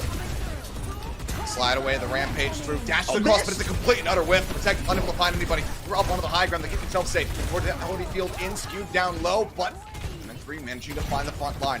Protect is gone. They need a little bit more though to try to get this push rolling. Fry comes out. Mag looking to escort them forward. Zone rampage now online. Gets the axe swing across. Lee Sumin going to be taken down. Winnow going to be set up here onto the high ground. The rail shot across. Lego dead. Who are you? Picked apart. Now just Protect trying to hold the line. He will fall. The cap comes in. Soul Infernal taken down to 39 seconds remaining. Decent defense in the end here for the side of O2 Blast, but they cannot stop the card. I think that was a huge mistake from Protect. I mean, it was a clear... I mean, obviously he whiffed, but the positioning was just way too easy for Soul Infernal to be able to dodge. I mean, it's a very obvious rampage coming on through. Infernal can just walk away. They back out on high ground. They back around the corner. So Zest a little bit early on, hunting down Who Are You, as mentioned. With Mag having already pulled out his rampage. But had O2 Blast just played slowly, by time, you don't need to force the issue here. Infernal have to walk into you. They have to walk around the corner into you, and when they start really committing in, that's when you rampage, and you also don't want to rampage out of your team's LOS. And the issue is, when you have Protect going diagonal all the way around the corner, past that 90-degree angle, and he just rampages away from his own team, I mean, you are condemning yourself to just dying there on top of them whiffing the entire ultimate. So huge mistake. I didn't see any real reason for O2 Blast to feel that they needed to make that play. Well, they paid the iron price for it. So now I'll have to go to extra innings if they want to be walking away with a 2-0 lead in this series. And Soul Infernal going to look to put a stop to that push here as they swap over onto the defending side. Not going to be seeing the Orisa, something that we were kind of talking about, expecting to see. It does not come through. It's just going to be Mag once again here on the Junker Queen. And he was having a whale of a time on the attack, so I'm not going to be too upset about it.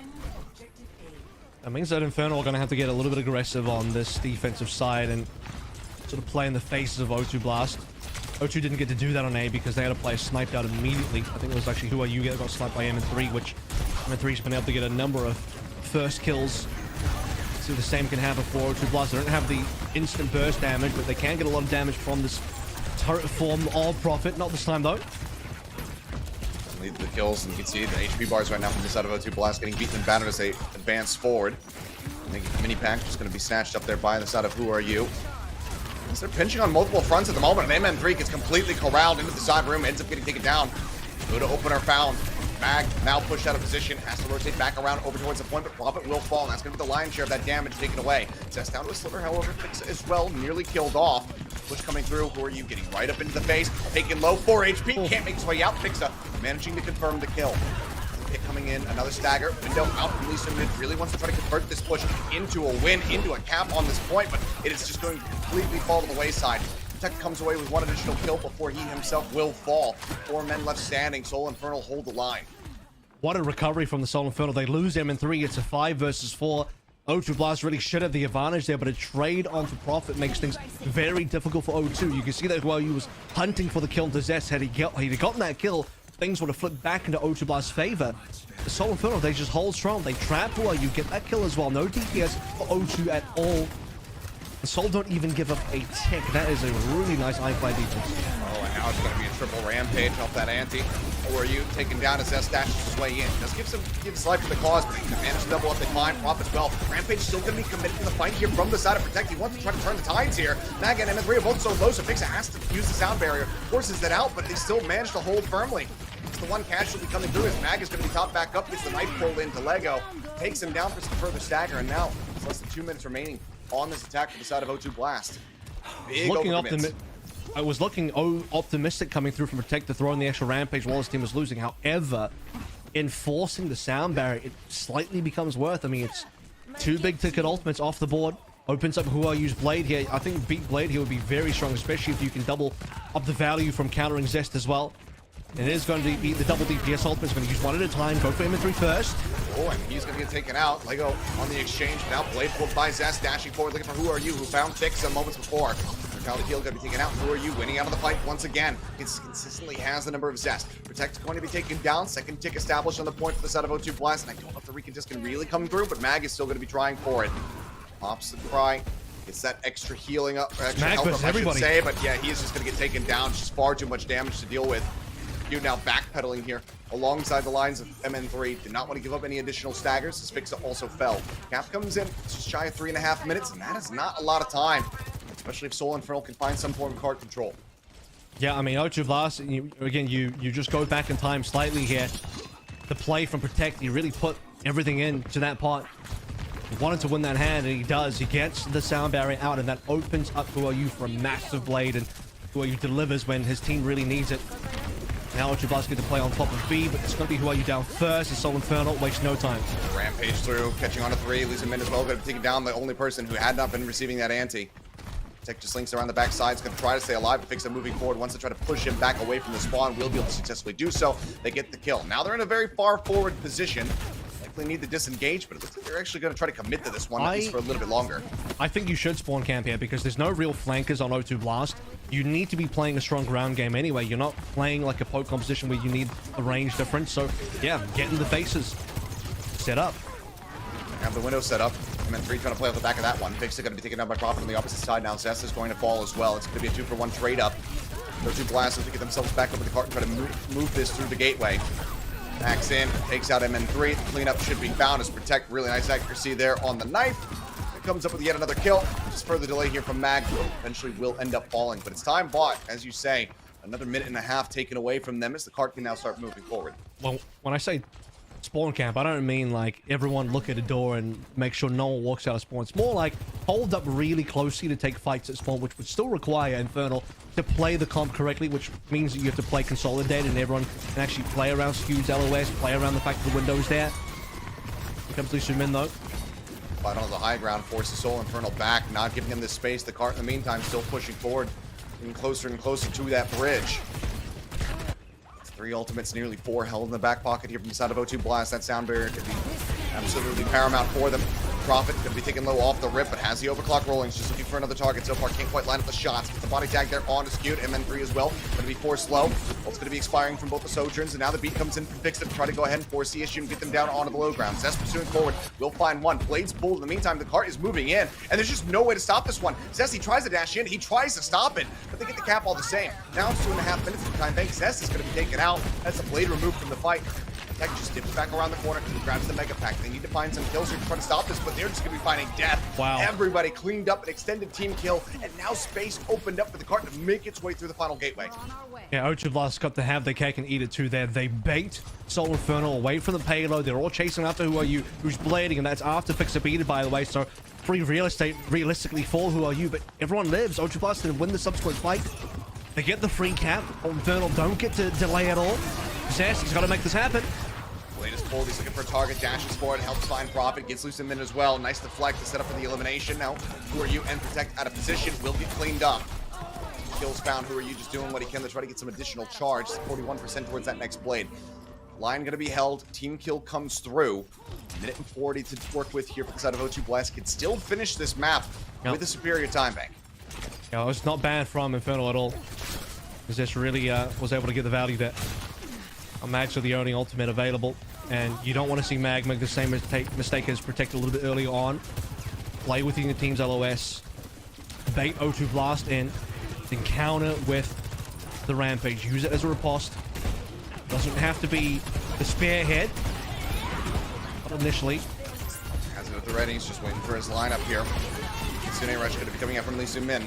MN3 taking down a half HP. Heals going his way, just trying to keep him sustained as best as possible. Everybody clustered up. I thought Mag was going to go for it right there in that moment, but taking a little bit too much damage, it would seem. Finds it to be a bit too risky.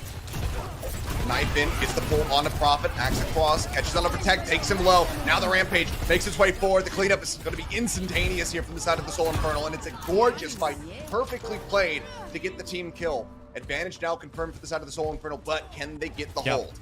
And you actually saw what the impetus for the Rampage was. He sees the Suzu burn by Liu Sumin and knows that's the moment. I can now go for the Rampage. They cannot counter this one.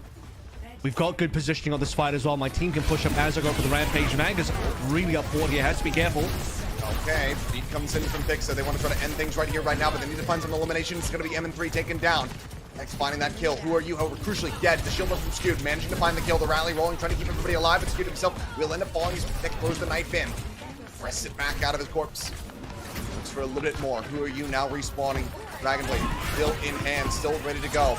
Rampage across, managing to find 3. A massive one there. Princess pulling the blade, finds Prophet. Lego going to be taken down. The tag on the cart, they manage to get the push forward. Prophet, or rather, Tech's trying to bring that one up the bear, trying to get it to the golden box of victory, but it's not going to work out. And Who Are You is left all on his lonesome, and now he's going to be dead. The cleanup comes in, the overtime bleeds down. Very hard fought for both teams, but the Soul Infernal will be able to tie things up 1-1 with a win here on Eichenwald. Really nicely played on the C defense in particular. And despite the initial aggressive push out of spawn from the Infernal going awry, you have MN3 sliding forward, not backwards, and dying for it.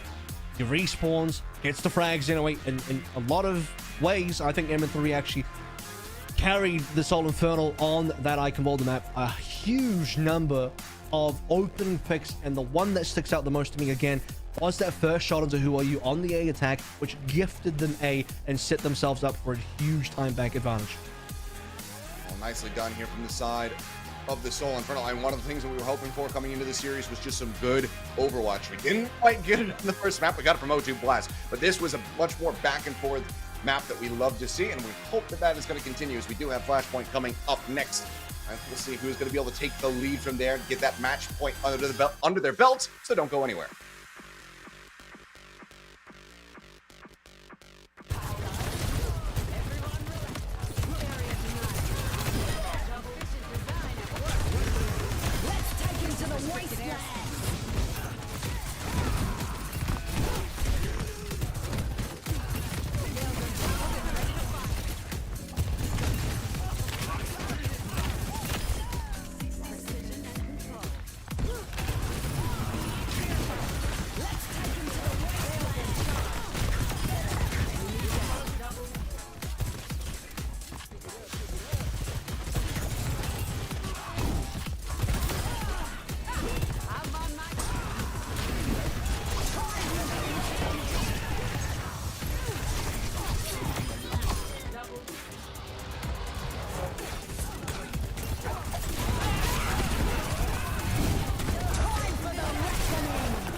We are back and we are tied up at 1-1. The Soul Infernal able to answer back on their map pickup. Eichenwald it to absolute perfection. It would seem as a nice little back and forth between the two squads, but they managed to stand tall and get the win in the end.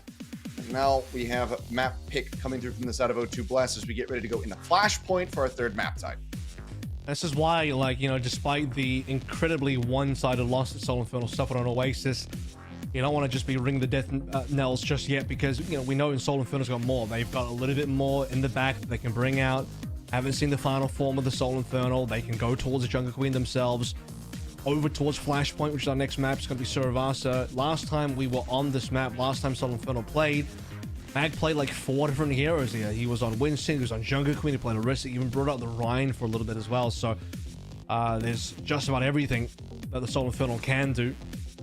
And that also includes the Wrecking Ball, which, you know, we've talked plenty about. I don't know if that's really something that... surely all the teams don't really do that, except for teams that have either Milgar or like a really good ball player like Mag. So we'll see if that door opens at any stage. But we also now know that the Jungle Queen matchup, in terms of where the mirror is, starting to look pretty favorable for the Soul Infernal, so they can always default to that. Yeah, that they certainly can. Let's see where we're going to be ending up, though, as we get ready to go into this one. Obviously, some limited options when it comes down to Flashpoint, given this a newer game mode. So, one of the two. We'll see which one it's going to be. Saw some excellent ball play on New Junk City just yesterday. Perhaps we have more of that in store. Because I, for one, after Milgar, I'm all about it. So I think we should just keep going with the Wrecking Ball. But maybe I'm a minority. I'm not sure. Either way, it's going to be Suravasa. Go ahead and dive into this. We are going to see is more of the same from the O2 Blast side of things. The question will be, what is Prophet going to bring to the table? I think everything else is going to be consistently standard. You should just play the Genji and nothing else at this stage. I don't think that Protect needs to play anything else except for the Jungle Queen just yet, until maybe we get a little bit deeper in the series and push and Escort will start to make things a little bit weird, and we're guaranteed a push. Definitely. Escort's still a maybe, depending on how things go. Alrighty, well, we'll get into this one. Let's see if either team's got anything tricky up their sleeve, or it's going to be much more of the same that we have been seeing throughout the run of Suravasa thus far here in APAC. I think that's going to be highly likely, but we'd love to see a curveball thrown every now and then. But this is a crucial moment now, as both teams going to be looking to take the lead away from one another. O2 Blast losing it after that last map, definitely going to be hungry with this map pick of theirs to try to reestablish that little lead, get themselves up to match point, and look to try to take down the Soul Infernal, knock them into that lower bracket, and get some revenge from the last time that they were playing against each other. It's crazy that we saw skewed. Crazy that we saw skewed on the Brig on the last map as well, because that's a real throwback to Summer Showdown last year. You know, I thought we were well past that version of Joe's. The new version of Joe's, you'd definitely be playing Kiriko instead. But yeah, we went old school. So this is the mirror, except skewed on BAP. Lisumin on the Kiri, which is, I think, a real comfort pick for Lisumin. He definitely prefers the Kiriko. We've seen that in his hero pool previously. Not much more pressure here on Zest, who has been getting taken down by Who Are You the entire day thus far, and he's getting the first blood once again. Yep, absolutely worked in the neutral. Utterly decimated, and now first flashpoint going to be unlocked and taken from the side of O2 Blast, and it's throws of control once again. Who would have thunk it? There's 5 controls here, so, you know, we saw 2 maps of control, 2 rounds of control, and you get to maybe go to 5 different ones. We've seen a lot of either reverse sweeps or near reverse sweeps. Surprisingly, Flashpoint goes to 5 all the time. So see how Infernal do now on the re-approach here. Early and easy cap from O2, just on 1 frag alone. Saw it go the distance pretty much in the first series of the day, and then Fuel couldn't quite touch the point. Who Are You, however, going to get taken down as this finds some revenge for himself, and then 3 rolls to make off Lego. So 3 quick kills going to be found as Lee Simon will be eliminated. Max thus far the only casualty, but Correct will be able to double up to get Fixa. The cleanup is there, however, from Zest, who now takes the lead towards that Dragon Blade. The flip is here for the side of the Soul Infernal, already at 16%. And Zest got that shaky cam going on. It's like we're watching a found footage film, but Soul Infernal, they'll find the point right before the 50% mark for O2 Blast. And a nice return to form as well, taking Who Are You down this time. A little bit more assist from the team required. See if Skewed can get this first ultimate. Certainly the furthest ahead of everybody. And Matrix defensively is what you want to see. Trying to think of a clever name. Blair's Zest project was the best that I got, and I don't think it's good enough, so That's I wish not I hadn't bad. said it out loud. But either way, the fight It's getting ready okay. to ensue here. I don't mind it. Who are you down to half HP off the rip? Both Queens shouting, getting that green HP across. The window going to be opened up here from the side of Skewed. They've just really forced them back. They'll losing out that charge there. It's probably going to slide to the side, trying to stay alive. Overclock nearly online for Profit here. Skewed and MN3 both going to just absolutely disappear. We're not within that immortality field. That had been set over towards Mag to try to keep him alive. Now he's got to go backpedaling. O2 Blast get a second shot at taking this first flashpoint now for themselves. They continue to chase forward, just looking for that additional charge Mag. Not really under any real threat of getting taken out. Does stay alive for now, but O2 Blast might be able to just go ahead and rug pull this one away. I mean, Fixer was at 90% towards the barrier there as well. That would have been huge. They could have counted out O2 Blast. If he survived a little bit longer. Profit, it'll be his turn to go towards the overclock, and Zest want to shut this down. He knows his target. Oh, but I mean, he's just got the blade pulled running at them and ends up just dying mid-air in transit. Cut down to size, Lego claiming the kill, but it's going to be a 1-for-1. But now with Mag falling low and Tech finishing him off, trade up is found and it is continuing. Point contested for the time being, but there's only so much that M3 and Co can do here. I have to back away. The OT's going to bleed down. O2 Blast got the first lockdown. They get the finish as well. First flashpoint is theirs. Temple on late respawn there from Soul Infernal. Obviously, you win the middle point, the first point. You get massive rotational advantage for point number 2 here. And it didn't cost O2 Blast too much. What was it? We had 2 ultimates in the last fight. Skewed now going straight back to the Brig. I think the BAP is maybe a little bit much in the mirror. Kerry feels really good in the mirror. But the Brig is interesting. Remember, Brig is nerfed on this patch. Really strong. Blade pulled here from Who Are You. Forced back there for a brief little moment. The damage is still going to be found. At least Zuman's playing off the back of it. Collects 2 kills for himself as he takes on both DPS. And Mag committed the rampage here in this lost fight. That's certainly going to be some extra dirt rubbed into the wounds here for the side of Soul Infernal. We'll have to watch this point get capped once again. Another 2 ultimate for 2 ultimate trade here as well. MN3 wanted to get a little more work done, but the sound barrier from Lego will get double value. So Ayu's allowed to slash around, even playing on the extremities of the map. I mean, he's nearly off the map, but just knows his limits once again so well that he can instantly get back on, find value, making himself very difficult to kill. Mag taking a bunch of damage, even on the rotation. Utilize there. Still a half HP. Bars. Yeah, they still haven't been able to top him back up. I mean, Fixa, he wants to be the one who's really healing him up so that he's getting the most of the ult charge here. Majority of it, I should say. That does delay it. It's just going to be down to half, but Who Are You taking out? Fixa finding that kill. I mean, they're playing through the Kitsune Rush to absolute perfection right now. Are the side of the Soul Infernal. The rally's gone. Go down. It's going to be the first kill found here in the fight for the side of the O2 Blast. Protect goes dashing across, and that could be the turning point. Profit. Overclock pops, managing to find 3-4 quick kills, actually shutting them all down. And that is basically going to be the door closing now on this point, already at 87%. I don't know if the Soul Infernal going to be able to recontest this. Mag just now respawns. I don't know if did that sound barrier hit or not. I'm not too sure. Prophet got the kill anyway. And the point's gone. Down we go. At least Infernal get a nice rotation here because it's on the left side of the map towards their spawn. Bit of a coast-to-coast movement. O2 Blast finish. Temple top right. They're going to go all the way to bottom left. So one of the few times that the losing team actually has advantage here. Oh, Infernal need it. Back at it. It was an Ajax. I just saw it. Yeah, Fixa lost out on that beat. I was questioning whether he hit it or not. So he didn't hit the beat. Yep.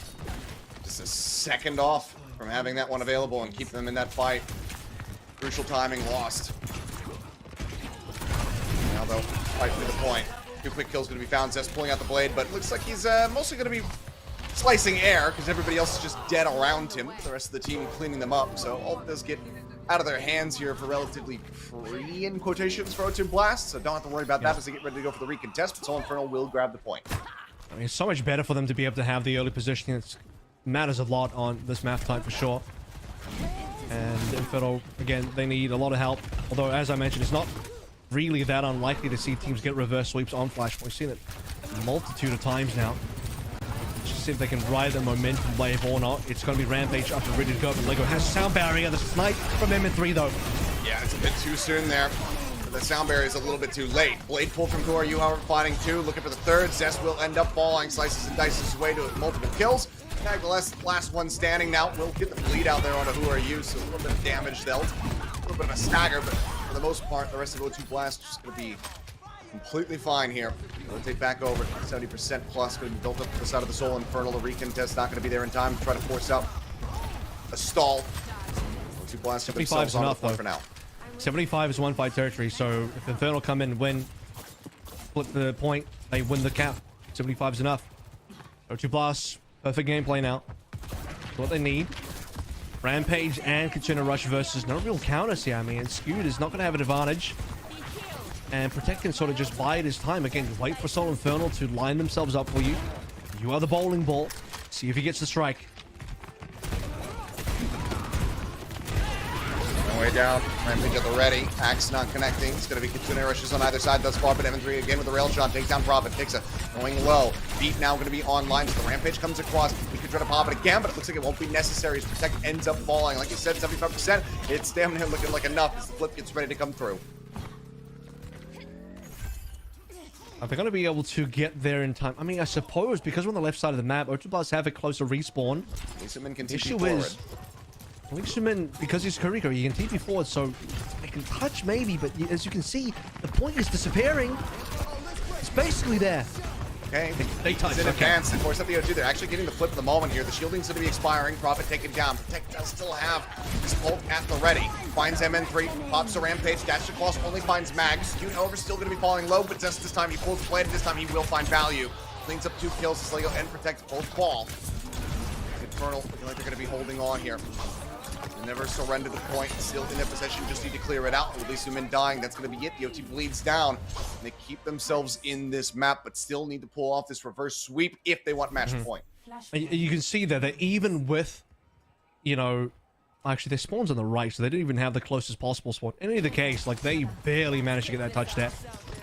As Infernal will be able to, once again, slightly get to the point early. And they're starting to gain momentum now. That's really what it's all about. As we'll finish things off a little bit later on Garden if Infernal can win this point. See what Prophet can do on this overclock. So far, Infernal dodged well. And got the tag on the Zest, but it's not enough for the elimination that he was hoping for there. So overclock, not leading to too much. Oh, M3 popping his own overclock, nearly killed off. Who are you pushing up into the space? Now the blade's going to be pulled out. He instantly finds the kill. Skewed down low. TP's over to the side, trying to get out the safety, but Mag is going to be caught up in the crossfire and ends up falling. The cleanup continues. Kills found. Who are you dead on the back end? Skewed will be able to get a parrying gift before falling himself, but the point is there. It's 20% building up here for O2 Blast, who look to finish the map. It's one thing that O2 Blast do consistently well. They shut down M3 when he's got the overclock. It's multiple times they see M3 pop the ultimate and the O2 Blast are in his face. He doesn't really get to use the overclock at all. I believe he eats a rail from Prophet, and who are you just follows up with the dash, and it's enough. O2 Blast leading now. They already have match point, or map point rather, for flash point. They're getting close. Going forward. Rushes out on either side, but M3 going to be taken down. Who are you able to get on top of him to find the elimination to start things off, to try to go ahead and confirm the map? Spamming into the back line here. Looking for Mag, who's going to be popping the Rampage. Connects on the 3, Protect. Going low, and the Suzu only finds Lisa Min. He cleanses himself, but nobody else, and now the front line is broken down. Axe swing from Mag. The connection there on to Prophet. Ryu is still down low, and Fix is pushing forward, trying to get him in, work him into the corner to find the elimination, but while he's doing that, Mag ends up dying. So the front line's going to be exchanged, but now the DPS are taken away from the side of O2 Blast. But getting ready to come through, just have to try to clear out Lego. The last one to fall, and they will be able to get him. Skewed claims himself a second kill. That's the flip. That's the cap here for the Infernal, but they have to ride this all the way up to 100. Absolutely. And they'll have to do it off the back of 2 ultimates here. Skewed, by the way, I think, you know, talking about the picks that he's gone through. Started on BAP, switched to Brig. Then on the Kuriko for a wee bit now. I think that's just a much better matchup for Soul Infernal with Skewed on this hero instead.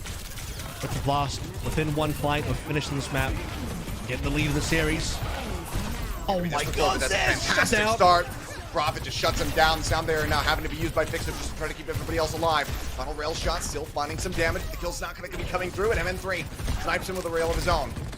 1-for-1 exchange there. It says he's going to be on the run back. Prophet waiting now to respawn. Rampage at the ready here from Protect if he can find a good timing, and Lego will have a sound barrier to couple in with it. Prophet thinking about swapping the Tracer, ends up going back over the Soldier, and now as MN3 is going to be taken down. Lego gets on top of him. Rampage across, finding 2. Picks up, bleeding out. Lego confirms the kill. A second one for him here in the fight. The pull in onto Mag. Unclear with the axe. little bit of damage across the Kitsune Rush is going to be committed, but the healing throughput is not going to be enough. The cleanup continues. The flip is coming in. OT now bleeding down. It's all basically on MN3 and Fixa to try to extend this one, but it looks like they cannot get there in time. O2 Blast will take Flashpoint. They will take a lead, and now they have match point. Soul Infernal, they got to be a little bit worried now. Push is a must win, and even then, we are going all the way. They go all the way to 5 to escort if Soul Infernal want any shot of winning in this series. Otherwise, O2 Blast will take down yet another Overwatch League team, but might have to call this team a big game hunter team at that stage because, you know, they've been through some okay Overwatch League teams, but now they're really going up against the final bosses of APAC and only leading the way 2-1, looking good. Looking absolutely excellent. Fantastically done there on their map choice, but is this just going to be that back and forth? Is it going to be teams not able to close out on their opponent's map picks? We'll have to just wait and see. This could very well get extended all the way to 5. Could be another 5 mapper here today to really extend this into the late evening. We'll have to just wait and see what happens when we come back from the break, so don't go anywhere.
We are back, and we might have another Owl Slayer here on our hands as O2 Blast find themselves at match point versus the Soul Infernal, looking to take them down and finish the job that they started all the way back on Oasis.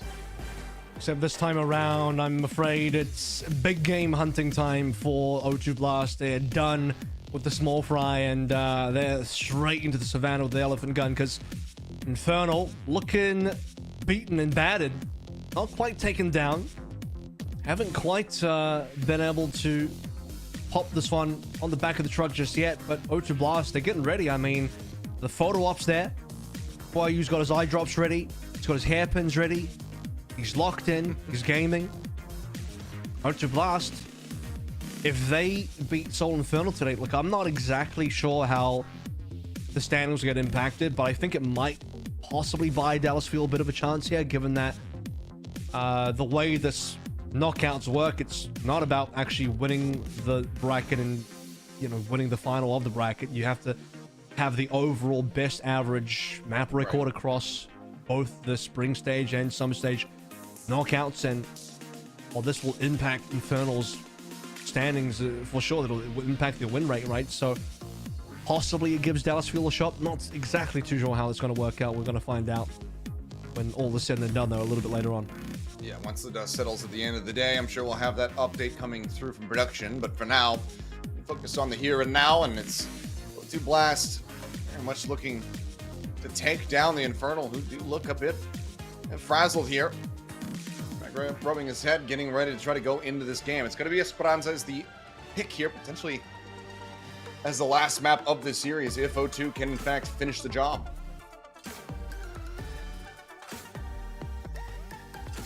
Let's see if Esperanza will really change too much here. Ball. It's ball in time. That'd be a risk. I mean, Wishful thinking. If you bowl and you lose, unfortunately, then you're like, damn, we shouldn't have bowled. Although now it's like, you won on Eichenwalde with the Queen Comp, you lose with the Queen Comp with Servasa. Officially a 50-50 win rate on that matchup.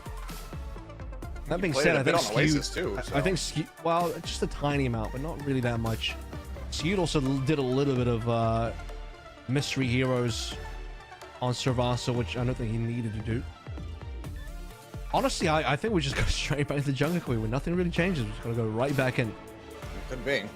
It could just come down to that map comfort, perhaps. I mean, we saw the turnaround on Eichenwalde that just had a completely different look from the side of the Infernal. We need to get back into that group for sure if they want to extend this all the way to 5. And then from there, need to try to close things out on a control map where they suffered heavily in the first one of the series. Or sorry, on Escort. I'm still catching up to all the changes. Anyway, you can tell that Prophet's, he's expecting the mirror. He's expecting the Queen Comp again, because otherwise, if it was versus Orisa, he'd probably start out on the Bastion, as he has done multiple times now. Yeah. Skew's gonna just start on the Kiri. Don't bother with the Brig. Don't bother with the BAP. They know what the matchup's going to be, although it's much easier for Infernal to guess what O2 Blast are going to play, given they just play the one comp. So we're going to run it back fully. Exact same heroes. Proper mirror this time around. All the same, both sides. Not much more pressure now on, again, I'm going to mention his name, Zest. See how he's going to be performing here. We saw him get the better of you once or twice in the last map, for the most part. When he was that first blood, he was the one getting bullied out. Mag got pulled. Yes, now it's going to be Mag. Yep, pulled, taken low. He managed to disengage successfully, though. I'm not quite going to be connecting here on MN3, but it doesn't matter. There's still enough pressure applied to protect, as well as Who Are You pushing forward. They find an elimination, dash up here onto the high ground, and Zest is swiftly dealt with. Who Are You once again gets his pound of flesh. I gotta tell you, man, when looking at stats, Protect every single map has an insane amount of healing. He has great accuracy on his utility. He just hits the knives, he hits the carnages, he hits all the abilities that allows himself to self-sustain. And chunking down Mag and then instantly reprioritizing onto MN3 despite not even fully landing the blade. He'll get it on the pullback. Still enough damage with the follow-up from the rest of the squad, so they'll get the early neutral win off the 1 kill again, but... He's dead. Gets him in this time. Somehow gets caught. And the one to claim him. Zest still down low, Skewed. I mean, just out in no man's land. He's completely surrounded. Walking up the stairwell there. Leeson claims the second one. The push continues. I mean, it's nearly a flawless push right now. They might just get checkpoint off this. Well, they don't have Skew. Skew can TPM, but Infernal, they're going to just have to delay, if anything, but they're too far away, so they will, in fact, give up the point. That's 2 fights, 1 minute, not even 140, like 135 worth of gameplay, and already a cap. I know we cap fast on Esperanza, but that's crazy. Yeah. And just not, I mean, it's especially crazy just considering the teams playing. That much more impressive here for the set of O2. Push up on the flanks. Well, it's not needing to be committed on either side quite just yet. I mean, Soul Infernal desperately need them, but O2 Blast has been easy breezy. Finally, a bit of a halt here on the bot. So push it back. Asura, you still playing off here on this little flank angle. So taking a bit of damage, just looking to try to maybe isolate somebody, get that boop coming through. Is so far just been the rush being rush, and now Prophet instantly pops the ult, goes sliding forward, ends up sliding into his grave, I should say. Straight out there on the Sojourn's Rampage across, finding 2. Zest then picks up both. We get clipped by that one. Sound very chilly. Already used, already drained. Skew finding 1. Anti going to be expiring. Straight out here on Kiriko's Banaus, who are you? Pulls the blade. He instantly finds Zest once again. Target of choice. Cleans him up, helps set up the kill on the Mag, and the bot continues moving forward. Yeah, Mag didn't have a lot to hit down the Rampage, unfortunately, and who are you? He'll have the blade ready to go.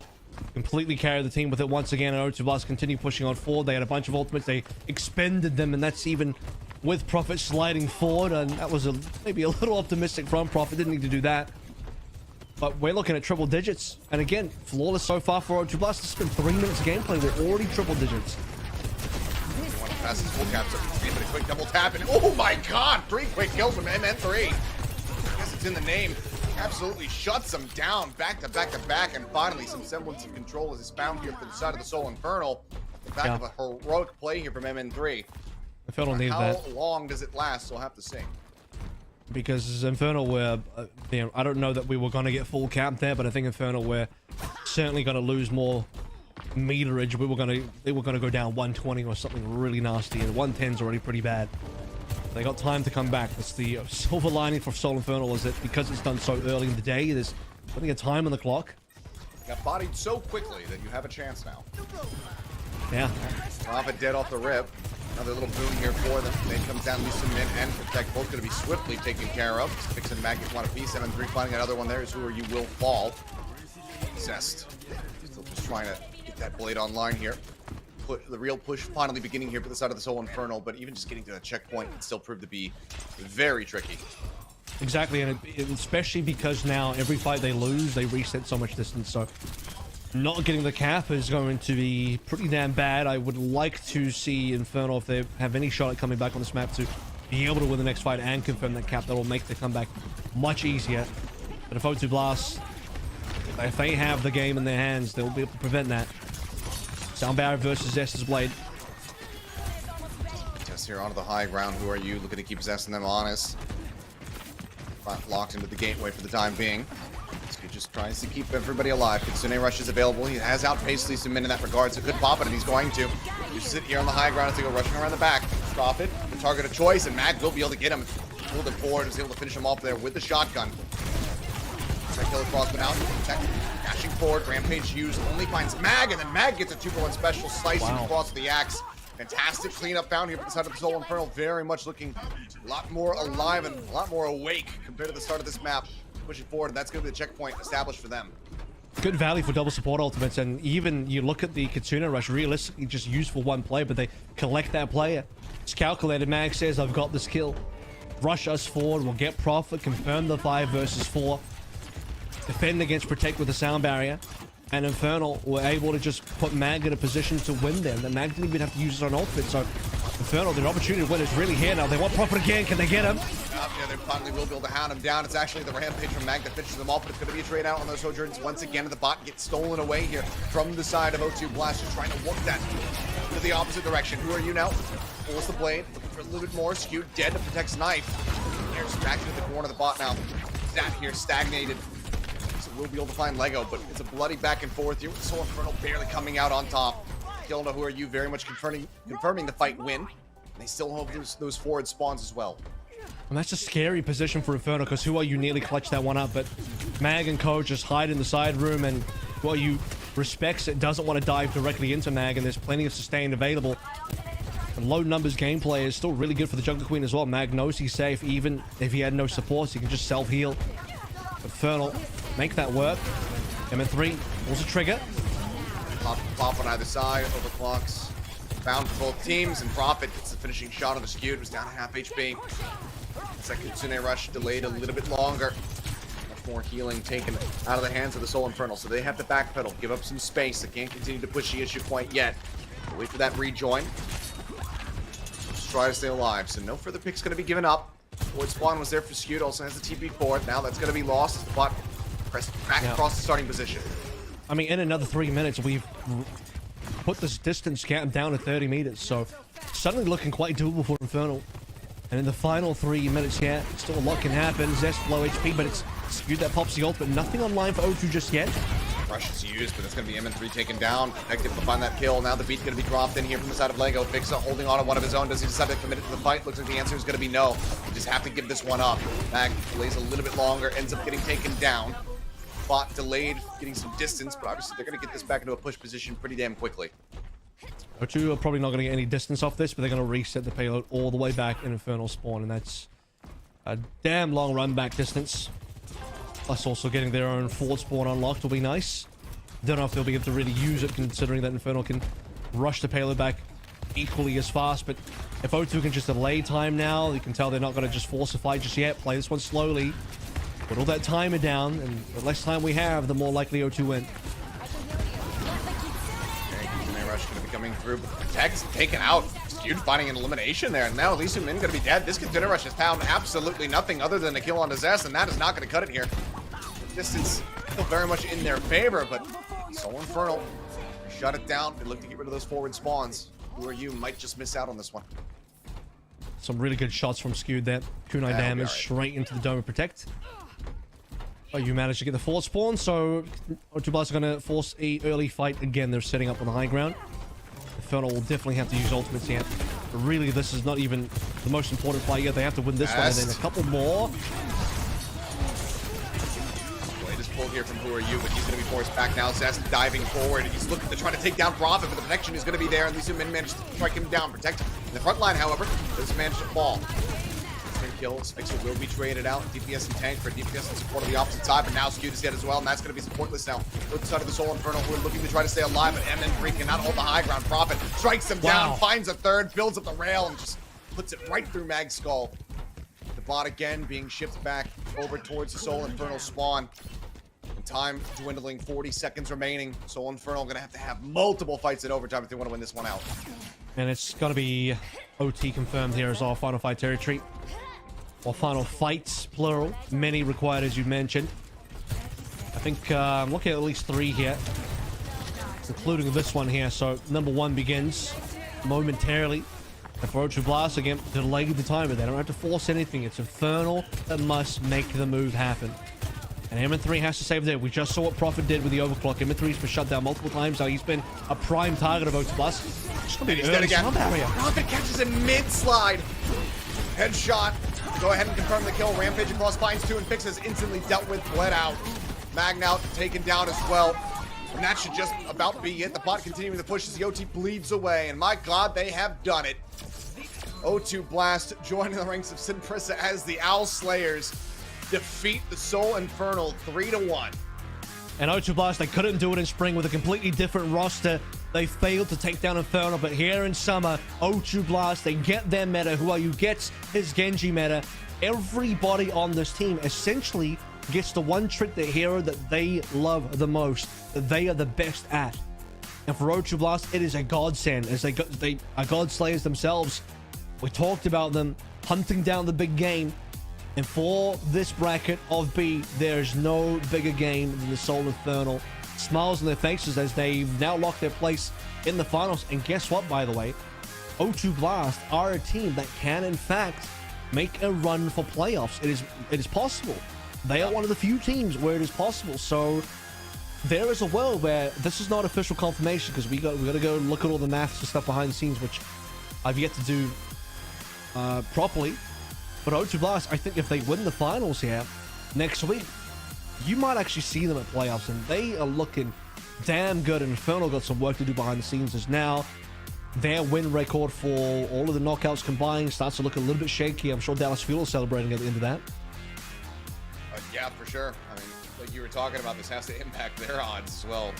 So we'll have all the answers by the end of the broadcast, but what a performance here from O2 Blast to be able to lock down this victory. And I for one, am looking forward to hearing this interview, because I think we're going to hear a level of elation that we very rarely get from our players. Normally it's, you know, yeah, we thought we were going to win, blah, blah, blah. This was a hell of a takedown, a revenge story here for the org, some of the players that are on that roster.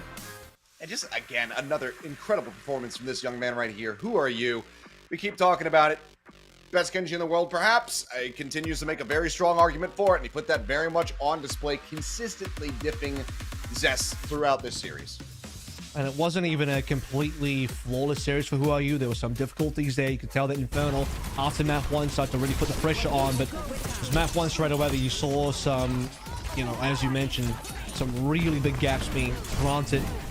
And beyond that, Who Are You never let up, and I think a lot of the series started to push further in O2 Blast's favor when Prophet was off the Bastion, onto the Sojourn. He was also carrying as well. When you have both your DPS online, playing at the top of their game, Who Are You unrelenting on the Genji, and Prophet getting some insane shots on the Sojourn, it was way too hard for the Soul Inferno, where it's weird to say, but it seems like M3 and Zest got outclassed, and that's not normally a thing that happens.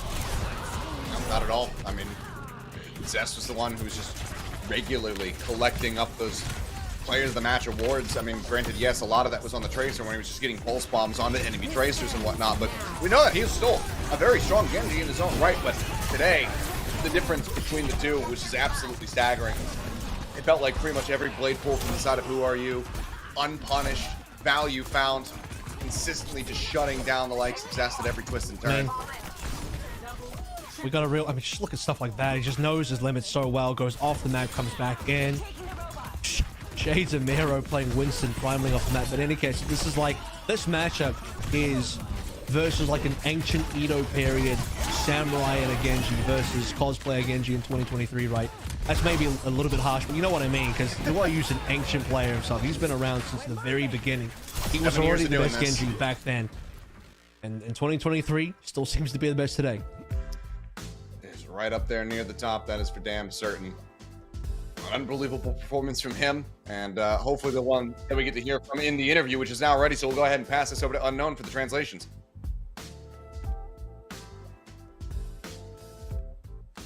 안녕하세요, 호연 선수 반갑습니다. Hello, who are you? 아, 네, 반갑습니다. 아, 네, 생일 Hey, 축하드립니다. how are you? 소감 어떠신가요? Congrats on the win. How do you feel? 아, 네, 우선 제가 엊그제부터 몸이 계속 안 좋았거든요. 몸에 계속 열이 있고 아파가지고 오늘까지도 아파서 경기를 되게 불안하게 So, 했는데 to be very 저희 honest, I 팀원들이 haven't 되게 been feeling well physically. So I've been having like high fevers, 많이 쳐주고 and so I was really worried about 잘해줘가지고 today's game. 정말 팀원들한테 But we made it through, and I really want to thank my teammates for helping me out 전혀 through this one. 몰랐습니다. 티가 나지 않을 정도로 좋은 경기력을 보여주셨는데 이거 끝나고 좀 회복에 집중을 하셔야겠어요. Well, we haven't noticed that because you've been playing so phenomenally. Definitely, we hope you get to get better. 병원을 가보려고요. Yeah, I'm 그렇습니다. definitely 오늘 trying 너무너무 to 고생하셨다는 go to the 말씀 hospital 드리고 after this. 싶고요. 지금이야말로 O2의 메타가 아닐까라는 생각이 드는데 오늘 후아유 선수의 겐지가 정말 활약이 컸습니다. 이 정도의 활약이 있을 줄 예상을 하셨었나요? So I think it's safe to say that it's O2 Blast meta. And your Genji is definitely in the middle of it. Did you think that you would be able to play this Genji at this level of 잘하지 the meta? 못했다고 생각을 하고 있어서 예상은 못했고요. 원래는 이제 뭐 컨디션이 정상일 때는 스크림에서 So I'll be very, very honest here. I didn't really think that I would be able to play at this level because it's been a while since I've been playing at my best. And also, if you look at scrims, sometimes there were times where I haven't been playing as well. So this is definitely a pleasant surprise, but I'm trying to get there where I'm at my best. 질문을 드리고자 했던 거는 후아유 선수가 가장 생각나는 그런 슈퍼플레이했던 장면이 뭔가요라고 여쭤보고 싶었는데 그 대신에 우리 O2 선수들 중에 가장 고마운 선수 한 명 So I 뽑아주실 wanted 수 to ask you about the 있으실까요? most memorable moment today, but I'm going to change that question into who, do you want to thank on the O2 Blast roster? 다 고맙긴 하거든요. 저희 팀원들이 다 고맙긴 한데 딱 이게 한 명을 고르라 그러면 살짝 So it's really hard to just single out one member of the team. 다 고맙긴 합니다. 다 고마워요. 아 그렇군요. 약간 Yeah, so 센스 있는 답변까지 definitely really hard to single out one member. So I'm just I want to answer that with I want to thank the entire team. 하고 싶은 말이 혹시 있으시다면 자유롭게 부탁드리겠습니다. So any last messages to your fans or anything that you want to say in particular? 네, 저희 오토 블레스 경기 항상 잘 봐주셔서 감사하고요. 앞으로도 좋은 성적 거둘 예정이니까. Thank you for all your support. We're not out yet. We're not over. So please 저도 keep an eye on 응원하고 us. 건강도 And that's the 회복하시길 end of the interview. 기원하겠습니다. 감사합니다. Back to you, Seth. 네, 감사합니다. 네, 지금까지 Thank you very much, 오토 Unknown, for the 선수. translations. As always, everybody in the chat, make sure to say thank Mr. Unknown. And good Genji plays will come your way in the lobby. Good to hear from Who Are You. Impressive stuff considering that he's feeling under the weather. And just so nobody panics when he says he's going to the hospital, that's just a typical thing in Korea. He's not that ill. But got plenty of time to rest up, though, for the matches next week. But for now, we still have one more series coming up, and that's going to be the Dynasty going up against Sin Prissa Gaming. Can yet another Overwatch League team be eliminated? We're going to find out when we come back.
And welcome back. We are not done yet. We have yet one more series for you here this evening to round out the weekend, and it's going to be Impressive Gaming going up against the Seoul Dynasty. We already saw one Seoul team fall.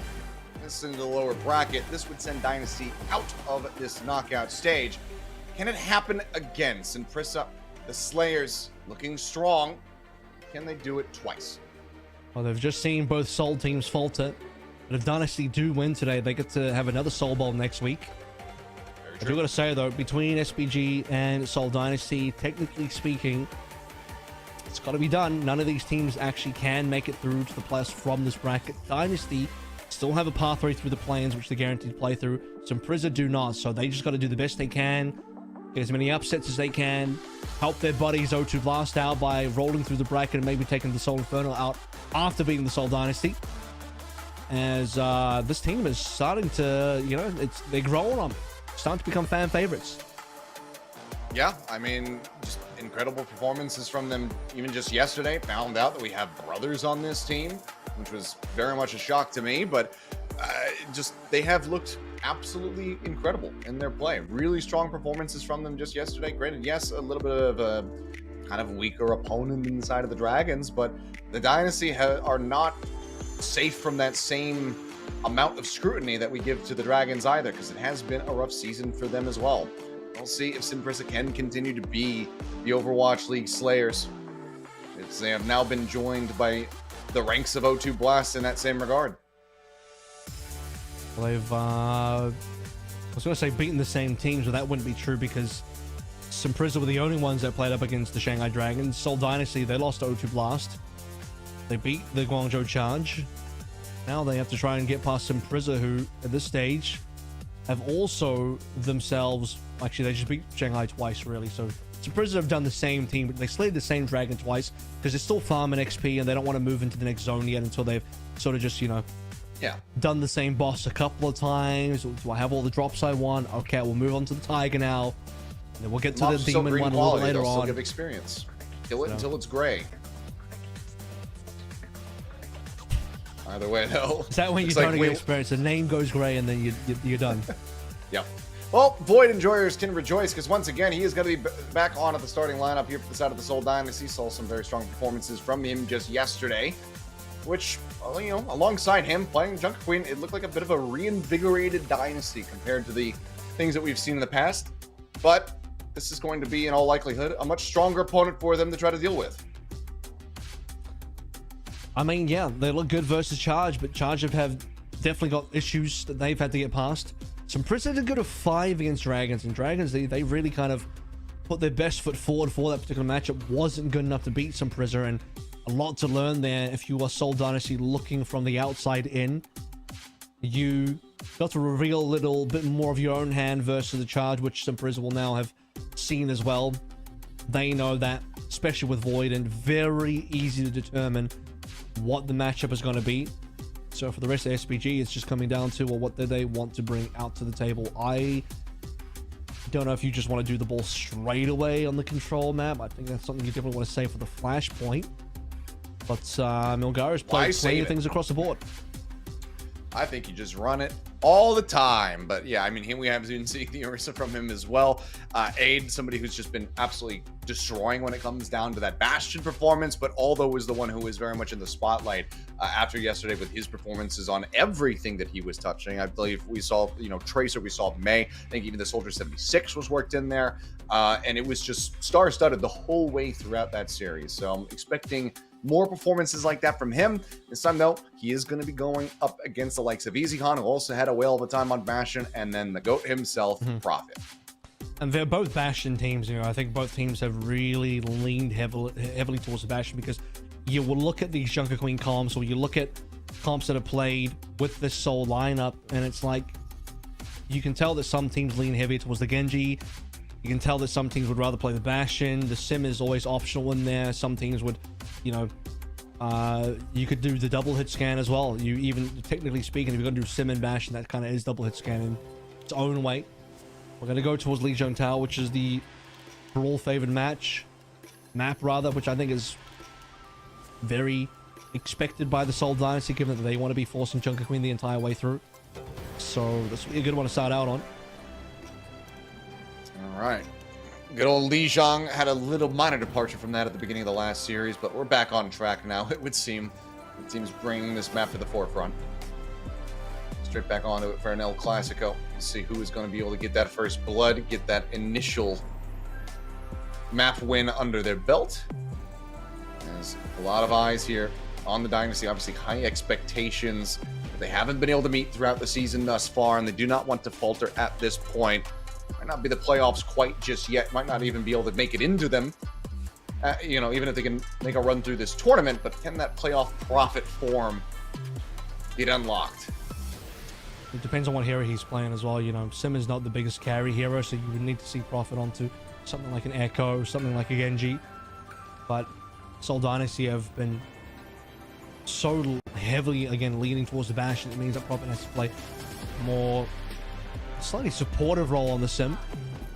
SPG going to go towards the Orisa to start things out on, which is also what they played versus Infernal when they were on Li Zhang about a week ago now. 8 on the Bastion to no one's surprise. Not shocking at all. The name, of course, surprised that I could go without speaking his name quite just yet, but now I am saying that he's dead. He had a whale of a time yesterday, but this is going to be a little bit of a rougher beginning here for him. He was set up, so to make a quick exit, able to stay away from Tenjay, not get knocked off the side of the map, but then just bouncing that bomb forward, finds Krillin. Full support's dead off the rip, and that's going to be the initial lockdown, going the way here of Simprissa with relative ease. And although has been, again, the master of these first bloods, we saw it yesterday when they played versus Shanghai Dragons, he'll do it again on the May. Vindime out. The follow-up kill was so much better, and although 2 in a row first bloods. Got another one right into the next fight. Now Krillin taken down again. Easy Han going to be getting his taste of the dirt. As the cleanup can come through, Javelin going to go a little bit wide, but it does not matter because Void is going to be taken out. And so far, Simprissa are absolutely feasting. Late death on the Vindime as he, I think he was trying to wall ride back to spawn. It's caught. I'm really enjoying the May here because the May offers a lot of counterplay versus TP strats. You can really block a number of players from either entering or exiting the TP safely. Otherwise, SPG, they're not afraid just to match up against Dynasty. When Dynasty take the TP, SPG there on the exit, and they'll take you down. Well, now the window set up, and Venom going to be taken down again. I thought he had broken line of sight, but Witch off on the flank, managing to find him. Now, Krillin as well, dead, and it's just the support though constantly getting cycled back into the spawn room. Void will join them, only 60% built up towards that rampage. Meanwhile, it's almost 60% on the point itself here for the side of SPG. Have only had to commit 1 ult to this map so far. And they kind of won the last fight around the 50% mark as well, and we've only had 3 fights in that time, which we've had it's a lot of fights to have in that time, so it's been fast. These engagements have been nice and quick. Sorry, this time around, it won't do too much except just slow things down. Uh-oh. The wall makes things... Okay, the wall made things a lot more interesting. I'm not gonna lie. I mean, you wonder, something that you've been saying, how do people die to this ultimate? Well, that's how. The setup is just absolutely gorgeous. Easy Han diving off the side, just going for the reset. Then him again, going to be taken down as he is wall riding, and he is one of the ones that needs to stay alive to try to get the best onto the point. Right now, going to be locked out of the spawn room doors, taken down, and this map, this round is over. Window will get popped. Can they find a kill? That is the question. They are just charging forward. The Blizzard in front of the spawn room doors, and I do not believe the scenes that we are witnessing at the moment. Easy Han will come away with the party and gift maybe even the first kill that the Dynasty got. You'll have to confirm that one. But it is. 100-0. Yeah, 1 kill, 2 at the very end. As Nilgaro does die. But good God, they just got absolutely pounded into the pavement. I mean, Nilgaro just completed the Kiss the Spawn Doors challenge on an Orisa. So it's not even like you're playing a Winston or a Ball or something that you can just run to your spawn and run away. And Orisa is like fully committed. That's different. And you are really having to do well to do that. But as far as, you know, Bastion ults goes, I mean, typically you don't die to it because you can just run away or use some sort of shift ability. But when you're in the white room, and although it locks you in with a main wall, that's actually huge. And so again, even when he's not the one getting the opening first blood for the kill itself on the kill feed, he's enabling it. Utter dismantling there on the first round. Can it happen again? Already, HP bar is going to be going low. Krillin popping the immortality field, which is going to be dealt with very quickly here from the side of Nilgaro. Exchanged on either side, but then Krillin does get whittled away at. Taken down. EasyHan up top, just trying to find some value, trying to find some poke damage. Taken down low, has to break that line of sight and can't really support the rest of his team and can't really receive any heals either. First lockdown to the point, once again going the way of Simprissa, and EasyHan dealt with even before that TP goes up onto the high ground. Wow. It's still just 2 kills. We'll keep track of it. It's still 1 actually, because the late kill doesn't count after the game's over, right? So technically speaking, it's the 1. And the opening frag don't stop for SPG. The ult charge is already there. One fight, Wuchan's got the window, and now shredding through the window is Aid on the turret form. And they have decent line of sight to try to break this one, but Hyunjae just dives on top of Prophet, finds 2. Okay, there's going to be a second elimination as EasyHan will be able to come away with Hyunjae. So far, EasyHan, 100% of the kills for his team. He's deadlifting. But no closer to getting themselves over to the point. 40% built up. I mean, good news is Dynasty are actually building ultimates, so there was something here. Artillery down first from Aid. That will just force everyone back, but they'll sidestep it. That is an interesting wall. Okay, Hyunjae going to be dead again. He's kind of getting cycled back into the spawn room. This time Prophet able to find him. With a piece of the pie, and Milgar dead to the bouncing bomb. EasyHan will be able to come away with that. Void finds all the cleanup now coming through. Wind in their sails, it would seem, just a bit here to the side of the Seoul Dynasty. Let's see how long that is going to maintain, though. That do not want to be dead in the water. That would have been rough for the Seoul Dynasty if they didn't get the first pick after using the Photon Barrier from Prophet, because that Photon Barrier was only going to be useful for chasing down a single player. It did not cover the point at all. It will not help you in the actual team fight. This one from Aldo can do a lot more. Completely ruins the Amp Matrix coming through from Krillin.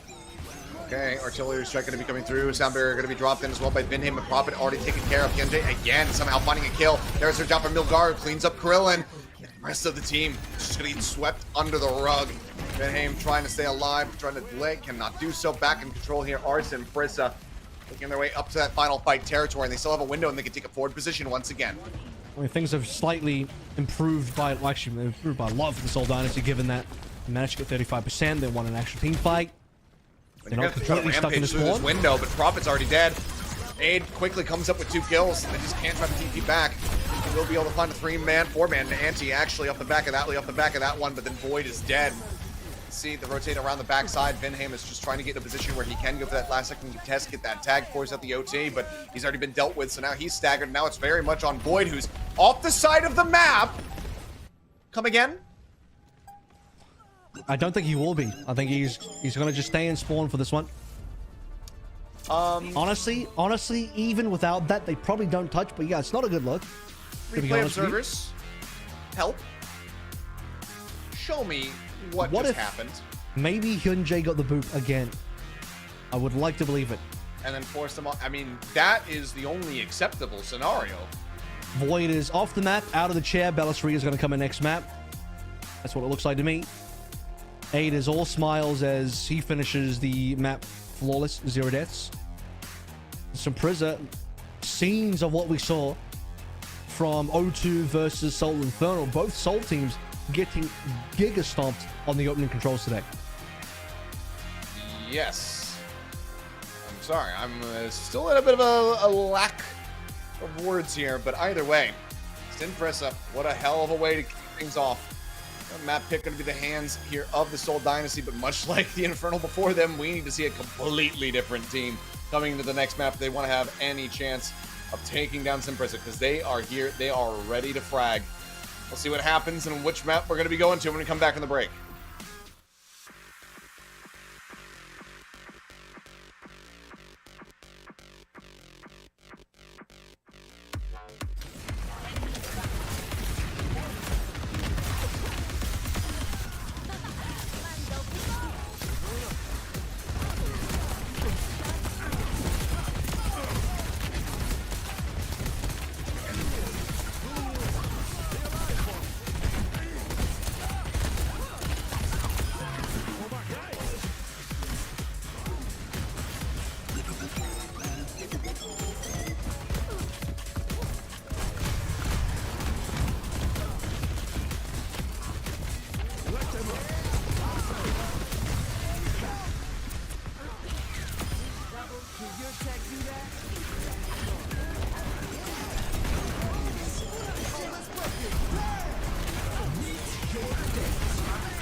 And we are back, and no closer to understanding what in the hell we just witnessed on the first map. But either way, Simprissa stands with a nice little 2-0 victory over on good old Lijiang Tower, completely and utterly destroying the Seoul Dynasty and setting themselves up for perhaps another major upset here, as some faces there in the audience. But yeah, get ready to move forward. And Dynasty are going to have their map pick coming up here pretty darn soon.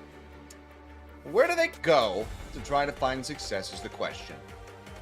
Well, it's going to be a substitution first and foremost. We saw Void get out of the chair, which means Bellasaria is coming in. And Looks he like could have just been pissed. He could have just got up in rage and then has to sit back down and cool off before playing again.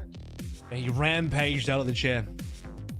That's what Much happened. like he did off the side of the he map. Ulted. I saw him ult out of the chair. That's what happened. No, but Bellasaria actually is coming in.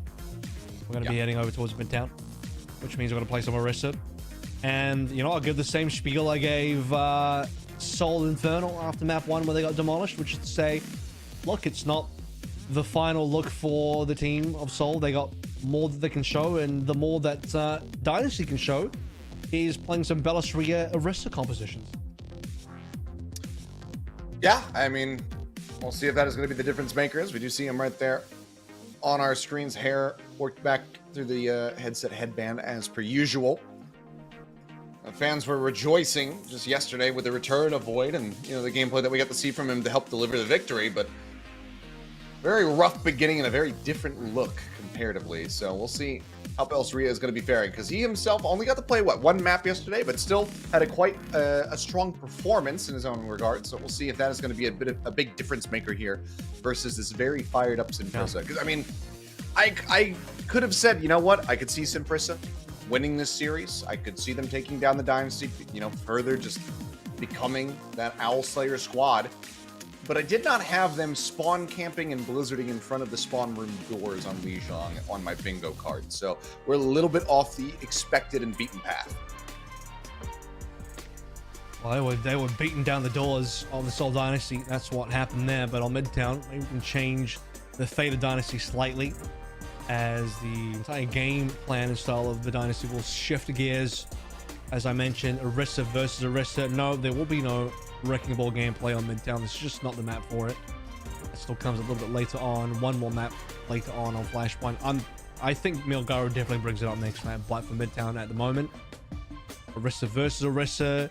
How far does the Dynasty want to go, or either team really want to go towards the double flexible? Because we actually haven't had any Alari yet in our last series or this one, and Midtown's a great map for it.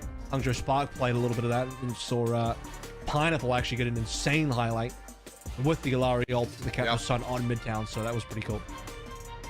Yeah, it was high impact plays there from Pineapple, somebody that we hadn't gotten to see too much of as of late, and comes back in. It didn't look like a day had gone by since the last time he was kind of sat on stage.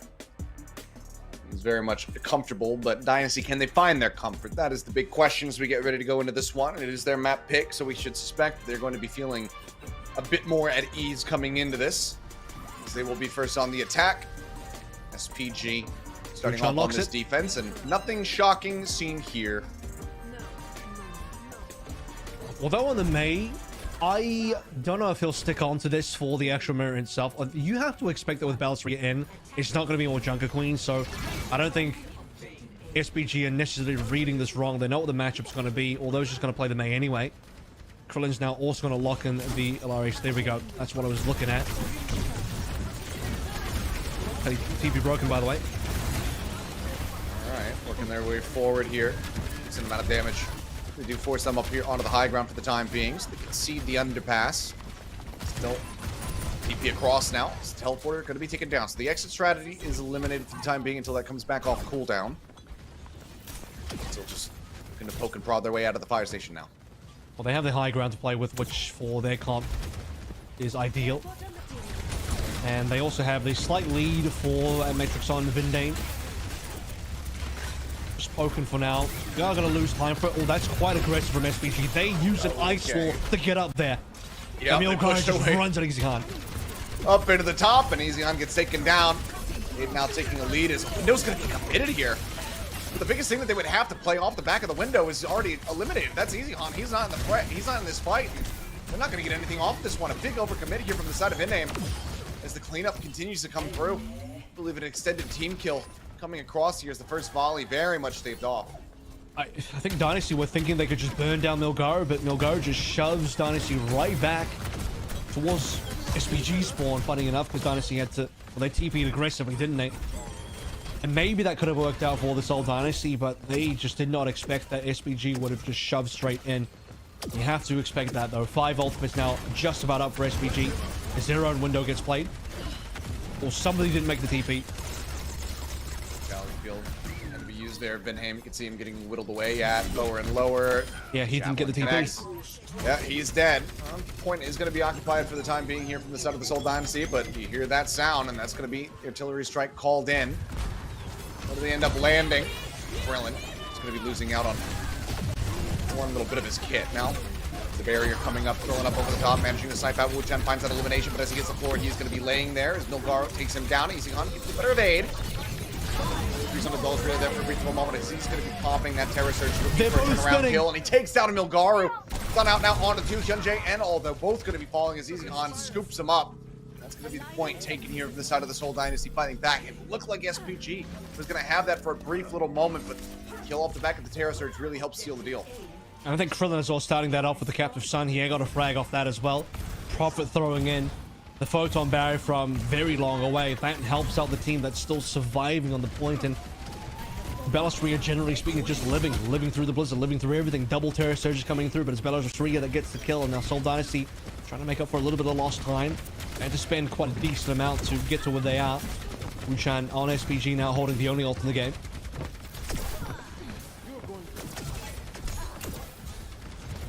Still all in the back pocket. The only ones they have at the moment has been him. Gets another window available. Should be able to make a bit of a better use of this one comparatively, just given the game state at the moment. He wanted to decide to pull the trigger on that one. This is going to be a TP up here onto the high ground, rushing forward. Fortify comes through. Captive Sun thrown down. Immortality Field. Try to go ahead and bail them out for a little bit longer. Aid with the bouncing nade will take down Prophet, but now it's eliminated by Belos Ria. 2-for-1 trade up here from the side of the Seoul Dynasty. Continuing. They're in a position where they can continue to push this cart forward, and now onto it. Yeah, there's Wu-Chan really caught out, by the way. This player is likely going to be dead soon. Needs to try and connect with the rest of the team, but Dynasty also not really committing to playing this, and Vindai might lose his Yul because he's going up against Pylon, and Pylon typically wins.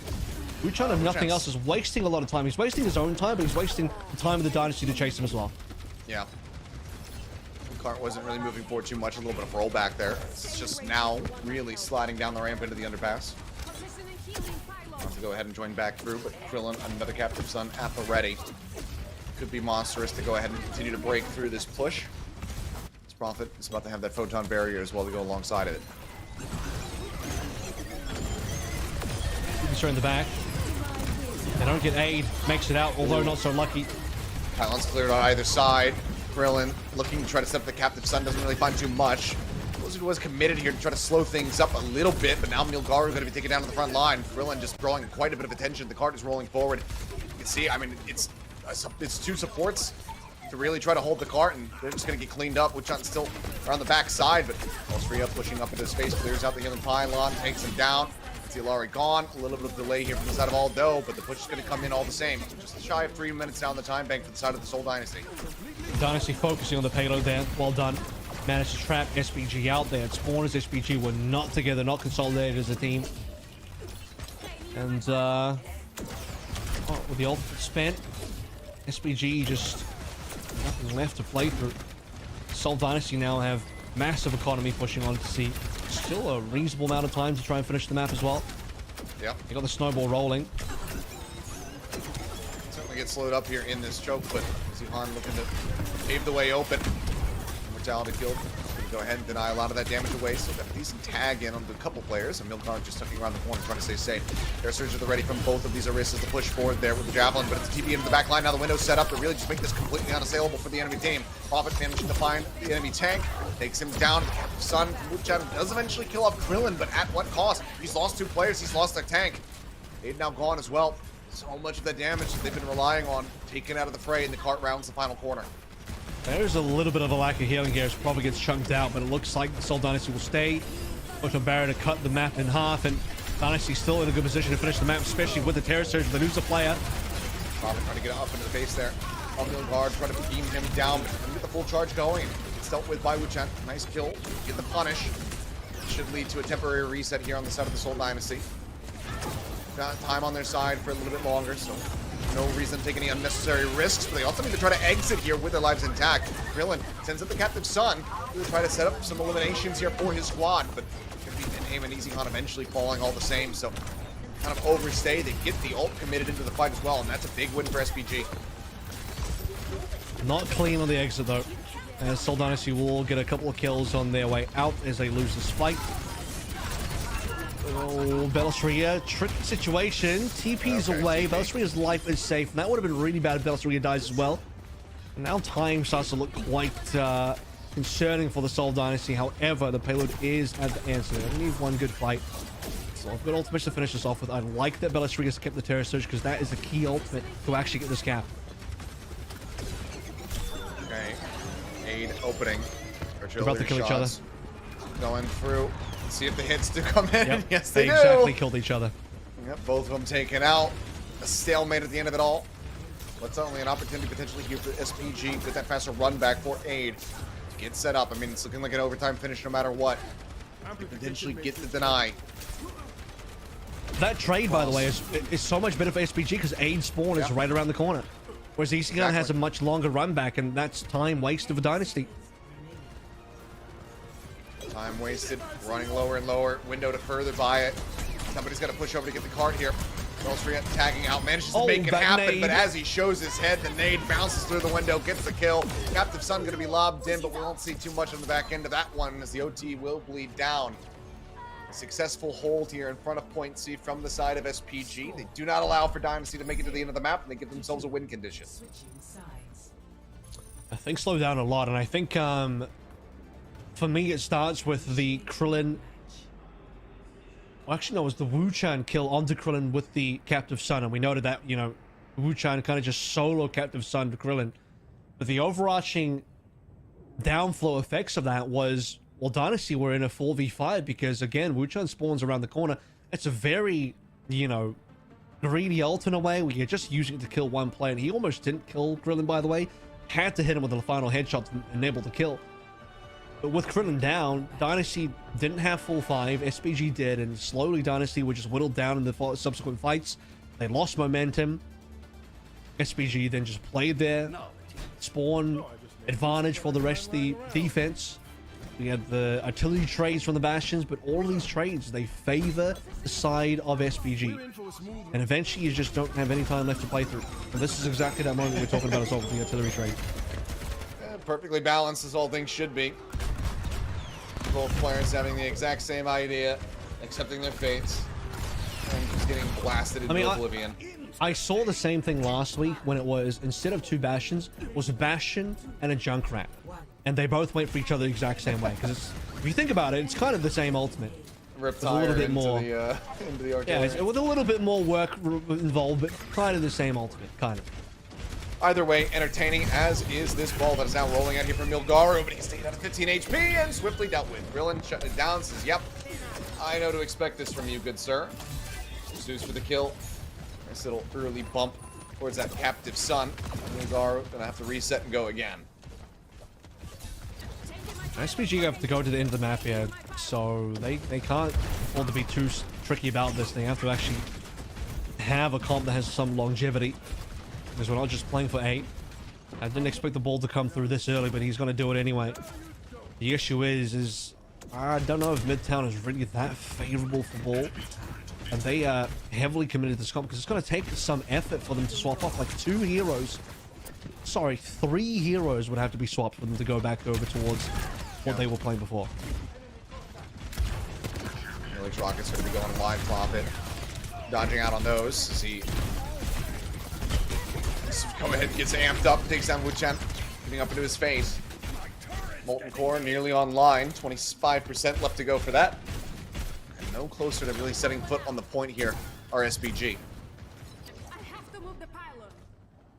Ventry on 87. Then Diamond 88. Actually, as I said, Hyunjae's about to get the 100, so yeah, it's going to be both of the windows up and early. SPG, well, they can get a lot working, because if you look at their comp, it's a lot of long-range damage outside of the ball, and with the slam down on a couple of members, Milgar is punished. Goodbye. Yep, now 80 going to be taken down as well, and that's the window committed here from the side of Hyunjae. We're not going to be able to find anything off of this one. Although forced out of the window, Vindame still holds on to his own little amp matrix. And this is very much sliding sideways for Sinprissa. Took a risk. I mean, I don't think this is a good ball map. Milgar's 2-minute little excursion of the ball is time that you're not going to get back on this map, and beyond that, you've also fed a ton of ultimates to Dynasty, who sit on 5 now. So it's not just the time loss, but it's also the economic difference that Dynasty sit on. Yeah. Trying to get this Tackvisor to find much value without, having something like that amp matrix to go with it. It's going to prove to be difficult, and look at the exit path. It's completely shut. The door slammed in their faces, and although dead to the artillery fire, minute 20 seconds remaining here as the Dynasty look very well poised to pull off this full hold. Between a rock and a hard place. Okay, I thought he was going to try to go for a sneaky drop-down Terra Surge on them. Might still do. You don't even need to make sneaky plays. Like, I mean, Dynasty can just play this normally. Yes, play through the rest of their full ultimate advantage and just win. Like, for all of the good effort SPG put on for their defense, for them to potentially get full held now because they decide to go ball on a map that's not good for ball, pretty tragic. Garu trapped in the corner, pings coming down. Benham taking a bit of damage, but helping to keep the team alive as Easy Han. That bouncing nade will be able to find one. Nearly rockets, although finally finds his target, takes out Prop. On the field going to be cleared out, but now Aldo has to run away. Krillin popping that captive stun, forces him back, so the rest of the attack is not going to be finding value, but 8 gets yet another one. Gets it forward, Benham now going to be eliminated. Bell's taken lower and lower. Krillin desperately going to be trying to keep him alive, but won't be able to do so in the end here, as Krillin is actually completely disconnected from him. Quite identify his position, but now Sinprissa certainly has. Everyone just jumping up into his face. They take him out. Bellsria now swapping back over as the cap gets ready to come through. This is going to be a last-second contest. Can't quite see if there's going to be a setup. It looks like they will just have to concede this one in the end. Krillin had not yet respawned, so a second lease on life, but only 2.5 minutes to try to get this push to be. It's definitely one of the scariest things in the game when a Bastion just nade jumps into the window, instantly in your face with turret form. You have to remember that he can actually do that, even though the nade knockback distance, I think, got nerfed, so you can't do all the jumps anymore. You can still do some. SPG is trying to close the gap now, as time is the biggest factor, as we mentioned. They had lost 2 minutes of that, just playing some ball. Dynasty's burned the ultimates, though. Dynasty really didn't get as much value on those ultimates as I would have thought, as they would have thought. SPG can just slowly push payload forward. You can roll out the carpet with the rush as well to either take high ground or just push it through to the end in the underpass. Just trying to work their way out through this one. Window set up, push back off the high ground, wow. just denying that access, denying that damage across. Really nicely done there from Bellsria. Further delaying Impressive. The push still continuing, so we're to the underpass. But what a window is this? Viname just leaping up, taking the fight to him, and Easy Han managing to find 2 kills. 8 and Hyunjae both taken out, and Viname is just going for one of the ballsiest things that I've seen. Such an odd placement, but he managed to find value off of it damn near instantly. He himself now in a bad spot. He juggled lower and lower, but Easy Han's here to protect him. Garu will just end up falling. Exchanging the Aristas there in the end, but now just a minute remaining. And Easy Han just rolls up quite literally. At least they got a kill on the Bellsria, however, with the late death on the Milgaru, it doesn't seem like they'll be able to do much with that Bellsria death. As he'll be back now, especially the further the payload gets, the better it is for the Seoul Dynasty in terms of spawns. And raw distance on B doesn't matter because SPG have to finish the map. C is where it counts for ultimate. So here comes the rush on the high ground. Backvisor at the ready. Although they're still hunting for a target. Clear away from the cart. Nothing to shoot. Find too much there.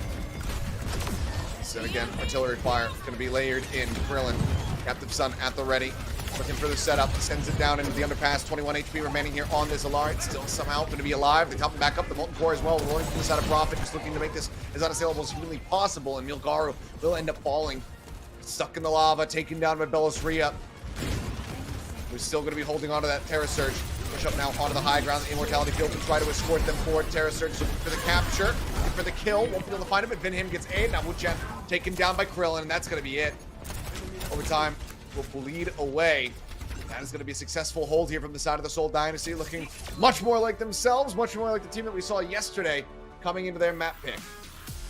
Seoul Dynasty might be a rocky team at the moment in terms of where the successes and failures are, but they are not a team that you can disrespect like that, so you can't just simply meme on them. I mean, Lee Jung was one thing, and you can shove your Orisa right into the spawn doors, but I think Simpreza learned a valuable lesson there in terms of what kind of real distance they can go on some of the memery. But I will say, Flashpoint is up next, and look, that is a viable ball map, so if you want to pull out the ball, Nilgaro, on that map, please do so. Midtown, though, might want to skip that next time. Yeah, a rough position there, but still tied up 1-1. Still very much winnable for either side. We'll see who's going to be able to take the lead once we do dive into Flashpoint. I think we can take a very good guess as to where Simprissa is going to want to take us, but we'll have that confirmed when we come back, and also likely see some more of that Nilgaro ball for his sake this time around. Hopefully it's going to be a little bit cleaner, but now we're going to go to a break, so don't go anywhere.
And we are back, and we are tied up 1-1. The Dynasty took us over to Midtown, and then they just kind of rinsed Sin Prissa Gaming, not allowing them to get over to point B. They successfully defend. And now we get to go into SPG's map pick here for Flashpoint. See where they're going to be going. But we do get Void stepping back in for Bellsria once more, which means that we're going to be seeing some more of the Queen. You better hope that Void has some good knife throwing accuracy, because it's one of the few ways they can shut down that bolt, assuming that it does come on through. Be questions about what the rest of the team does as well. I mean, in this sort of situation, you would love, if you really just want to shut down Milgar, you would love to play some Soma, play some Ana. Unfortunately, if you play those heroes, you start reducing the caliber of what the Queen brings to the table in terms of the synergy required in the composition. You also start just weakening your comp in general, outside of, you know, being able to do anything else to anybody else on the team if you're not called Nilgara. So SPG can do some funny stuff here, where I think they start on the ball and just make it work. And so far, it's been working. You play it until it doesn't work. If they're down a 0-2, I don't even know that they should let go of the ball at that stage. I was thinking maybe then you might want to swap and flat. As I've said, we've seen plenty of comebacks on Flashpoint, so There we have. And plenty of 5 rounders on Flashpoint as well, so perhaps that's going to deliver in that regard here as well. We'll have to just wait and see, though, as we get ready to jump into it. And let's see which is that map that's going to be. It's going to be Servasa this time around. Saw them play, it was New Junktown, New Junk City yesterday. So, slightly different look here, perhaps. New Junkertown. Extend the map. I want to know what the geography is like. How far away is New Junk City from Junkertown? I would think that it would have to basically be attached, right? There's New Junk City. Is that something that... Give me a map. I need the geographical layout. I need the lay of the land. Yeah. When do we get the Overwatch MMO so we can really just know where everything is? I have to get the BR, because you put Servasa and New Junk City together in one more Flashpoint map, and I can already see where we dropping. Where are we dropping? Oh, we're gonna find out. Find out which points are gonna be unlocked. How many rounds it's gonna take. 4 Flashpoint maps together. You just stuck them together. That's a BR map. True. We're that close to having an Overwatch Battle Royale. I'm sure some people. That's a fun arcade mode. Here you go, Blizzard. Just make that into an arcade mode. How do we do loot?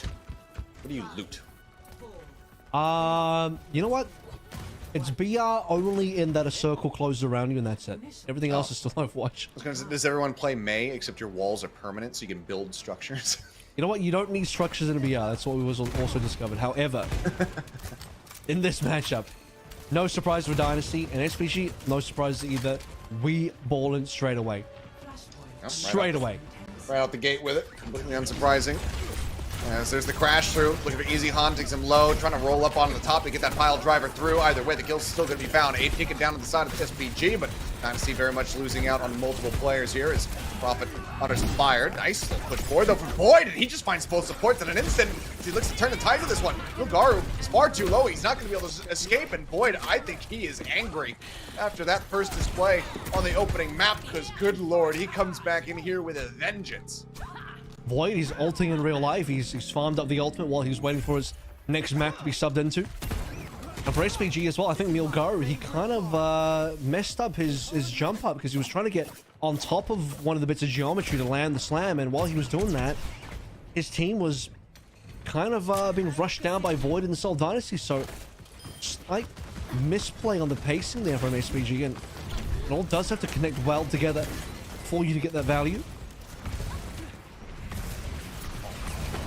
Cycle there. Void. Milgaru going to be dealt with swiftly here right off the rip. The rush forward now continuing as there's the pull in on the aid. Immortality field committed to try to keep him alive. Pulse bomb out the wall though. Not going to be fighting too much of anything there either. Now aid managing to survive. Just pop that artillery strike to try to turn the tides back here into their favor. Get them over onto the point. So point kill's not going to be found in that regard, but it will be a trade on the Baptiste. Brilliant and Kendrick both go down. Aid taken out as Void continues on this reign of terror, but eventually Milgar rejoins, he swings through, taking down the Junker Queen. Point now going to be occupied here from the side of SPG. They do not have Aid in a position to try to get set up, and that's going to be the TP forward onto the point to go ahead and interrupt it. Beat now used aggressively. Wuchan pushed to the side, killed off by Prop. It looks like this one is very much going to be going the way of the Seoul Dynasty. Just having to concede this over is SPG. Yeah, no one else is coming back in. First point done and dusted. Huge killing spree for Void. 6 final blows, 6 out of a total 9. And we're going down bottom right. Easy rotations. You got both Lucio, you got the Sim there as well. I don't even know that Prophet really needs to be playing the Sim here. We'll do it anyway. Minefield nearly available for Milgar, so finally an opportunity for SPG to be able to cleanly get some sort of initiation and dive on. Pile driver, decent setup for the kills. Void off the rampage, I believe not finding anything actually. Steady whip from him, but Aid taken down. Easy Han making use of this window to find that kill. And Krillin will be able to get Aldo to boot. So everybody's still standing here on the side of Seoul Dynasty as they once again get the cap coming through. Yeah, swiftly. SPG struggling to get a good dive in here. I thought Milgar was going to use the minefield off that pile drive, but not the case. We'll use the double support ultimates instead, and Void will just dive directly on top of the window with his rampage as well. So he targeted Hyunjae, got Hyunjae, did get Suzu'd out by Wuchan, but essentially it nullifies what the supports were really doing in long range downtown. East comes the first pick. Still coming in. Easy Han finding a second as Aldo will also get taken out. Looks for a little bit more. Milgar just slinking away as best as he possibly can, but halfway there. Taking this up the map point now is the Dynasty. SPG need to find their footing here pretty damn quickly if they want to try to turn this thing around, but Alt's still very far off. Easy Han holds onto the artillery to really slow up that next approach as well. You can already hear it getting popped. Looking to try to intercept, spots multiple players, dropping it in, getting tagged up, and Mortality Field can be taken out, although does not find too much value there with the pulse pump. Second one used. Again, no kills found. 99% the OT forced out. Easy Han, however, going to be pressured in. Pressured out, I should say, as Milgar will be able to get on top of the Bastion, finding that elimination. On barrier, going to be expiring. 4v5 decided to try to fight this one back. Milgar gets on top of Krillin. Elimination popping out, but taking down Void as well. Trying to tuck in underneath the stairwell, cannot stay alive. So a second lease on life here for the second point. SPG gained control. As soon as you ignore Milgaru is able to do a lot of disruption onto that backline, and they wanted Aid down. They TP directly for him. Aid just jumps away from the high ground, sees the ground away. Will happily play with a little bit more distance, put in the turret form, and just beam Void down. So Dynasty didn't get as much as they wanted there. Now the artillery strike from the other team is Aid. It's got some distance there, but the TP will just get everybody cleanly out.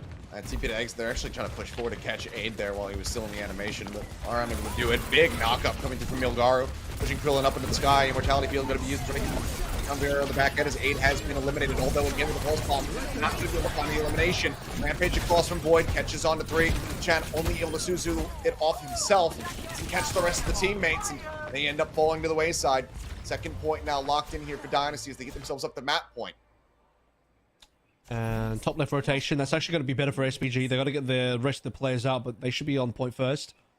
So again, a little bit of help for the team that's currently behind, as a Seoul Dynasty are in a good position. And I think Ruins actually plays super well into the Jungle King comp. So they've kind of lucked out RNG-wise on the what could potentially be the final point. We do often see a lot of 2-0 starts on Flashpoint. It's very common. It is. One we've seen right now from this side of the Dynasty. I'm not sure if that's going to be the case, if this is going to go all the way up to 5. Tsune Rush is at the ready. Ultless at the moment are the Dynasty as they go for the Kepler push, and they're just greeted by that anti-nade. Easy Han instantly dealt with, and maybe I have Caster Curse because Aid is on for the ace, and he is going to find it. Very swiftly cleaned up, and for the first time, SPG will hit the first nab of the point. And so good to have the swap over towards the Ana as well, because it's one of the ways that you do counter out the Queen, counter out the TP as well. So something that I think Hyunjae should have looked at a little bit earlier. You've got to put the pressure to Void, and now Krillin has to be thinking about swapping over towards Kuriko. Cleanse off all of the CC coming through from the Ana. Alright. Been in Prophet. Dealt with, just trying to get back into a position where they can reapproach here. Crucially, Aid, though, Ult at the ready. Try to slow up this advance. Plenty of ways to enter. When you have Photon Barrier available, that's a very clear opportunity. First, you just dodge out the artillery. Doesn't look like anyone should die here. All good. Covered. Device not found, but nor the shots. Just the immortality field used from Krillin. Just have that window available. Photon Barrier in, although this time finally finds the stick, and given the immortality field that had already been used, that means Krillin cannot survive. Prop as well going to be dead on the back end. Void taken down. It's looking like 100-0 on this third point here. SPG will be able to get themselves on the board. Overtime will get forced out, but the kills are found. Everyone's dealt with. It'll tick down. We'll see where we're going next. And they're just struggling to be able to get these engagements going. Every rotation, Dynasty are taking too much damage. They're being slowed down by something. Somebody's getting picked. The mortality field gets burned because you have to counter out the artillery somehow. All those slams dunk with the pulse bomb. Looking easy as well. Dynasty still have plenty of good options for opening up. So they can just ult here from artillery for Easy Han and then walk up with the rest of their plays.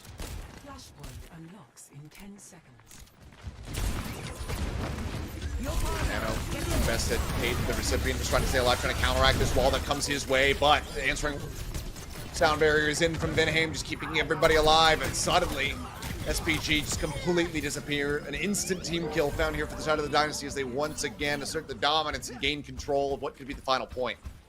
Even a nano being played onto aid there for the extra damage on the turret, but not enough because the Krillin window is going to double everything this whole Dynasty do. Now, as they double their efforts to try and finish off this map and get a lead in the series, go on to push with a 2-1. 70% away from that as Void reaches 100 on his own ultimate of the Rampage. Wuchan's got a big job ahead of himself in terms of cleansing his team. Trying to go for the setup. Minefield still going to be held here. Gonna rush out from Wuchan. Krillin going to be taken down. First kill found. Easy Han as well under some fire, trying to be kept alive by Vinheim. Void, pressure peeled as Aldo will fall, but now this Void, Vinheim left standing. Everything left to do. Just going to have to concede this one to the end as Void goes down. Flip comes in, 74% set up here from the side of the Seoul Dynasty, so if they can get control again, likely will be the finisher here on this map. Some fast heroes though. SPG playing Tracer and Ball, so likelihood of touching is actually reasonably high. The Dynasty have, in fact, yeah, for sure, put themselves in a decent spot. See what they can do in the retake here. Again, still holding on to Bash and Artillery as A's used that a couple of times now. Some good boops coming on. This could be deadly. Suzu burned by Krillin. Save his team. Good timing on that one. Oh, I like this. Go after Yana. She's really fragile. Yeah. No escape, no mobility, does get taken out, although does get the pulse bomb there onto Easy Han during the artillery strike, so it is going to be a 1-for-1. Just sliding around looking for yet another setup. Easy Han going to be swapping now over onto the soldier. Prophet pulling out the blade, pops the deflection to try to stay alive. Oh, good Suzu. Suzu used, yep, just try to keep him in the spite. Prophet still at a sliver of HP, helps up with the kill there onto Abe, but then gets traded out in the end. 2 kills here for the side of SPG, who look to tie things up. Push continues. They're looking for the name now, taking him low as he wall rides around. Subtracting here from the side of Aldo, but can't quite hound him down. Instead, they turn their sights over to Easy Han, who has since back capped the point. It's back into their favor. Further delaying that overtime. Now the window going to be, or sorry, the beat is going to be invested here by Vinheim. Lost my wires on voice lines right there at the moment, but they're holding this one up. Overtime forced out. All the marbles here. Play for on the side of SPG. Nano invested. Aid again, the recipient. Looking for Krillin, takes him low. Himself alive for the time being. Void has to pull back away. The flip is in. Dynasty lose control. Kitsune rush available from the side of Krillin, but Prophet going to be taken down as Aldo finds that kill. Easy Han, however, finding one. Wuchen now going to be eliminated as well as he goes out his own rush. Vinheim trying to keep everybody alive. Receives a green HP here from Void, and the axe across the Milgaru takes him down. Void finds another, and that should just about be it. Flip just has to come back through, but they've cleared out the point. They've gotten the team kill, and Aid cannot re-arrive in time. He will bleed away, and it's going to be 3-1 here for Dynasty to go ahead and now move up 2-1 in the series. A reverse sweep on Flashpoint. Dynasty leading the series. They're feeling much better about that performance. They beat the ball as well. That's the important part. I mean, you got to get past the fact that ball has been an issue for just about every single team. I mean, that's been the one part of SPG that's been really strong, assuming that we're playing the ball on the correct maps. And this is one of those correct maps, but the Seoul Dynasty, Void comes in prepared, knows what the game plan is. He comes in angry. He comes in fragging out straight away on the first point. The Seoul Dynasty will eventually finish with one lost point, but otherwise some decent gameplay, close enough on Ruins that things could have possibly still gone sideways, or Temple rather. That was the final point, actual final point. Easy Gun coming back on the Soldier, Prophet back over towards the Tracer. Soul Dynasty already had the backup, they already had the distance, they just need to lock it out. All right, well, now the series in their hands, and they get the closer. We're gonna have to just wait and see. SPG again will have their map pick as we get ready to go to push. We'll see where they want to take us when we come back.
Alrighty, we are back and going into what could very well be the final map here of the weekend as the Dynasty find themselves at match point. Just one more win as we get ready to go into push. Close it out there. That'll be the end of Sid Priss's run through this lower bracket. As well as their season. We'll see if the Dynasty are going to be able to make it happen. Looking very much reinvigorated after that last map, as well as, well, put it frankly, Void, who is still going to be playing. He looked pretty pissed off. I think he was pretty upset about his performance and the team's performance in the opening map of the series, and boy, did he make up for it in huge ways. Yeah, and Servas 3-1, you know, we didn't even go the full distance there. They prevented any sort of major comeback from Surpresa. Now they lead the series. Again, looking to prevent any major comeback from Surpresa in said series. Queen Street coming up next. We haven't seen Queen Street in a while. It's been a lot of Esperanza, a lot of Coliseo. Yeah. I wasn't expecting new Queen Street. I'm trying to do a little bit of guesswork here. Trying to remember how good of a ball map New Queen Street is, if at all. I want to say it's when possible. you play statue side, for sure. Well, everyone does play statue side, so that's the normal rollout. Although that statue is relevant for about 1 minute in the game, and the other 9 minutes we don't go there again. It doesn't exist anymore. Well, we'll see. You know what? It's going to be that ball reappearing, but I don't know. Look Ball for that hasn't been statue in finding Toronto. value. Live True. in Toronto, on site. Gotta be searching for the statue. And you know what? If that statue is not there in Toronto somewhere, I feel lied to. I feel like the entire city of Toronto is lied. Where are the hovering buses? I was lied to. What a shame. Where are the giant null sector warships? Yeah. Hovering above the city. I heard that for the grand finals, we're gonna have a real live appearance from Winston. He's gonna come up. He's gonna show up. He's a real scientist. He exists. Can you imagine if we just unleashed a gorilla into the arena? Oh boy, the chaos that would cause. You know what? You can do an X-Men crossover. It was actually Beast, and he comes in his Hank McCoy human form, rather, and that's how you justify it. Well, what form do we get now from Milgard? That's the one that I'm looking to. Speaking of tanks and whatnot, is it going to just be Orisa off the rip here? Will he be putting the ball away? Because it did not find value on on Midtown. It did not find that much value into that last map. Can he run it again? Will it be enough to convince him to just stray away from it? Opt into perhaps the Junker Queen matchup, or just go for the Orisa? If they wanted to play pure Orisa, they should have gone to Coliseo. True. Because I think Good point. Junker Queen is just fine on that map, but not amazing. Whereas Orisa is pretty damn good there. So this is curious. I think this is actually a reasonable map for Void. I think if you're Void, you're happy with this one. Nice flat map. Don't need to traverse high ground, low ground. Lots of flanking angles to get around and trying to reverse rampage and all the kind of cool tech. Soul Dynasty are probably quite happy to be here, to be honest. I don't think they're going to be too perturbed about it. But it will all come down to the play. But on their last legs right now for this 2023 season within the Overwatch League are Surpresa. Need to run this back, take it all the way to 5. If they want to stick in this lower bracket and continue to take down the Owl squads. You can see it right now, though. Obviously, some time to swap. And Milgar looking like he's going to be rolling out with that ball. Yeah, I mean, I think last year, Balastria, when he was still on Fusion, actually did play ball on this map a few times. It's a very different meta, though. I mean, it was a wild time, so it's hard to say that, like, oh yeah, this is a good map just for that alone. We do know that SPG picked this for a reason. Like I said, if they wanted to play Orisa, they would have gone elsewhere. So, yeah, we are at ball time on Queen Street. Ooh, bit of flex there from Prophet, nearly taking down Wuchan. Almost found that elimination. Although at the moment here onto the high ground, just trying to harass where possible. Immortality Field going to be cleared out, receives one of his own here, does aid. The bot is now going to be unlocked. Pile driver into the back, gets the knock up, sets up the kill, although taking down Viname. Very nice early kill to be found here for the side of Surpresa to try to get this bot moving in their favor.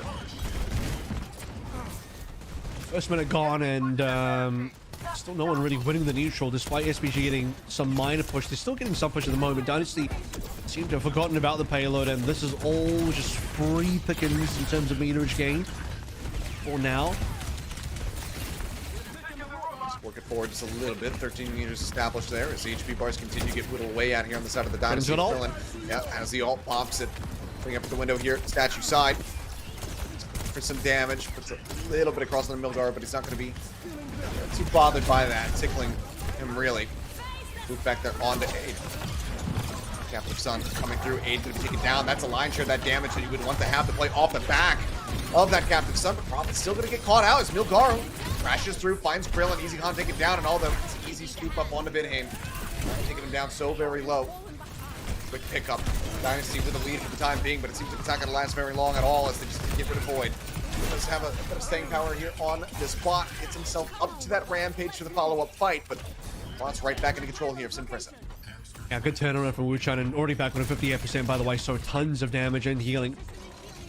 Just ulted and pretty more than halfway. I believe he actually managed to proc both of the Sunstroke statuses, and one of them did get blocked by an Immortality Flare. He got that correctly, but still plenty of damage in there and just couldn't get healed up. Artillery out, just finds the Immortality Field. And we'll get rid of that healing pylon. Blade at the ready here from the side of Prophet. Window used by Gunjay. He's going to get jumped on, and Prophet instantly finds the kill. Back up here. As the Sunstruck does come across, he is still going to be fine. 80 HP, surviving. Artillery strike from Aid does take down Vidheim. Casualties on either side, but there's both supports taken away from the side of Simprissa. Until 29 with the bot now moving in favor of this whole Dynasty. Getting back in a push position as there's some late deaths on the back end. Well played in terms of LOS by Void there. To get the kill to Aid, who's going to give up on the... No, going to go back to the bash. I thought he was going to go Genji for a second. Both would have been fine. Not bad. Pulse bomb. Another stick from All, though. Love to see that. It's going to slow down the Dynasty. We'll get the lead first, but Dynasty can't attempt a cap yet.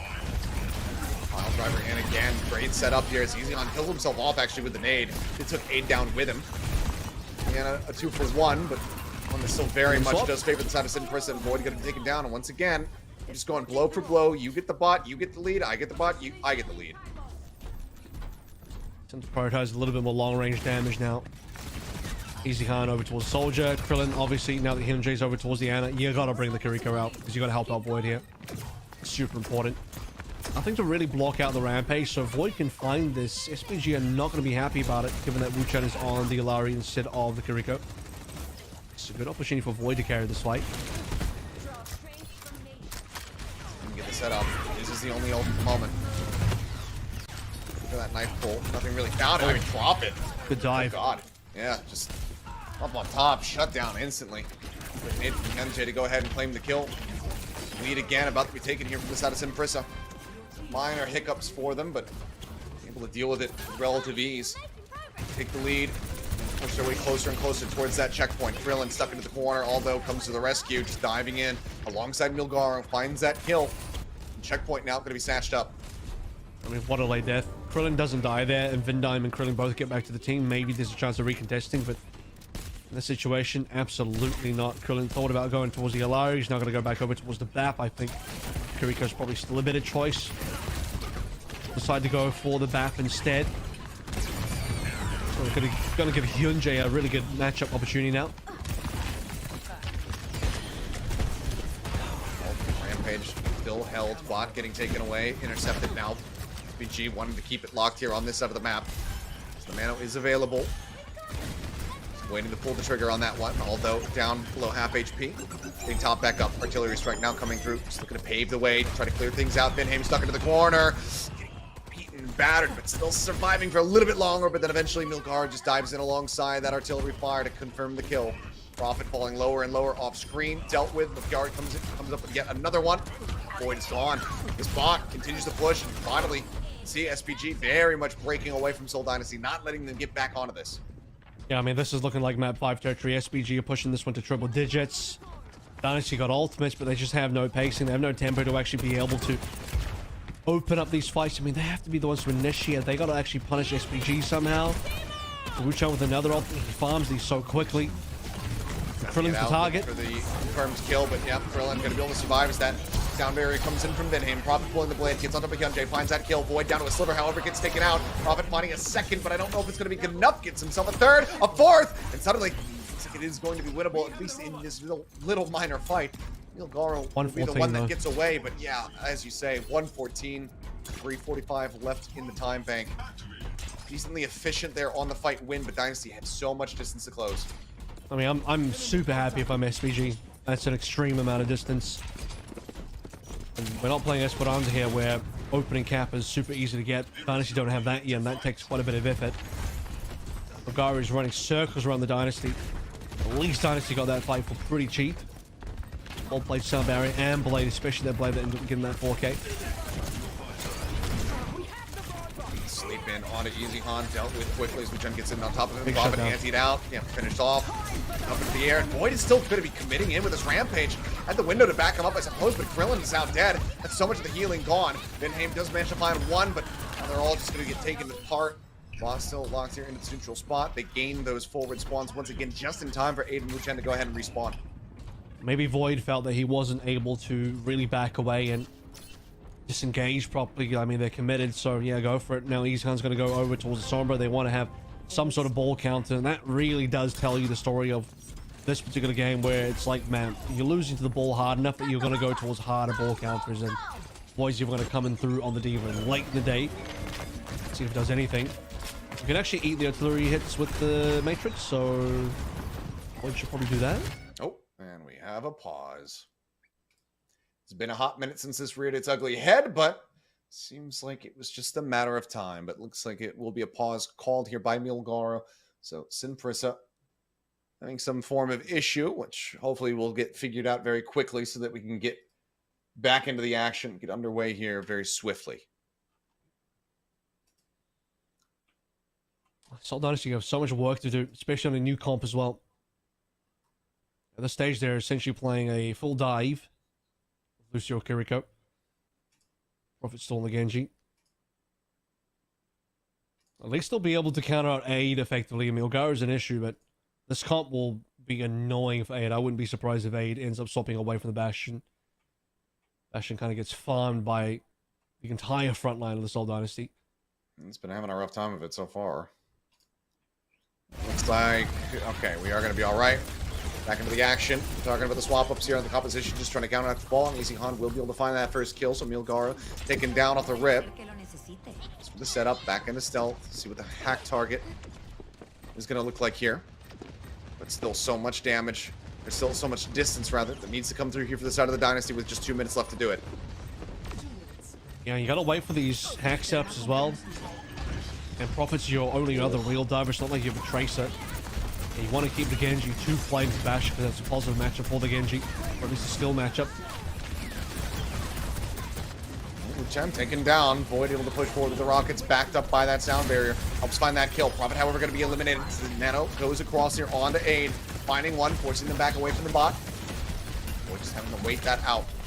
Matrix can help get them on top of the Bastion, but killing them off still going to prove to be a bit difficult. Although skirting around the sides of this fight, has that pulse bomb in his back pocket, just looking for a target, but he's going to be receiving quite a bit of damage, so has to pay respects, has to be playing back, and Krillin has managed to hound him down. Self-destruct out from Void, just trying to get back into the mech. Looks like he is going to be able to do so successfully. Keeps himself safe for the time being. It's right back into the front line, just trying to keep the rest of the squad protected and keep this bot moving forward, but they still have to hit that checkpoint.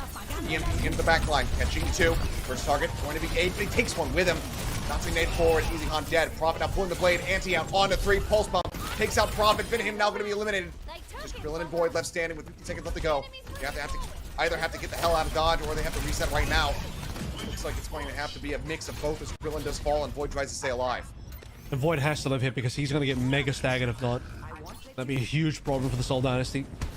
Good attempt to maybe get the cap, but man, they really needed the cap because the 4 spawns would have helped them out a lot. Now they don't get 4 spawns, so they come from really far away. Waste more time, of which time is now extremely low for the Dynasty. One push to end it all, and they still have to double their distance. I mean, they're not even halfway, actually. It's more than double. Not a good spot at all. Time working against them. Map 5 on the horizon. Dynasty close to the checkpoint. The bot still being intercepted, which I'm playing forward. Captive Sun at the ready. Pile driver knocks up one. Vinheim pulls the trigger, sends out the sound barrier. Shielding them up. Easy Han nearly taken down. Anti's still out onto 2. Void finds 1. Genji going to be eliminated. Now Prophet going to be taken down as Wuchen just sniping away. Finds 1, and they're not on the bot. So that comes to a conclusion. Sinprissa will win here on their map pick. They took us to the Queen Street. They got the W. And now we go all the way to 5. Sol Dynasty just couldn't deal with the ball. So, ball not working out of Servasa, but pick New Queen Street. Things start to look a little bit more positive. Even with Void in playing Junker Queen to reasonably good effect, just they weren't able to lock anybody down. Some Prizzo running circles, long sight lines on New Queen Street as well. And it turns out, you know, pick the map that favors the ball, and some Prizzo are laughing to the bank. However, that now goes out of their hands. Sol Dynasty, because they led the series, they will get the final map choice. This is what you're definitely going to be picking away from the strengths of Nilgara and some Prizzo. But is it going to be enough? That is the question forevermore. We saw them just kind of get slaughtered in that opening map of Control. It needs to be a better performance coming into this one. Otherwise, that could be the Dynasty getting eliminated and Sin Prissa claiming yet another Overwatch League team. But it's everything to play for this young contender squad. Their season on the line. We'll see if they can close it out. They've gotten us this far. Can they get the win? We'll find out when we come back.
The long evening continues as we go into a final map between the Dynasty and Sinfrissa Gaming. Sinfrissa winning on that last map. Their map pick on push. They took us to New Queen Street, and by God, they delivered. The ball came back out, and this time it was played to absolute perfection, much like we have come to anticipate from Milgaru from his previous performances. But now we do have this final map pick in the hands of the Dynasty as we get ready to go into Escort. I think I said it was going to be Control again earlier because I keep forgetting that this is the format now, but bear with me, it's been a while. Well, yeah, at least good to see a little bit more Escort. Used to be that we got to see Escort all the time, and now we're going to see it almost none of the time unless we go the distance, but it is a banger way to finish things off. Bellasria is going to be subbed back in to probably play some Orisa. I've got confirmation that we're going to go to Route 66 as well, so a decent map for Orisa. An okay map for Vol, actually, not the worst map for Vol. Seems like Dynasty, okay, staying away from Circle Route makes sense. I don't know that you want to really rely on sniping. You also don't have 2 flex supports on your team, which makes things a little bit awkward, so that's probably a map you want to stay away from. And then, yeah, you got some like dive here, favored maps. You got some Gibraltar in there. You got some Dorado in there, and I guess this team doesn't feel like playing more dive, so off the route we go. I think we got a route earlier because we did a map 5, some Prison versus Shanghai, and some Prison demolished Shanghai on this map. Yeah, we saw the full hold and the very easy push come in on this very map, so we'll see if that is going to be happening once again here, but Simprissa probably going to be smiling a bit as far as seeing this map coming up. Don't expect them to be too perturbed by it. I'll have to try and cast my mind back in terms of what exactly got played. I suppose it doesn't take too much effort. I can just go and check.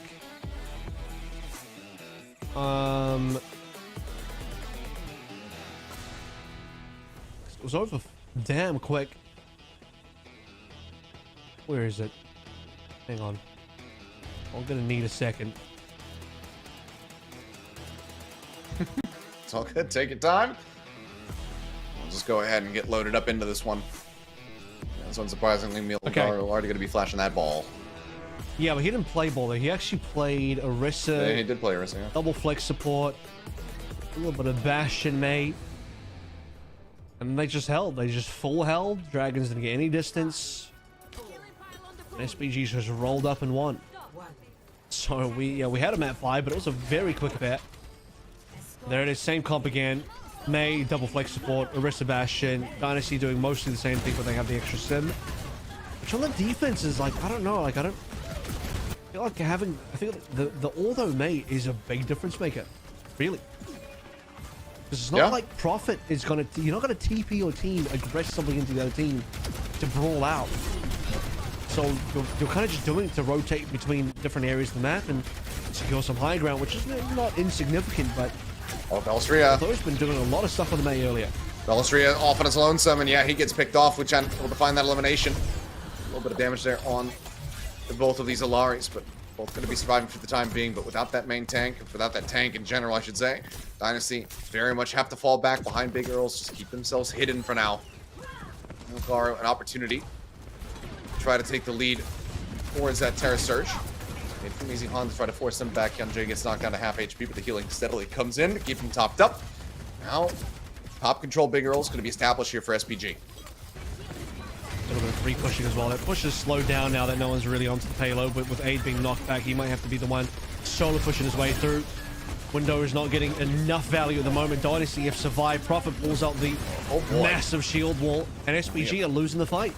Carving up the map here, Prophet gonna zone them back. Spots one in there on the flank, which end got to be taken down by Easy Han. The L's kind of scattered to the wind right now from the side of Sinfrissa. Just waiting for Wuchen to come back in and join them. That's the window.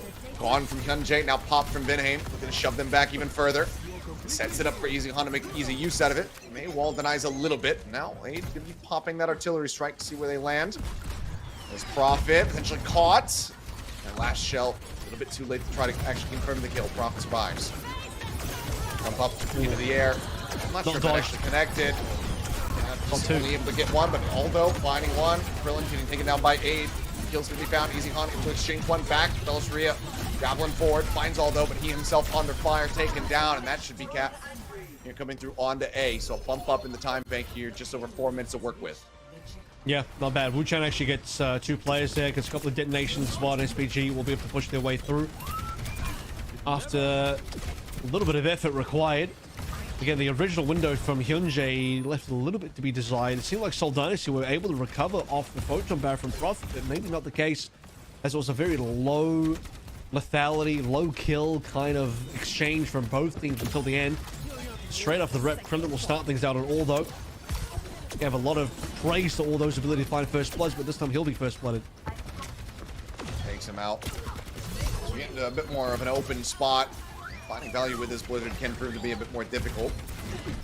Try to drag the Dynasty down onto the card itself. Milgar just going to be making his exit now. Doesn't want to overstay. His Prophet was getting energized here with the Symmetra. Good high ground control. This is what you want. Bash and double flex support. Composition. Play away is strong. Look, sight lines from Krillin is really clean as well. You can hide the pylon super easy. I mean, look at that. That pylon is not going anywhere. Yep. Back up the top, Javelin from Milgar going quite wide, unable to displace that high ground. Nade through the window, but TP going to be used. They take themselves out to safety. Captain Sun still at the ready here from Krillin. Nearly 5 ults built up to the side of the Dynasty to try to get some control of this card. Here's the Photon Barrier once again from Prophet, cutting the map in half, put some good damage down, forces out the Immortality Field. Slows up SPG a bit as they try to go ahead and top off the tank once again. Prophet falling low, gets himself dropped down onto the low ground. Some healing pylon as well, just consistently just keeping them ticked up. Bellisria finding another one. It's a decent peel, although dropping down off the rooftop. Just gets himself into the ice block. Staying protected as Milgar going on an aggressive push. Pushes forward, trying to find that kill. Krillin now up over the top though. Captain Sun at the ready. Drops it in, looks for the kill. Aid falling low. Drops down, ends up dying. Krillin going to be traded out. However, Hyunjae going to be good for 1, but now he falls. Prophet finding a second. The trade up is going to be there, and Prophet is looking for more. Rushing him down, just beaming him into oblivion. Kills are found, the cart stays halted. 2 minutes remaining. And actually, at this part of the map now, the Prophet Sim starts to find a lot more value. On A, I was dubious about it. On B, with the distance of, obviously, the size at this point, but also the height difference between the top of that middle building to the ground level and everything else in between, you start to really get some good advantages. You can see the SPG are struggling to rotate around and find targets to be able to shoot down as well. But a huge problem is the artillery. Destroy the target. Why not just clear the TP? Yeah, it's not going to do too much else, so get rid of some structures. Give a bit, but too much is going to be done otherwise. Just going to work their way back over onto the card to try to get this one moving. 12 seconds now remaining here for the side of Simprissa. The pressure very much stacking up against him, and Bellisria still just occupying high ground. Holding onto that ultimate to try to clear them off. Pressure on the flank. Krillin just looking to poke and prod where possible. He's very close to having that next ult available, but that's going to be a big opener here as Milgaru finds Easyhan. Artillery now out of the fight. Again, ult here from Prophet as Wu-Chan's just way off over the side of the map there. Javelin sending him into oblivion. He goes down. Milgar trying to stay forward. Has that fortify rolling, but Prophet can just microwave him down. Ends up being the Iron Price, though. Aid covering fire. Managing to find the kill. Air search from Milgar. Not going to be finding too much value, but still buys them some space. But now he's got to back away. Bellisria pursuing forward alongside this artillery. They managed to scoop the kill.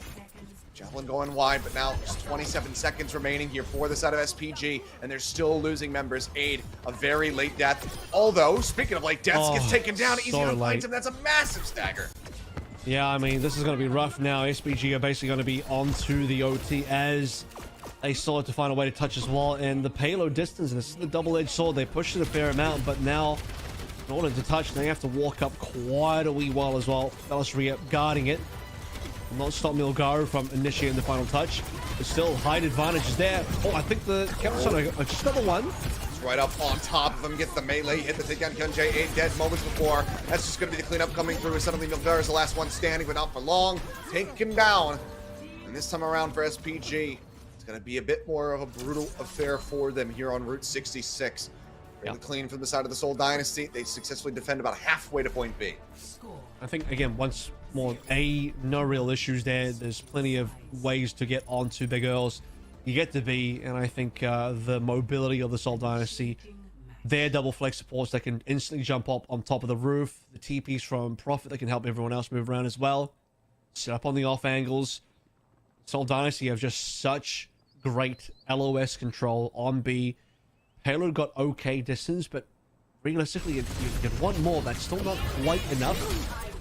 Oh, it's a spear cancels. It wasn't just a shove off the point, off the map. It's also a cancel. So, lost an ult there for Wuchan. All right, well, everything now into this defense. I mean, this is where SPG set themselves up for success just a day ago. Can they replicate that? A full hold. That'd be them punching their ticket further forward here in this lower bracket, keeping the season alive. Or will it just come grinding to a halt? We're back onto the May 4, although keeping the comp the same.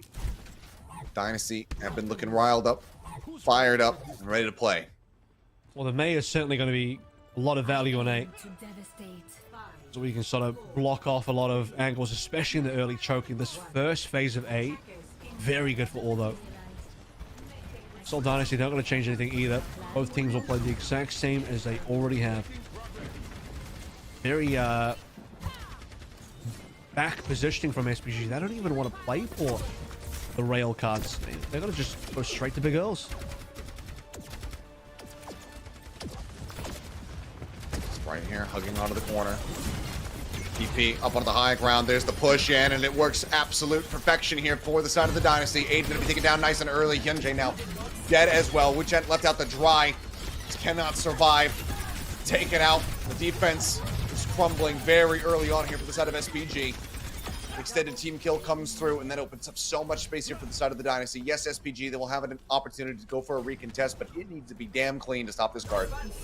And Vindime's going to have ultimate as well, which means SPG are in a rough spot. Massive ult advantage because it'll be the only one on board. You can set that sucker up really far away as well. Much further away than SPG can really do too much about it outside of maybe putting up a wall. Here comes the recontest. Wall's already gone. Just push their way through. Crippling shot down at the cart to try to keep things slowed up. Cart is a couple meters away. Pushing across the line. Somebody's going to have to contest that one. And now you see him coming through. 4.4 meters left to go. Push back here on Milgaru. Back into the tank form. Goes Easy Han looking for a target. But Vinheim, he's already found one of his own. Although going to be taken out. Immortality Field cleaned up very quickly. The drop down up over the top. Easy Han just gunning straight into Hyunjae's head. Takes him out. And once again, it's swept under the rug here. This PG just cannot find their footing. Wuchen quite far forward, as is Aid. They have to just go ahead and get this reset off. Zizgan will collect 2 more kills, now just 20% away from having that artillery strike that could be the finisher on this map, on this series. That is the perfect start for the Seoul Dynasty. Now they're ready for maybe the perfect finish as well. They cap A with very little fanfare. They just straight TP on top of Aid and shove through the rest of the map. Early ultimate for Vindime, not the best retake from SPG, not more they could have done either, to be honest with you. And then 2 late deaths as they break open the gates for B. That is quite literally a flawless attack. It's been going incredibly well for him thus far. Vinham, however, going to be taken out. Aid finally finding something here for the squad, but Krillin takes to the skies. Captive Sun's out on either side. Looking for some targets. Krillin sends it down. Looking for Hyunjae. Bursts through the Immortality Field, and he finds himself just absolutely annihilated. That should be it. The cleanup comes through, and that should just about be it. Wuchen, the last man standing. No kills found. 5 men alive on the side of the Seoul Dynasty as the cart continues to roll forward. Can anybody even touch is the question. Milgaru going to be trying to swap over onto the Wrecking Ball to get there in time to get this contest going. Just has to give up on that Orisa ultimate. Playing for everything, but playing for nothing. The cart will glide through, and Dynasty will put an end to this reign of terror here from the side of Simprissa Gaming. They say, not us, not like the Dragons. They best them 3-2 in the series, going the distance, and unfortunately for Simprissa, they put up some impressive performances throughout their run, but this is the end. And how poetic as well, the way the series started to how it ended. Seoul Dynasty got, they got completely battered in that first Lijiang. It was not close. They got destroyed, demolished. whatever other adjective you want to use to describe it, Seoul Dynasty were not present whatsoever, and that was even with Void in. You finish things out. Illustrator comes into play a little bit of the Orisa for Route 66. It was the map choice of the Seoul Dynasty, and they made it look easy. A, defense, okay, maybe could have gone a little bit better. B, defense, so ironclad. They held strong. Barely let that much distance go through. On the attacking side, didn't even lose a single fight. From start to finish, from A to B, it was all Seoul Dynasty all the way. Map 5 was clean as a whistle.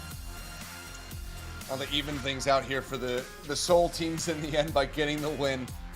Still in that lower bracket, but still alive, clinging onto this tournament. Let's try to see just how far they can go. Dynasty lived to fight another day. I mean, we'll get into the player of the match here in a brief little moment, but I just want to give another little mini round of applause to the side of Simpress, who continued to impress us. Obviously, some roughness there. The ball forced out on Midtown, forced out going into our Flashpoint map as well. Not finding nearly as much value, but overall, fantastic performances from all 5 of those players, and I'm really looking forward to seeing more of them in the future, whichever team it may be, whether it's this one, whether they get picked up by some other squads, whatever. Clearly, some talent there. Profit is going to be our player of the match. Now, you and I had a little bit of disagreement about this one compared to the rest of the Not with each other. Not a disagreement with each other. We were very much aligned. But Profit, he's going to be getting player of the match. I will say Prophet has had a very different look for the second half of the season here, where he has to kind of play a little bit more of a supportive role. It's no longer the Prophet carry show, which is not to say that he's not doing his job, but his job now looks different because he's not getting to play as much Tracer. Still gets to play a little bit of the Genji in there because, you know, we do have some Void Junker Queen with Prophet Genji moments. However, rare that is with the fact that Prophet mostly plays Sim now. That's just it, right? When you're a Sim player, you're kind of like on a supporting position. Even though you're in DPS, you're not going to be the main frag. You're not going to deal the most damage. You're not going to get the most final blows. You have a Bastion in the team who's going to be farming most of that. But so much of his job is now to enable the rest of his players. And for a player that's been he's been the hyper carry position for the better part of 6 years, you know, he's having to now mature into different parts of his role. I mean, he even played support last year. We've seen all these different looks and faces and phases of Prophet now to round out his career in the 6th season of Al. Yeah, I mean, man's played every single role throughout his career too. We've seen him bouncing around in that regard, but it's a more supportive, set from him as of late. You and I, we went for Void. Just go ahead and throw it out there. His impact, yes, everybody played like complete garbage in the first map, to be real. But as soon as Void came back into the fold, good God, he was angry and he was playing out of his mind. So that was our little shout. So another nice little one there to the side of Void. Bellstreet as well, strong performance in the maps that he did play. But Prophet at the end of it all, he is the end all be all when it comes down to the Dynasty. He is the constant for this team, and he gets himself yet another player of the match. I'll tell you what, Bellstreet, 100% win rate here. On what? Midtown comes in, dub. Subbed in for Route 66, another dub. So he played his Orisa. It's his role. It's his hero. And we weren't even thinking, is there going to be some Bellstreet ball versus Milgaro ball? Not today. Dynasty are not going to get baited by any Wrecking Ball, even though they have themselves a very good Wrecking Ball player. They're going to stick to what they know works, which is hard meta. Sometimes it pays to be creative, other times it pays to meta slave away. Well, on Prophet, I'm sure we'll get to hear from him in a brief little moment as we get the interview set up. We'll have Unknown guide us through that one. I'll have to just wait and see. And what they have to say about this win, imagine probably a little bit of a bittersweet one, because you're the Al team, you're the big bros coming into this one, you're the ones who've been around the block, and I feel like ending a Young Buck squad's season, it can't feel good, but at the same time, Prophet also likely doesn't care if he wants to win. So, I don't know. We'll have to just wait and see as we'll take a glance back here. Some of the highlights from him throughout the series. And you know what? I think we always knew that the faded Soul Ball would return one more time. And why not? What a way to cap out the rest of the knockouts here. As I actually forgot that Prophet even brought out Intold today, but yeah, that was actually here for map 2. But otherwise, all about the Sim. It was on Sim duty the whole time. A little bit of Genji on map 4. I would once again like to push the name forward. instead of the Skull Ball for the Bibimbap Brawl. Just laying that out there. Doesn't have the alliteration. It does! It has 3 Bs! Oh, but you know what I'm It saying? has- That's within the same word, though. Soul What Ball about- doesn't have alliteration, it just rhymes. Correct. And that's sometimes all you need. What about the Not a rhymes? fan. I'm gonna keep calling it the Bibimbap Brawl. I'm the one who lives in Seoul, so I think that I get to dictate that one. So that's gonna be my claim, but whatever. You guys can call it whatever you want. Either way, hopefully an exciting map. Because, I mean, that was what, our opening match of the season, was it not? Between those two teams, and ended up going the distance, and then the Dynasty started falling off the cliff. So, hey, maybe it'll deliver once again.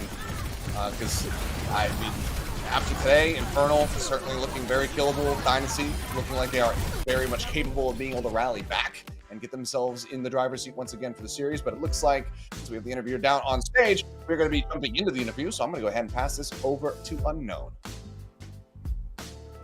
안녕하세요, 프리피 선수 반갑습니다. Hello, Prophet. 안녕하세요. Hello. 네, 패승승패승 역전승까지 가지고 오셨습니다. 지금 환한 미소도 보여주셨는데요. 승리 소감 먼저 부탁드리겠습니다. Although not necessarily your reverse sweep, you 일단 came up 이번 from 주 경기 behind. 모두 How do you feel? 승리로 마무리하게 돼서 좋은 것 같아요.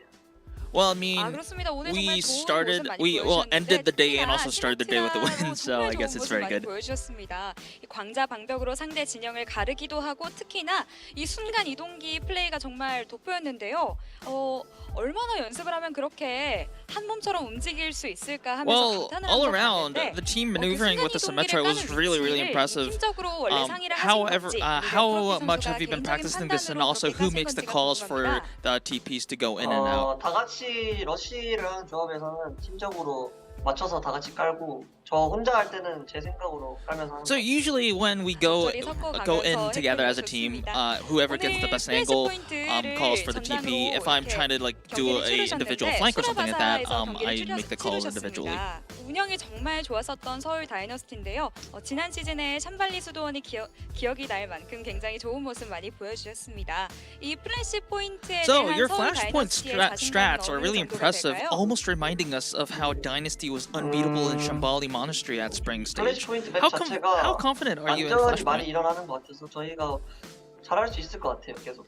So because Flashpoint 난전에 inevitably 강한 has a 서울 lot of 다이너스티의 skirmishes, 장점을 I think 잘 like 살려보면 being 앞으로도 기대를 해볼 만한 것 mechanically 같습니다. good makes us 돌고 best 돌아서 fitted 이 다음 for this 매치가 map. 서울 더비가 완성이 되었습니다. 이 다음 매치에 대한 각오 마지막으로 여쭤볼게요. Next up is the Seoul Derby. Do you have any resolves coming into this match? 저희가 졌었는데 이번에 다시 만나서 꼭 복수할 수 있도록 노력하겠습니다. Well, of course, last 여기까지 time we 응원하겠습니다. fell to 감사합니다. the hands of the Soul Infernal. This time it'll be different. And that's the end of the interview. Back to you, Seth. All right, well, thank you very much. Man, a few words there. Looks like him, he's acknowledging, much like us, he's acknowledging that it's a bit late and wants to get some rest because obviously there is going to be work to do here for the side of the Dynasty. Have a little bit of time to get prepared for that next matchup, of course, for the Bibimbap Brawl, as I'm going to continue to call it. But here's the results on the day. We started off very swiftly with the Hangzhou Spark, surprisingly taking down the Dallas Fuel in 3-0 fashion. Very one-sided. But then we started to really grind things down to a halt. We got that 3-2 in from Poker Face, taking out Dreamers. We got that 3-1 from O2 Blast, knocking the Soul Infernal down into the lower bracket to set up for the Bimbop Brawl. And then, of course, here, rounding things out with yet another 5 mapper. As we can see, though, on the Group A bracket, with that win, with their ticket punched into the final of Group A, Hangzhou Spark have clinched the playoffs. And honestly, if you ask them, it's not surprising at all because they've beaten Fuel 3 times this year. They are like undefeated versus Fuel. So it's been very favored in terms of that particular rivalry here in the East. Spark have nailed Fuel time and time again. The Fuel, they still got a shot. They're still in it for a potential run here. Spark may have clinched a spot. There's still one more spot left to play through, and the eligible teams include the Dallas Fuel, it includes also Infernal, it includes O2 Blast, and I'm pretty sure that's all. So Dynasty, I mean, they can do some funny things here. They can certainly upset some teams. Dallas Fuel would love it if Dynasty beat Soul Infernal, because I think that would actually give Dynasty, sorry, that would give the Dallas Fuel their shot in as well. But for everybody else, it's into the play-ins. Except, unfortunately, for the contenders teams, SPG are going to be out. Poker Face, I'm pretty sure they're out as well. But still plenty of teams that we have left on the docket that actually have a real shot. O2 Blast They could make the run. They could very well still make it happen. But here's going to be the matchups here for the next Saturday. The teams have plenty of time to go ahead and get back on the grind and get prepped up. It's going to be Poker Face versus Dallas Fuel. We'll see how that one fares. Dallas Fuel very much needing to rally back, much like the Soul Infernal, our #1 squad throughout the duration of this season, falling now down in the lower bracket against the Soul Dynasty once again. See whether or not they're going to be able to clinch that spot. Otherwise, it could very well be left open to the sides of O2 Blast. So plenty more action, of course, going to be coming up in the coming weeks. And still that last spot available. Not sure who's going to be able to get it. We'll have to just wait and see. O2's beaten both Soul teams at this stage, so they're going to get a rematch no matter what. It's just going to come down to which Soul team will make it to the final. And obviously, if you're Infernal, you have a little bit more on the line because your pathway to the playoffs can still be claimed within this bracket itself. For Dynasty, they're already in the play-ins in terms of where they will have to go to find their pathway. For O2 Blast, they're still in. I mean, if they can win the finals, whoever they get between Dynasty and Inferno, if O2 Blast win the finals, possibly it comes down to some sort of map differential tiebreaker kind of deal, but that would be their shot in playoffs. And O2 Blast, because they're only one game away, I mean, they have such a legitimate chance to go to Toronto as a contenders team. That would be a hell of a way to finish the season. Yeah, I mean, a hell of a way to finish the season, to just be put your hand up and be like, hello, Overwatch League teams. I would like a contract, please. But it very well could happen. We could be seeing these players who, you know, in this kind of like modern era, haven't really gotten to play on LAN, and they'd be playing on the biggest stage that they possibly can in Overwatch. So that would be absolutely magical if it can happen, but we'll have to just wait and see. Like you said, there is going to be that rematch no matter what. It comes down to one of those, you know, whichever team it is, figuring out, you know, how much can they learn from that first matchup? Can they counteract O2 Blast? Can they pick them apart? And then, you know, be able to get some revenge there to be able to help punch that own ticket. Obviously for the Dynasty, not really the case. For the Infernal, very much as possible. But still, everything to play for. Pride is always on the line as well. You don't want to be limiting your chances and giving yourself a worse record at the end of the season. So everyone's going to be giving it their all, whether or not they're going to be able to punch their way into the playoffs through this tournament or not. So expecting some very bloody matches going into the next week. Poker Face, another team that, you know, while they might not have the same circumstances as O2 Blast, taking down Dallas Fuel, eliminating them from this knockout tournament, you know, as the current reigning and defending champions of the Overwatch League, that would be a pretty good thing to walk away with at the end of the season here for those guys. So there's a lot on the line, and I'm really looking forward to seeing how those matches are going to shake out, because it's just that Saturday and Sunday. We've just got 2 days next week to finish off this summer stage knockout, and from there, it's who knows what's going to happen. It's going to be very much up in the air. But that's going to do it for myself and Avril for this weekend. We'll be back, of course, to bring you guys the action next week. So be good to each other. Go watch NA, and we love you all. Goodbye.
Efficient design.